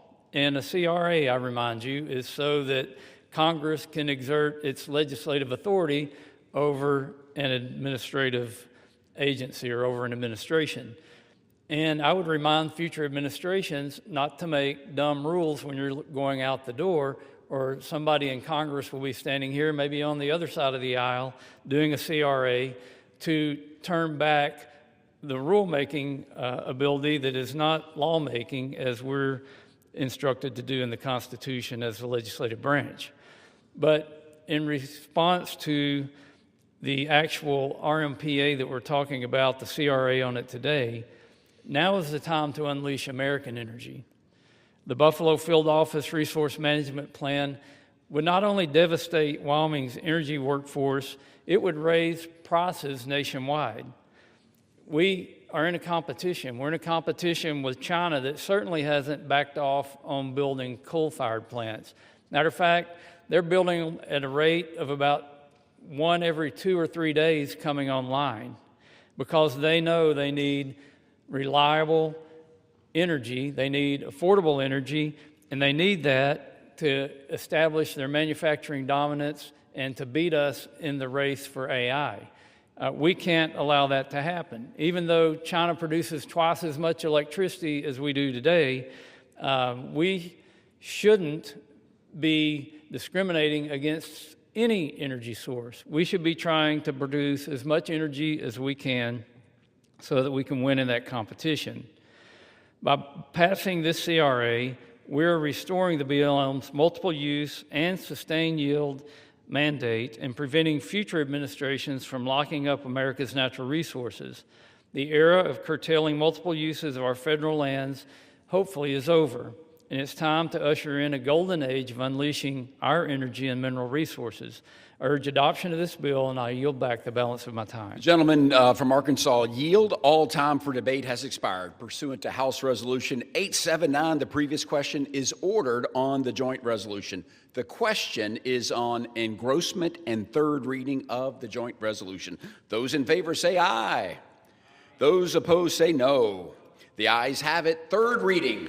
Joint resolution providing for congressional disapproval under Chapter 8 of Title 5 United States Code of the rules submitted by the Bureau of Land Management relating to Buffalo Field Office Record of Decision and approved Resource Management Plan Amendment. The question is on passage of the joint resolution. Those in favor say aye. Those opposed say no. The ayes have it. The joint resolution is passed. For what purpose does the gentleman from California seek recognition? You'll never guess why. I'm going to request the yeas and nays. The yeas and nays are requested. Those in favor by vote of the yeas and nays will rise. A sufficient number having risen, the yeas and nays are ordered. Pursuant to Clause 8 of Rule 20, further proceedings of this question will be postponed.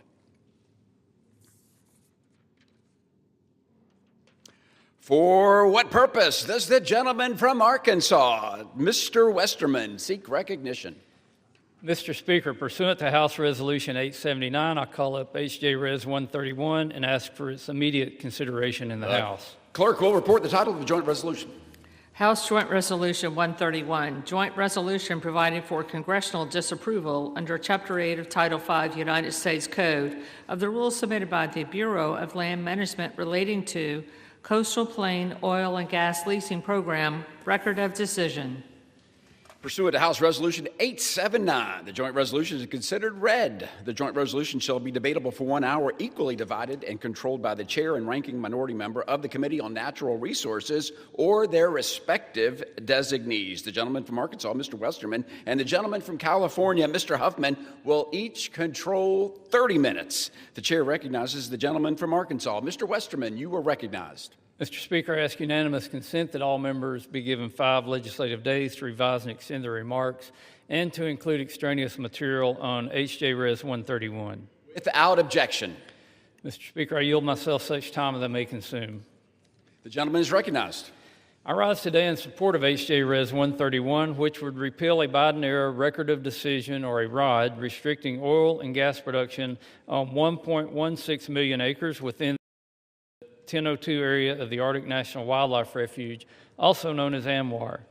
The 1002 area of ANWR was specifically set aside by Congress for its oil and gas potential and estimated to hold anywhere between 4.25 and 11.8 billion barrels of recoverable oil.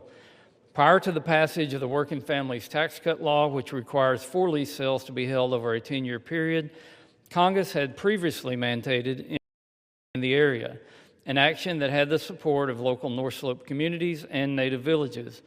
In fact, last Congress, we held a bipartisan legislative hearing on H.R. 6285, Alaska's Right to Produce Act, where we heard from tribal representatives, including Inupiat leadership from the native village of Kaktovik, the only indigenous tribal community within ANWR.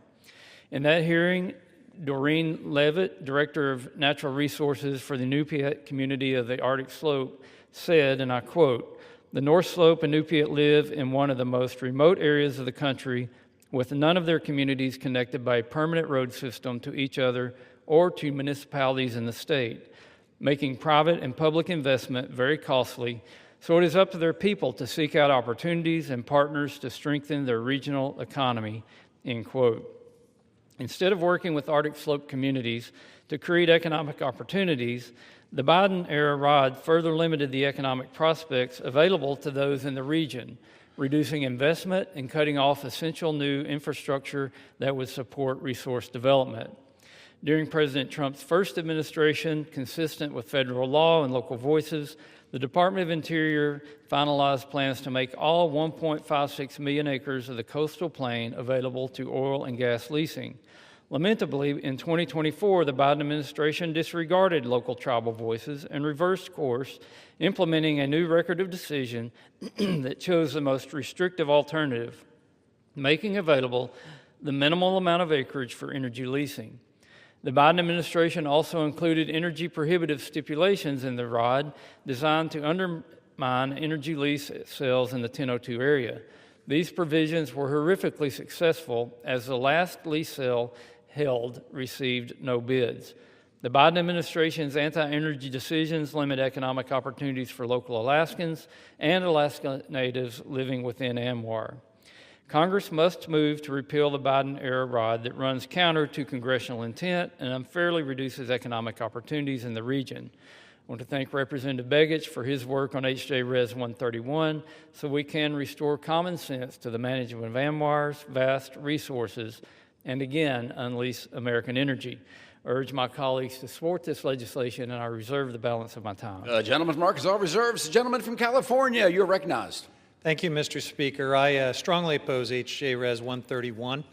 The Congressional Review Act resolution here would overturn BLM's Coastal Plain Oil and Gas Leasing Program record of decision. My Republican colleagues are once again pursuing policies that expand our nation's carbon pollution and expose our communities to future disasters. Not only would this legislation grant access to one of the most ecologically sensitive and, yes, incredibly difficult regions to drill, but it would reverse significant strides that Democrats have made to protect lands that tribal nations have occupied since time immemorial. This misguided bill would lock in oil and gas development in the Arctic National Wildlife Refuge, an area known to the Gwich'in people as the sacred place where life begins.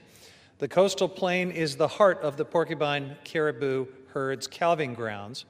It hosts nearly 200 migratory bird species annually, connecting the rest of the United States and also the world to this cradle of our natural heritage. Equally vital, the 9,000-strong Gwich'in Nation, whose subsistence and culture depend on the caribou herd, reside along the herd's migratory route, making any disruption not only a threat to biodiversity, but also an assault on indigenous livelihoods and traditions. Let me read to you a quote from the executive director of the Gwich'in Steering Committee, Kristen Moreland. She says, quote, "It is unthinkable that our congressional decision makers continue to push to exploit the coastal plain of the Arctic Refuge for oil and gas drilling." She continues, "We rely on the caribou, not only spiritually and culturally, but for our survival and subsistence. This action from D.C. is an insult to the Gwich'in people and ignores those realities," end quote. Sovereign Inupiat for Living Arctic also oppose this proposal. They said, and I quote, "Many Alaska Native communities are already facing negative health impacts from oil and gas development on their lands and are struggling to provide for their families due to impacts on the local fish and wildlife populations." Now, Mr. Speaker, these words remind us that the climate crisis is here, it is real, and it is exacerbated by this administration's relentless push towards fossil fuels. In the Arctic, temperatures are rising 4 times faster than the global average. And it is the indigenous communities in northern Alaska and in the refuge that are disproportionately feeling the devastating impacts of the climate crisis. Melting permafrost and changing species migration patterns are threatening food security, cultural traditions, and their ways of life. You'll hear my Republican colleagues argue that increased oil and gas development in the Arctic will be good for America's bottom line. That is patently false. Let me take you back to 2017, when Republicans cut a backroom deal to help pay for Trump's billionaire tax cuts the first time around by drilling in the Arctic Refuge. 2 refuge lease sales were included, in part to offset the cost of those tax giveaways to the wealthy. Republicans in Congress and the Trump administration promised that these lease sales would bring in $1.8 billion in revenue for the federal government and the state of Alaska. Well, when the first lease sale finally took place in 2021, guess what happened? It generated less than $15 million. That is around 2% of what the CBO had estimated. In 2022, 2 of the lease sales, 2 of the lessees actually asked BLM to cancel and refund their leases. Separately, in 2021, 2 development companies actually paid $10 million to walk away from their legacy leases in the Arctic Refuge. That's about the only revenue we've been able to generate in this spectacularly difficult place to drill. Taxpayers for Common Sense, a nonpartisan group focused on deficit reduction, recently said that drilling in the refuge has never been a credible revenue offset, and it isn't now. They even found that new leasing in the area would only raise at most $30 million. A drop in the bucket when you consider my Republican colleagues' big, ugly bill, which will cost American taxpayers $3.4 trillion.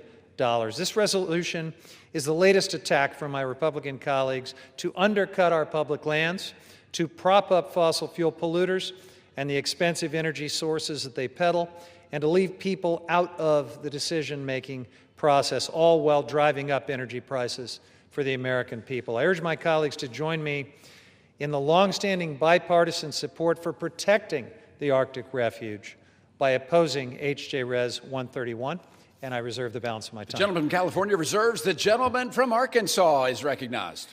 Mr. Speaker, I yield 4 minutes to the gentleman from Alaska, the lead sponsor of this legislation, Mr. Begich. The gentleman from Alaska is recognized for 4 minutes. Mr. Speaker, as the sole representative of Alaska in the United States House, I rise today in strong support of House Joint Resolution 131, a resolution to overturn the Biden administration's 2024 record of decision and action that severely restricted energy development on the coastal plain of Alaska's North Slope. For Alaskans, this issue is foundational economically, strategically, and culturally. The 1002 area of ANWR, the coastal plain, is the most studied piece of land in Alaska and one of the most resource-rich energy basins in North America. Congress set this area aside specifically because of its oil and gas potential, and Congress has twice mandated that it be leased for energy development. Yet, in December 2024, in the final days of the outgoing administration, the Interior Department issued a new record of decision that made only 400,000 acres available, a mere 25% of the legally designated coastal plain, effectively shutting down 1.16 million acres that Congress expressly told the department to lease. That record of decision ignored Congress. It ignored the statutory mandate in the Tax Cuts and Jobs Act, and it ignored the voices of the people who actually live on Alaska's North Slope. Thanks to a request from Alaska's delegation, the Government Accountability Office issued a legal opinion on August 25th, confirming that this 2024 record of decision is a rule under the Congressional Review Act. That opinion, printed in the congressional record in September, triggered the CRA window that allows Congress to act today, and Congress must act, because Alaskans have spoken clearly and they've spoken loudly. The North Slope Inupiat leadership, including the Arctic Slope Regional Corporation, the North Slope Borough, and the Inupiat community of the Arctic Slope, have consistently supported responsible development in the 1002 area of our North Slope. For decades, they have supported balanced development because they know how vital it is to sustain their communities, maintain their way of life, and fund essential public services. Oil and gas development on the North Slope provides 95% of local tax revenue, which pays for schools, clinics, utilities, public safety, and infrastructure in some of the most remote and high-cost communities in America. Without development, those services disappear. Mr. Speaker, the law is clear, the science is clear, and the economic reality is undeniable. The U.S. Geological Survey estimates the coastal plain contains 10.4 billion barrels of recoverable oil, a resource that can strengthen America's energy security at a time when geopolitical instability is rising and global energy demand is surging. President Trump recognized this on day one, issuing Executive Order 14153, unleashing Alaska's extraordinary resource potential, directing the Secretary of the Interior to restore the lawful 2020 framework. And the Bureau of Land Management is already implementing that directive, working to reinstate the 2020 record of decision and moving forward with the 4 statutorily required lease sales mandated by the American Working Families Tax Cut. But unless we disapprove of the 2024 ROD today, regulatory whiplash will continue. Investment will remain frozen, and local communities will shoulder the burden of federal indecision. House Joint Resolution 131 ends that uncertainty. It restores the legally compliant 2020 record of decision. It restores the full acreage Congress authorized for leasing, and it restores, importantly, the voice of North Slope residents in Alaska. Mr. Speaker, Alaska has the energy the world needs. America has the workforce to develop that energy responsibly. And Alaska's communities from Utqiagvik to Kaktovik have been asking for consistency, partnership, and respect from their federal government. Today, we can answer that call, and I urge my colleagues to vote yes, support Alaska, support American energy security. I yield back. Gentleman, time has expired. Gentleman from Arkansas reserves. The gentleman from California is recognized. I reserve. The gentleman from California reserves. The gentleman from Arkansas, you are recognized. Mr. Speaker, I yield 4 minutes to the gentleman from Minnesota, Mr. Stauber. The gentleman from Minnesota is recognized for 4 minutes. Mr. Speaker, I rise today in strong support of this CRA resolution introduced by my good friend and colleague, Representative Begich. This resolution overturns the Biden administration's actions to prevent the great people of Alaska from accessing and responsibly developing their abundant oil and gas resources on the North Slope. Yet again, These actions were just another part of the Democrat and President Biden's agenda. Anywhere but America, any worker but American. This was put out by the Biden administration, Mr. Speaker, on December 8th, mere weeks before the transition to the Trump administration. Last Congress, I was proud to introduce the Alaska's Right to Produce Act, which reversed many of these same anti-American energy policies of the Biden administration and passed the House with bipartisan support. Alaska is blessed with a tremendous wealth of natural resources. In fact, when Alaska was admitted to the Union, there was a specific condition laid out that the new state would develop these abundant natural resources for the benefit of all Alaskans and all Americans. The Biden administration took step after step to block the Alaskan people from developing these resources, levying more sanctions. The Biden administration levied more sanctions on the state of Alaska than they did Iran. Congress time and time again has passed laws to encourage and even require oil and gas leasing and development in the 1002 area of ANWR. The Biden's administration record of decision runs completely counter to the laws that Congress has enacted. And they played games to discourage development, like only offering unfavorable acreage in their lease sale. These policies run counter to the wishes of the Alaska Natives across the North Slope of Alaska. I had the honor of leading a bipartisan delegation of my colleagues on the Natural Resources Committee to the North Slope last year to visit with these Alaska Natives and see the responsible oil and gas operations firsthand. These individuals depend on revenues from oil and gas development for their everyday lives. In fact, Alaska Natives who are enrolled shareholders of the Arctic Slope Regional Corporation collect nearly $30,000 a year thanks to responsible oil and gas development on the North Slope. And the Biden administration failed to properly consult with the people of the North Slope when they decided to lock up ANWR and the NPRA. Former Secretary of the Interior Deb Haaland refused request after request to meet and hear from them. And this was told to us in a meeting in the Natural Resources Committee. The CRA resolution will correct this by giving Alaska and the Alaska Natives of the North Slope the opportunity to responsibly develop 1002 area of ANWR, which was set aside by Congress for this direct purpose.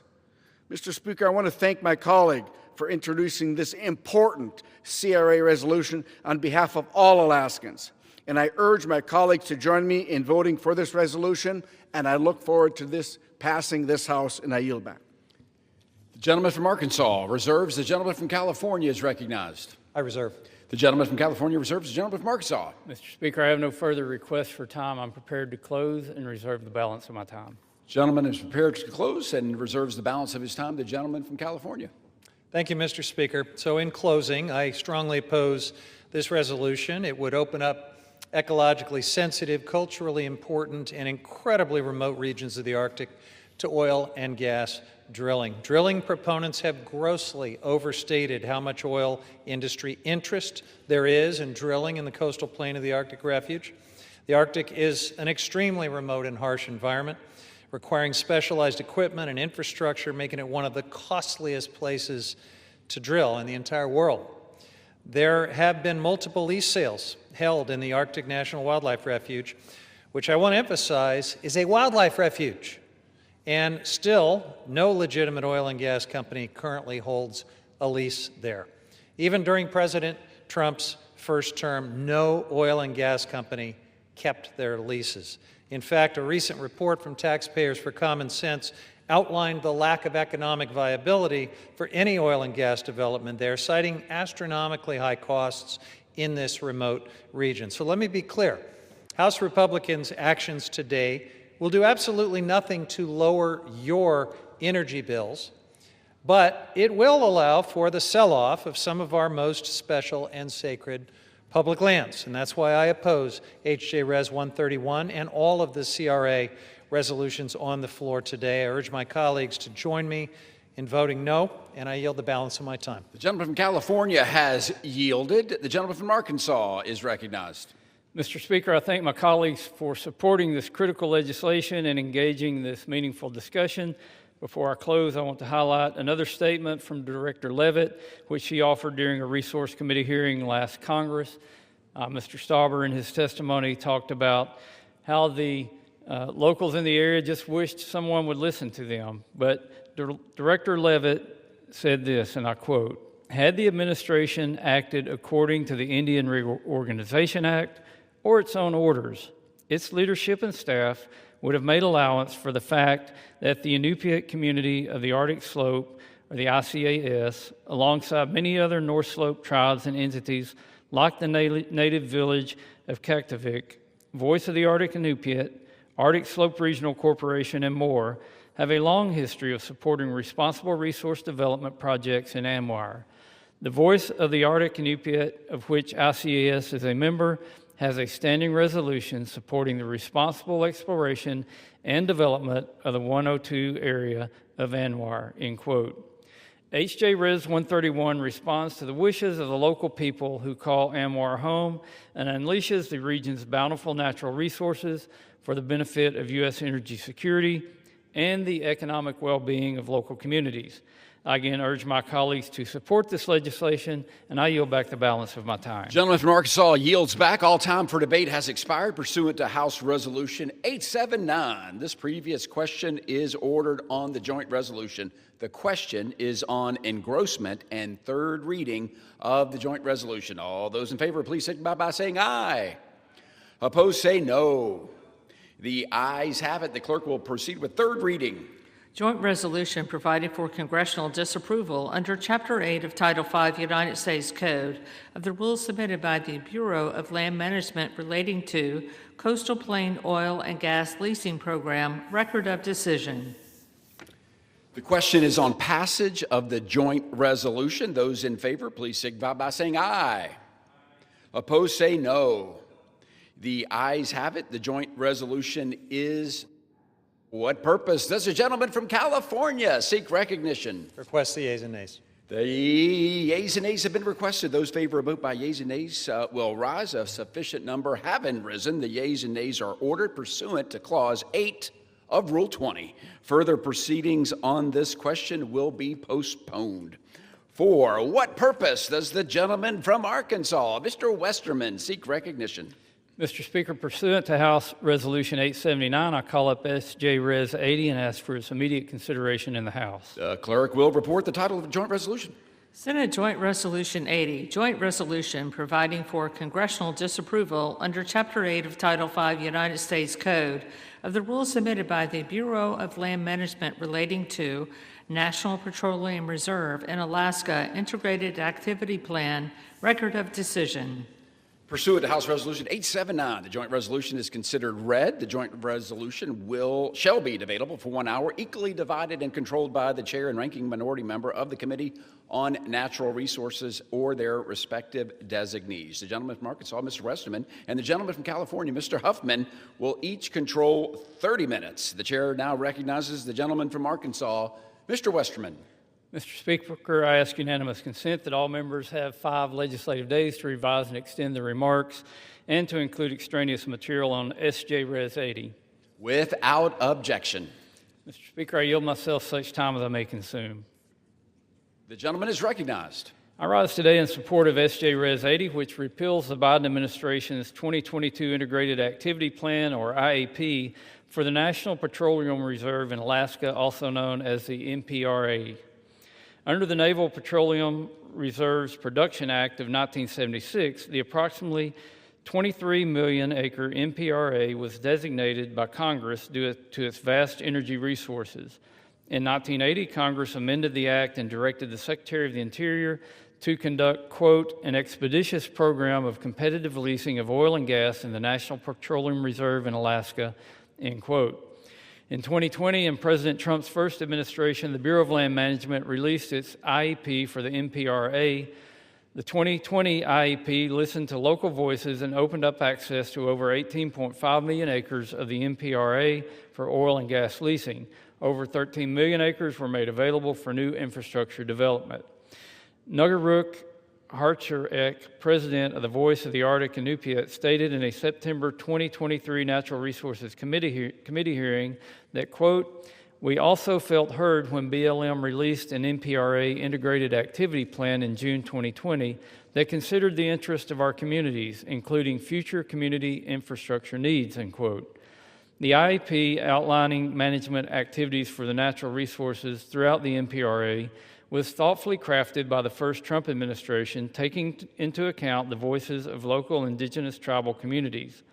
Regrettably, in 2022, the Biden administration placed the 2020 IAP with a new one, reducing the available acreage for oil and gas leasing by 37% and reducing areas available to infrastructure by over 2.3 million acres. In November 2023, during another hearing on the matter, we heard from Commissioner John Boyle of the Alaska Department of Natural Resources, who expressed concerns about the Biden administration's NPRA rulemaking process. And again, I quote, "The process to date has been confusingly deficient as the Bureau of Land Management has scheduled and canceled public meetings on short notice, avoided consultation obligations, and attempted to avoid procedural safeguards that are meant to keep rulemakings of enormous public cost and consequence from being hastily and arbitrarily implemented. Neither comprehensive environmental nor economic reviews have been completed for a proposal that will dramatically change environmental and economic management in what may be the largest federal petroleum asset in the country," end quote.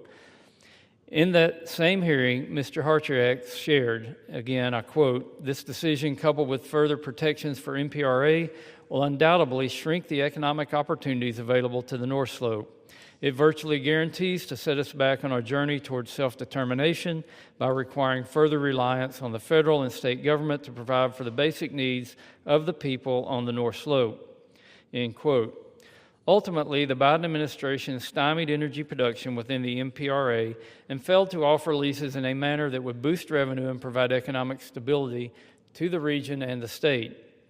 The most recent lease sale in the NPRA took place in 2019 when the BLM leased over 1 million acres, generating more than $11 million, including roughly $5.6 million for the state of Alaska.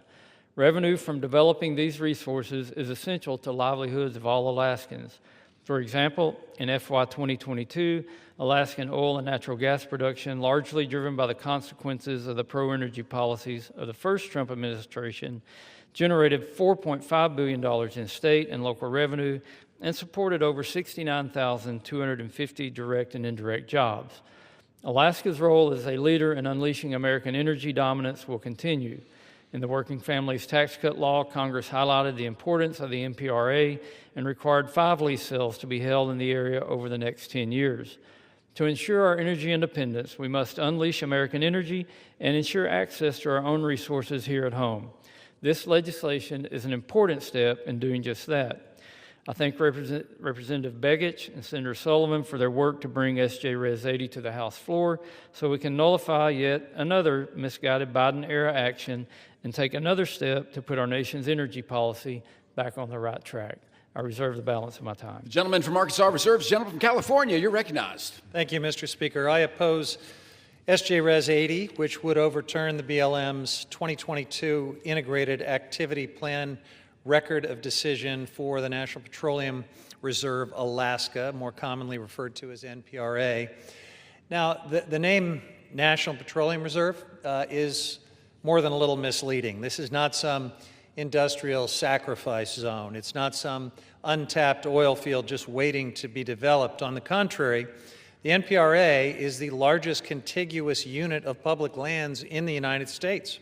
It spans 23 million acres, and this area of the Western Arctic is home to a diverse ecosystem where iconic species like wolves, polar bears, and caribou roam, and beluga and bowhead whales shelter in its coastal waters. Millions of migratory birds rely on this intact landscape and critical waters and wetlands that are the NPRA. The legislation before us today would withdraw a smart and well-thought-out plan to balance conservation and development in the NPRA. The 2022 NPRA plan was developed over more than a decade of engagement with a variety of stakeholders, scientists, experts, indigenous communities, NGOs, and industry.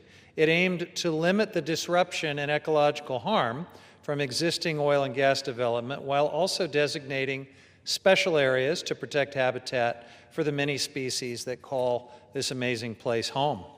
I respect that there are a variety of views on how to manage our nation's public lands, but it won't be possible for future administrations to incorporate feedback and comments on proposed actions in the NPRA if Congress approves the resolution before us today.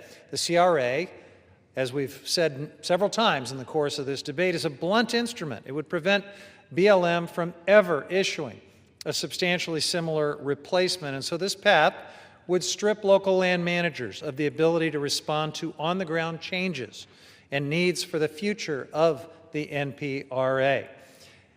My friends across the aisle, you don't need to do this. There are already processes in place for administrations to propose new management decisions if you don't like this plan, and the Trump administration is doing just that already, pursuing updates to the land management plans that we've been debating here using these standard inclusive mechanisms that allow for public input. Interior Secretary Burgum withdrew conservation protections for the NPRA in July. And just last week, the Interior Department finalized a new rule that overturned the previous plan. The Congressional Review Act is simply the wrong tool to address any changes to management of these lands, and it's not even necessary. So why do my Republican colleagues need to take up our valuable floor time here debating a rule that their friends in the administration have already rescinded? They just returned from a 53-day taxpayer-funded vacation, canceled 5 weeks of votes, and still have a long to-do list before the end of the year. That list, I hope, includes figuring out how to avoid another government shutdown in January. But you may wonder if my colleagues are spending time on polluter giveaways to maybe distract from something. Maybe something like the fact that President Trump has been mentioned more than 1,000 times in the Epstein emails. President Trump and House Republicans continue to push their drill baby drill agenda, even though it makes no sense for people, for the planet, or for our pocketbooks. I urge my colleagues to vote no on this distraction, this H.J. Res. 80, and I reserve the balance of my time. The gentleman from California reserves. The gentleman from Arkansas is recognized. Mr. Speaker, I would just like to point out that while the current administration did recently rescind the 2024 rule this month, passage of a CRA is still necessary to prevent a future administration from, again, weaponizing IEPs similar to this one that ignore congressional intent. And by replacing the 2022 IEP, BLM wouldn't be left in limbo. They would revert back to the initial IEP finalized under the first Trump administration, which did take into account Native tribal voices and is consistent with the requirements included in the Tax Cut and Jobs Act. With that, I yield 5 minutes to the gentleman from Alaska, the lead sponsor of the House companion to this legislation, Mr. Begich. The gentleman from Alaska is recognized for 5 minutes. Mr. Speaker, I rise today in strong support of Senate Joint Resolution 80, legislation to disapprove the Bureau of Land Management's 2022 Integrated Activity Plan for the National Petroleum Reserve in Alaska. Let me be very clear. This is not an abstract policy debate for the people of Alaska. This is about whether the federal government will honor both the law and its commitments to the people who call Alaska home, and whether America will choose energy independence over energy uncertainty. The National Petroleum Reserve in Alaska, an area the size of Indiana, was set aside more than a century ago to ensure the United States had a strategic domestic energy supply. Congress reaffirmed that purpose in the Naval Petroleum Reserves Production Act, directing the Secretary of the Interior to conduct a, quote, expeditious program of competitive leasing in the NPRA. But the 2022 Integrated Activity Plan, issued in the final stretch of the last administration, turned that congressional mandate on its head. It shut the door on 48% of the reserve, reducing available acreage from 18.6 million acres to just 11.8 million acres, and restricted infrastructure corridors across millions more. In effect, the plan attempted to create a wilderness area in a petroleum reserve, and it did so without listening to the people who actually live there. Alaska is asking us to act. The Inupiat people who live in the area have spoken, and they could not have been clearer. Through the North Slope Regional Trilateral, the Inupiat Community of the Arctic Slope, the North Slope Borough, and the Arctic Slope Regional Corporation, we have heard that the Biden administration's 2022 plan imposed, quote, sweeping restrictions that curtail responsible development, undermine congressional intent, and disregard the well-being of the people who depend on these lands for both subsistence and livelihoods, end quote. These communities are located in an area nearly the size of Minnesota with no highway connections, extreme transportation costs, and a cost of living among the highest in the nation. Oil and gas development funds their schools, their public safety, their utilities, their clinics, basic services that most Americans assume their local government can provide. But on the North Slope, that stability exists because responsible development exists, and we have a duty to ensure that it continues. Alaska's business community stands with them. The Alaska Support Industry Alliance, representing 547 companies and 35,000 Alaskan workers, warned that the 2022 plan jeopardizes the jobs and investment their families depend on.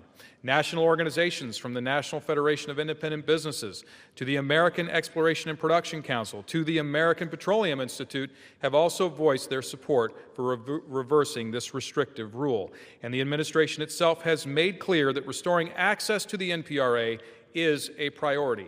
President Trump's Executive Order 14153, Unleashing Alaska's Extraordinary Resource Potential, directs the Secretary of the Interior to review and rescind the 2022 decision and reestablish a balanced framework consistent with the 2020 plan. This statement of administration policy strongly supports this resolution. Mr. Speaker, Alaska is ready to power America. We are ready to help lower energy costs for families and small businesses. We are ready to strengthen national security by reducing our reliance on foreign nations. And the people who live in Alaska's far north, the people whose ancestors have called the region home for 10,000 years, are asking us to restore the balanced, lawful management framework that they helped shape. Senate Joint Resolution 80 does exactly that. It restores congressional intent. It restores certainty for Alaska's communities. It restores America's strategic energy reserve.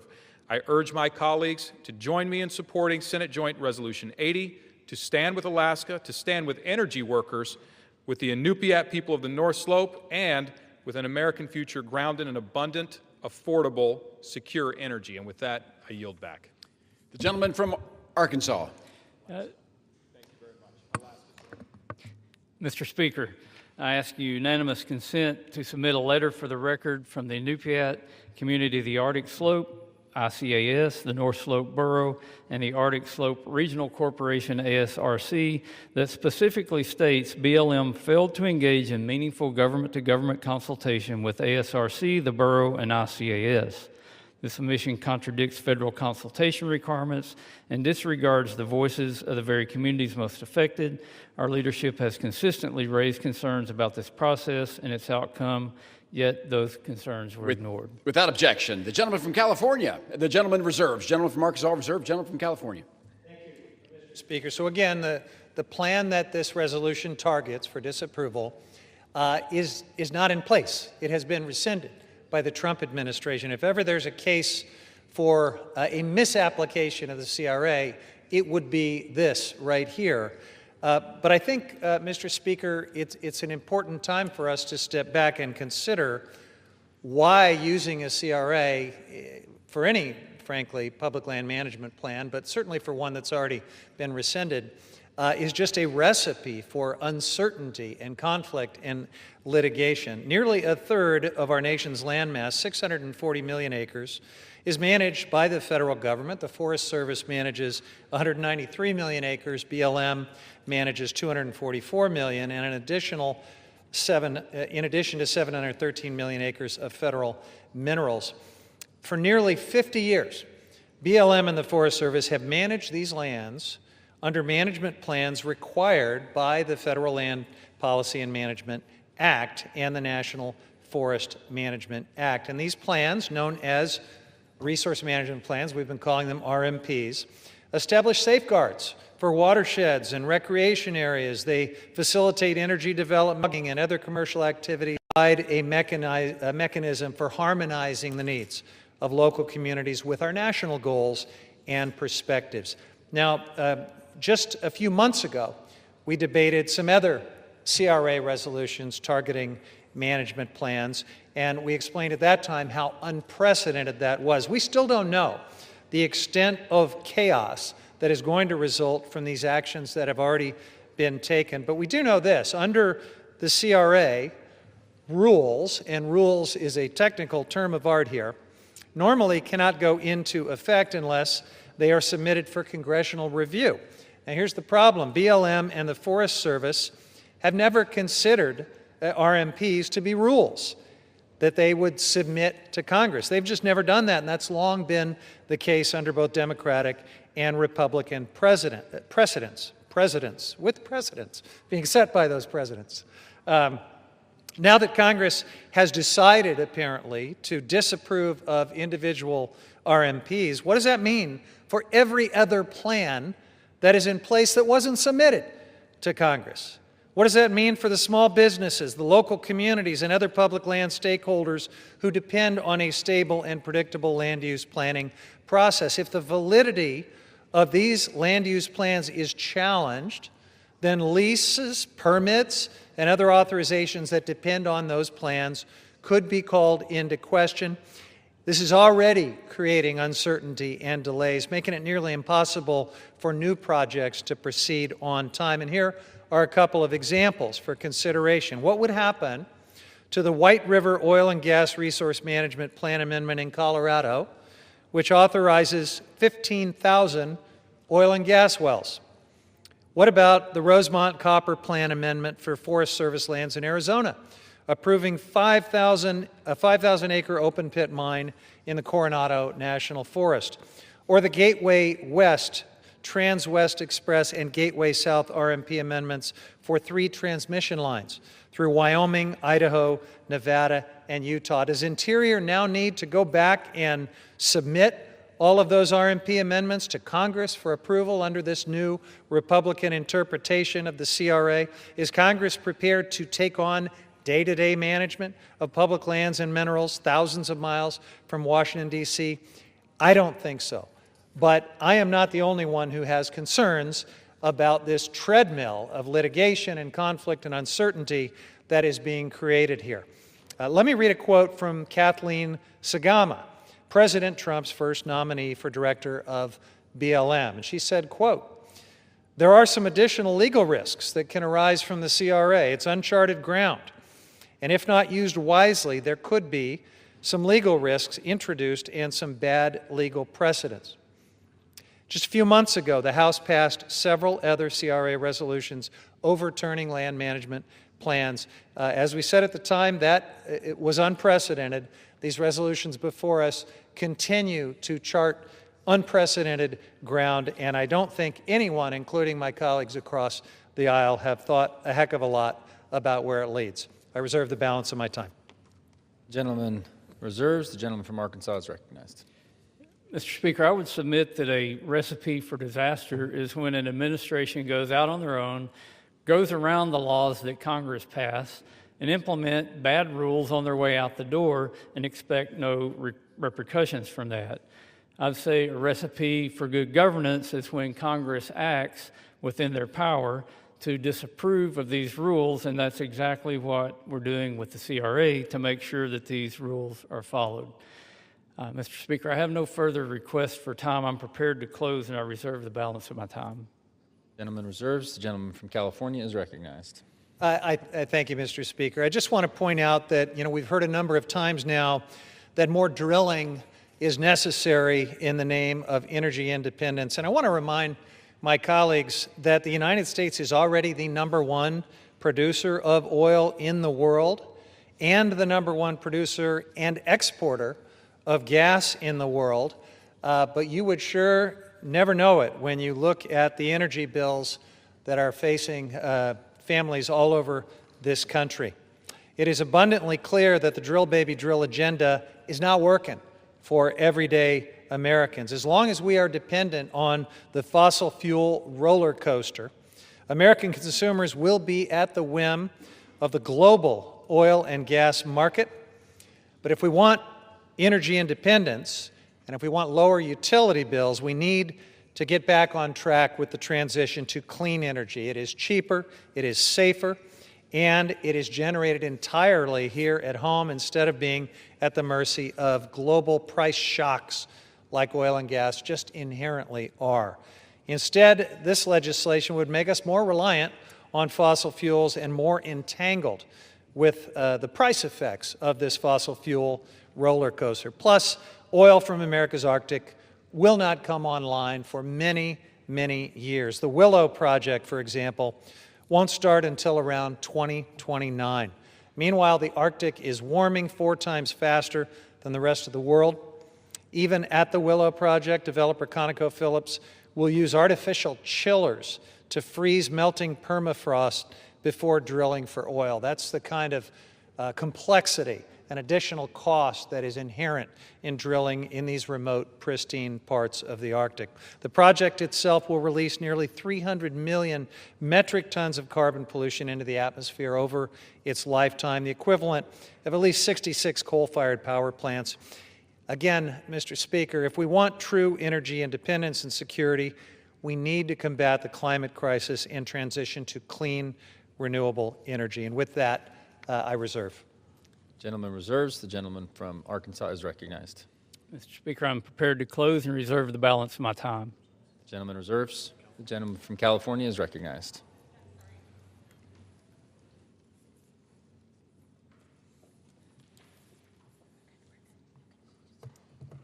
Yeah, Mr. Speaker, if you could bear with me for one moment.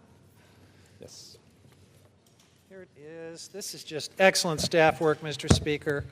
In closing, I strongly oppose this resolution. The 3 Congressional Review Act resolutions that we've been considering here today are going to strip local land managers of the ability to respond to future challenges and changes and needs in the Arctic National Wildlife Refuge, the NPRA, and the Powder River Basin. If these reckless resolutions pass, these places will be locked into outdated plans that fail to account for changes in community needs, industry needs, and, yes, climate-driven impacts.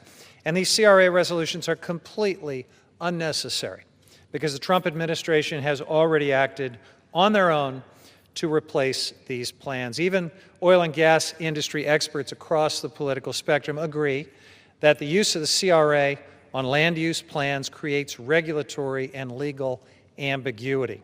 In fact, Kathleen Sagama, as I just told you, former President Trump's former nominee to lead the BLM, recently said, it's a quote worth repeating, there could be some legal risks introduced and bad legal precedent, unquote, when using CRAs in this manner. Yet apparently, my friends across the aisle are just going to do it anyway. Now, Sagama led the Western Energy Alliance, an oil and gas industry trade association. She testified before the House Natural Resource Majority many times. This misuse of the CRA will create regulatory chaos for everyone, including the industry. So I asked my colleagues across the aisle, why pursue it? House Republicans are continuing to lock the American people into higher energy costs by pushing their fossil fuel playbook and sabotaging clean, renewable energy. Our constituents deserve better. They deserve a future with clean and affordable energy where utility bills aren't skyrocketing, where we know our lands and waters won't suffer as a result. That's why I oppose this resolution and urge all of my colleagues to join me in voting no, and I yield the balance of my time. The gentleman from California yields. The gentleman from Arkansas is recognized. Mr. Speaker, it's been stated that gas and energy prices won't be reduced by passing this CRA, and I contend that they will, because overturning these rules would incentivize much-needed investment throughout the state or the entire North Slope. The regional impacts of increased energy production in Alaska cannot be overstated. Refineries in the region, including California and Washington, are equipped to handle Alaskan oil, and the refinery in Kenai produces most of the state of Alaska's gasoline. The North Pole Refinery provides jet fuel for our military, amongst other aviation fuels. 2 other refineries located in Valdez and near Fairbanks also produce diesel and heating fuels. And let me point out that 3 out of 10 state households in Alaska rely on fuel oil, kerosene, or propane for home heating. Now, you may ask, why would they rely on these fuels that are traditionally more expensive when Alaska has trillions of cubic feet of natural gas? That's because that natural gas is on the North Slope, and even in the city of Anchorage, they're running out of natural gas because they can't move the gas from the North Slope, they can't develop infrastructure, and not only can they not meet their own needs with that gas, they certainly can't export it to our allies. As many have shared, the NPRA is essential to unleashing American energy dominance and sustaining economies throughout Alaska. Congress must also act to undo the harm that the previous administration imposed, and we must work to unlock the estimated 8.7 billion barrels of oil and 25 trillion cubic feet of natural gas the NPRA holds. By repealing this decision, we can help uphold tribal voices and revert to the 2020 IAP that considered their meaningful input. Letting these plans shut down energy production and the NPRA linger would be devastating to Alaskans, especially the Native communities on the North Slope. Without jobs, people may leave these communities, jeopardizing the culture and social fabric of the region. We cannot afford to let this happen. We must pass SJ Res 80. I urge my colleagues to support passage of the important legislation. I yield back the balance of my time. The gentleman yields the balance of his time. All time for debate has expired. Pursuant to House Resolution 879, the previous question is ordered on the joint resolution. The question is on third reading of the joint resolution. Those in favor say aye. Those opposed, no. The ayes have it. Third reading. Joint resolution providing for congressional disapproval under Chapter 8 of Title 5 United States Code of the rules submitted by the Bureau of Land Management relating to National Petroleum Reserve in Alaska Integrated Activity Plan Record of Decision. The question is on passage of the joint resolution. Those in favor say aye. Those opposed say no. It's about 6-7. The ayes have it. For what purpose is the gentleman? Request the yeas and nays. California seek recognition. The yeas and nays are requested. Those favoring a vote by the yeas and nays will rise. A sufficient number having risen, the yeas and nays are ordered. Pursuant to Clause 8 of Rule 20, further proceedings on this question will be postponed. Purpose does the gentlewoman from New York seek recognition? Mr. Speaker, pursuant to Clause 2A1 of Rule 9, I rise to give notice of my intent to raise a question of the privileges of the House. The form of the resolution is as follows. H-Res 889. Censuring Representative Corey Mills. In the House of Representatives, resolution censuring Representative Corey Mills. Whereas Representative Corey Mills has on several occasions conducted himself in a manner that reflects discredit upon the House of Representatives. Whereas on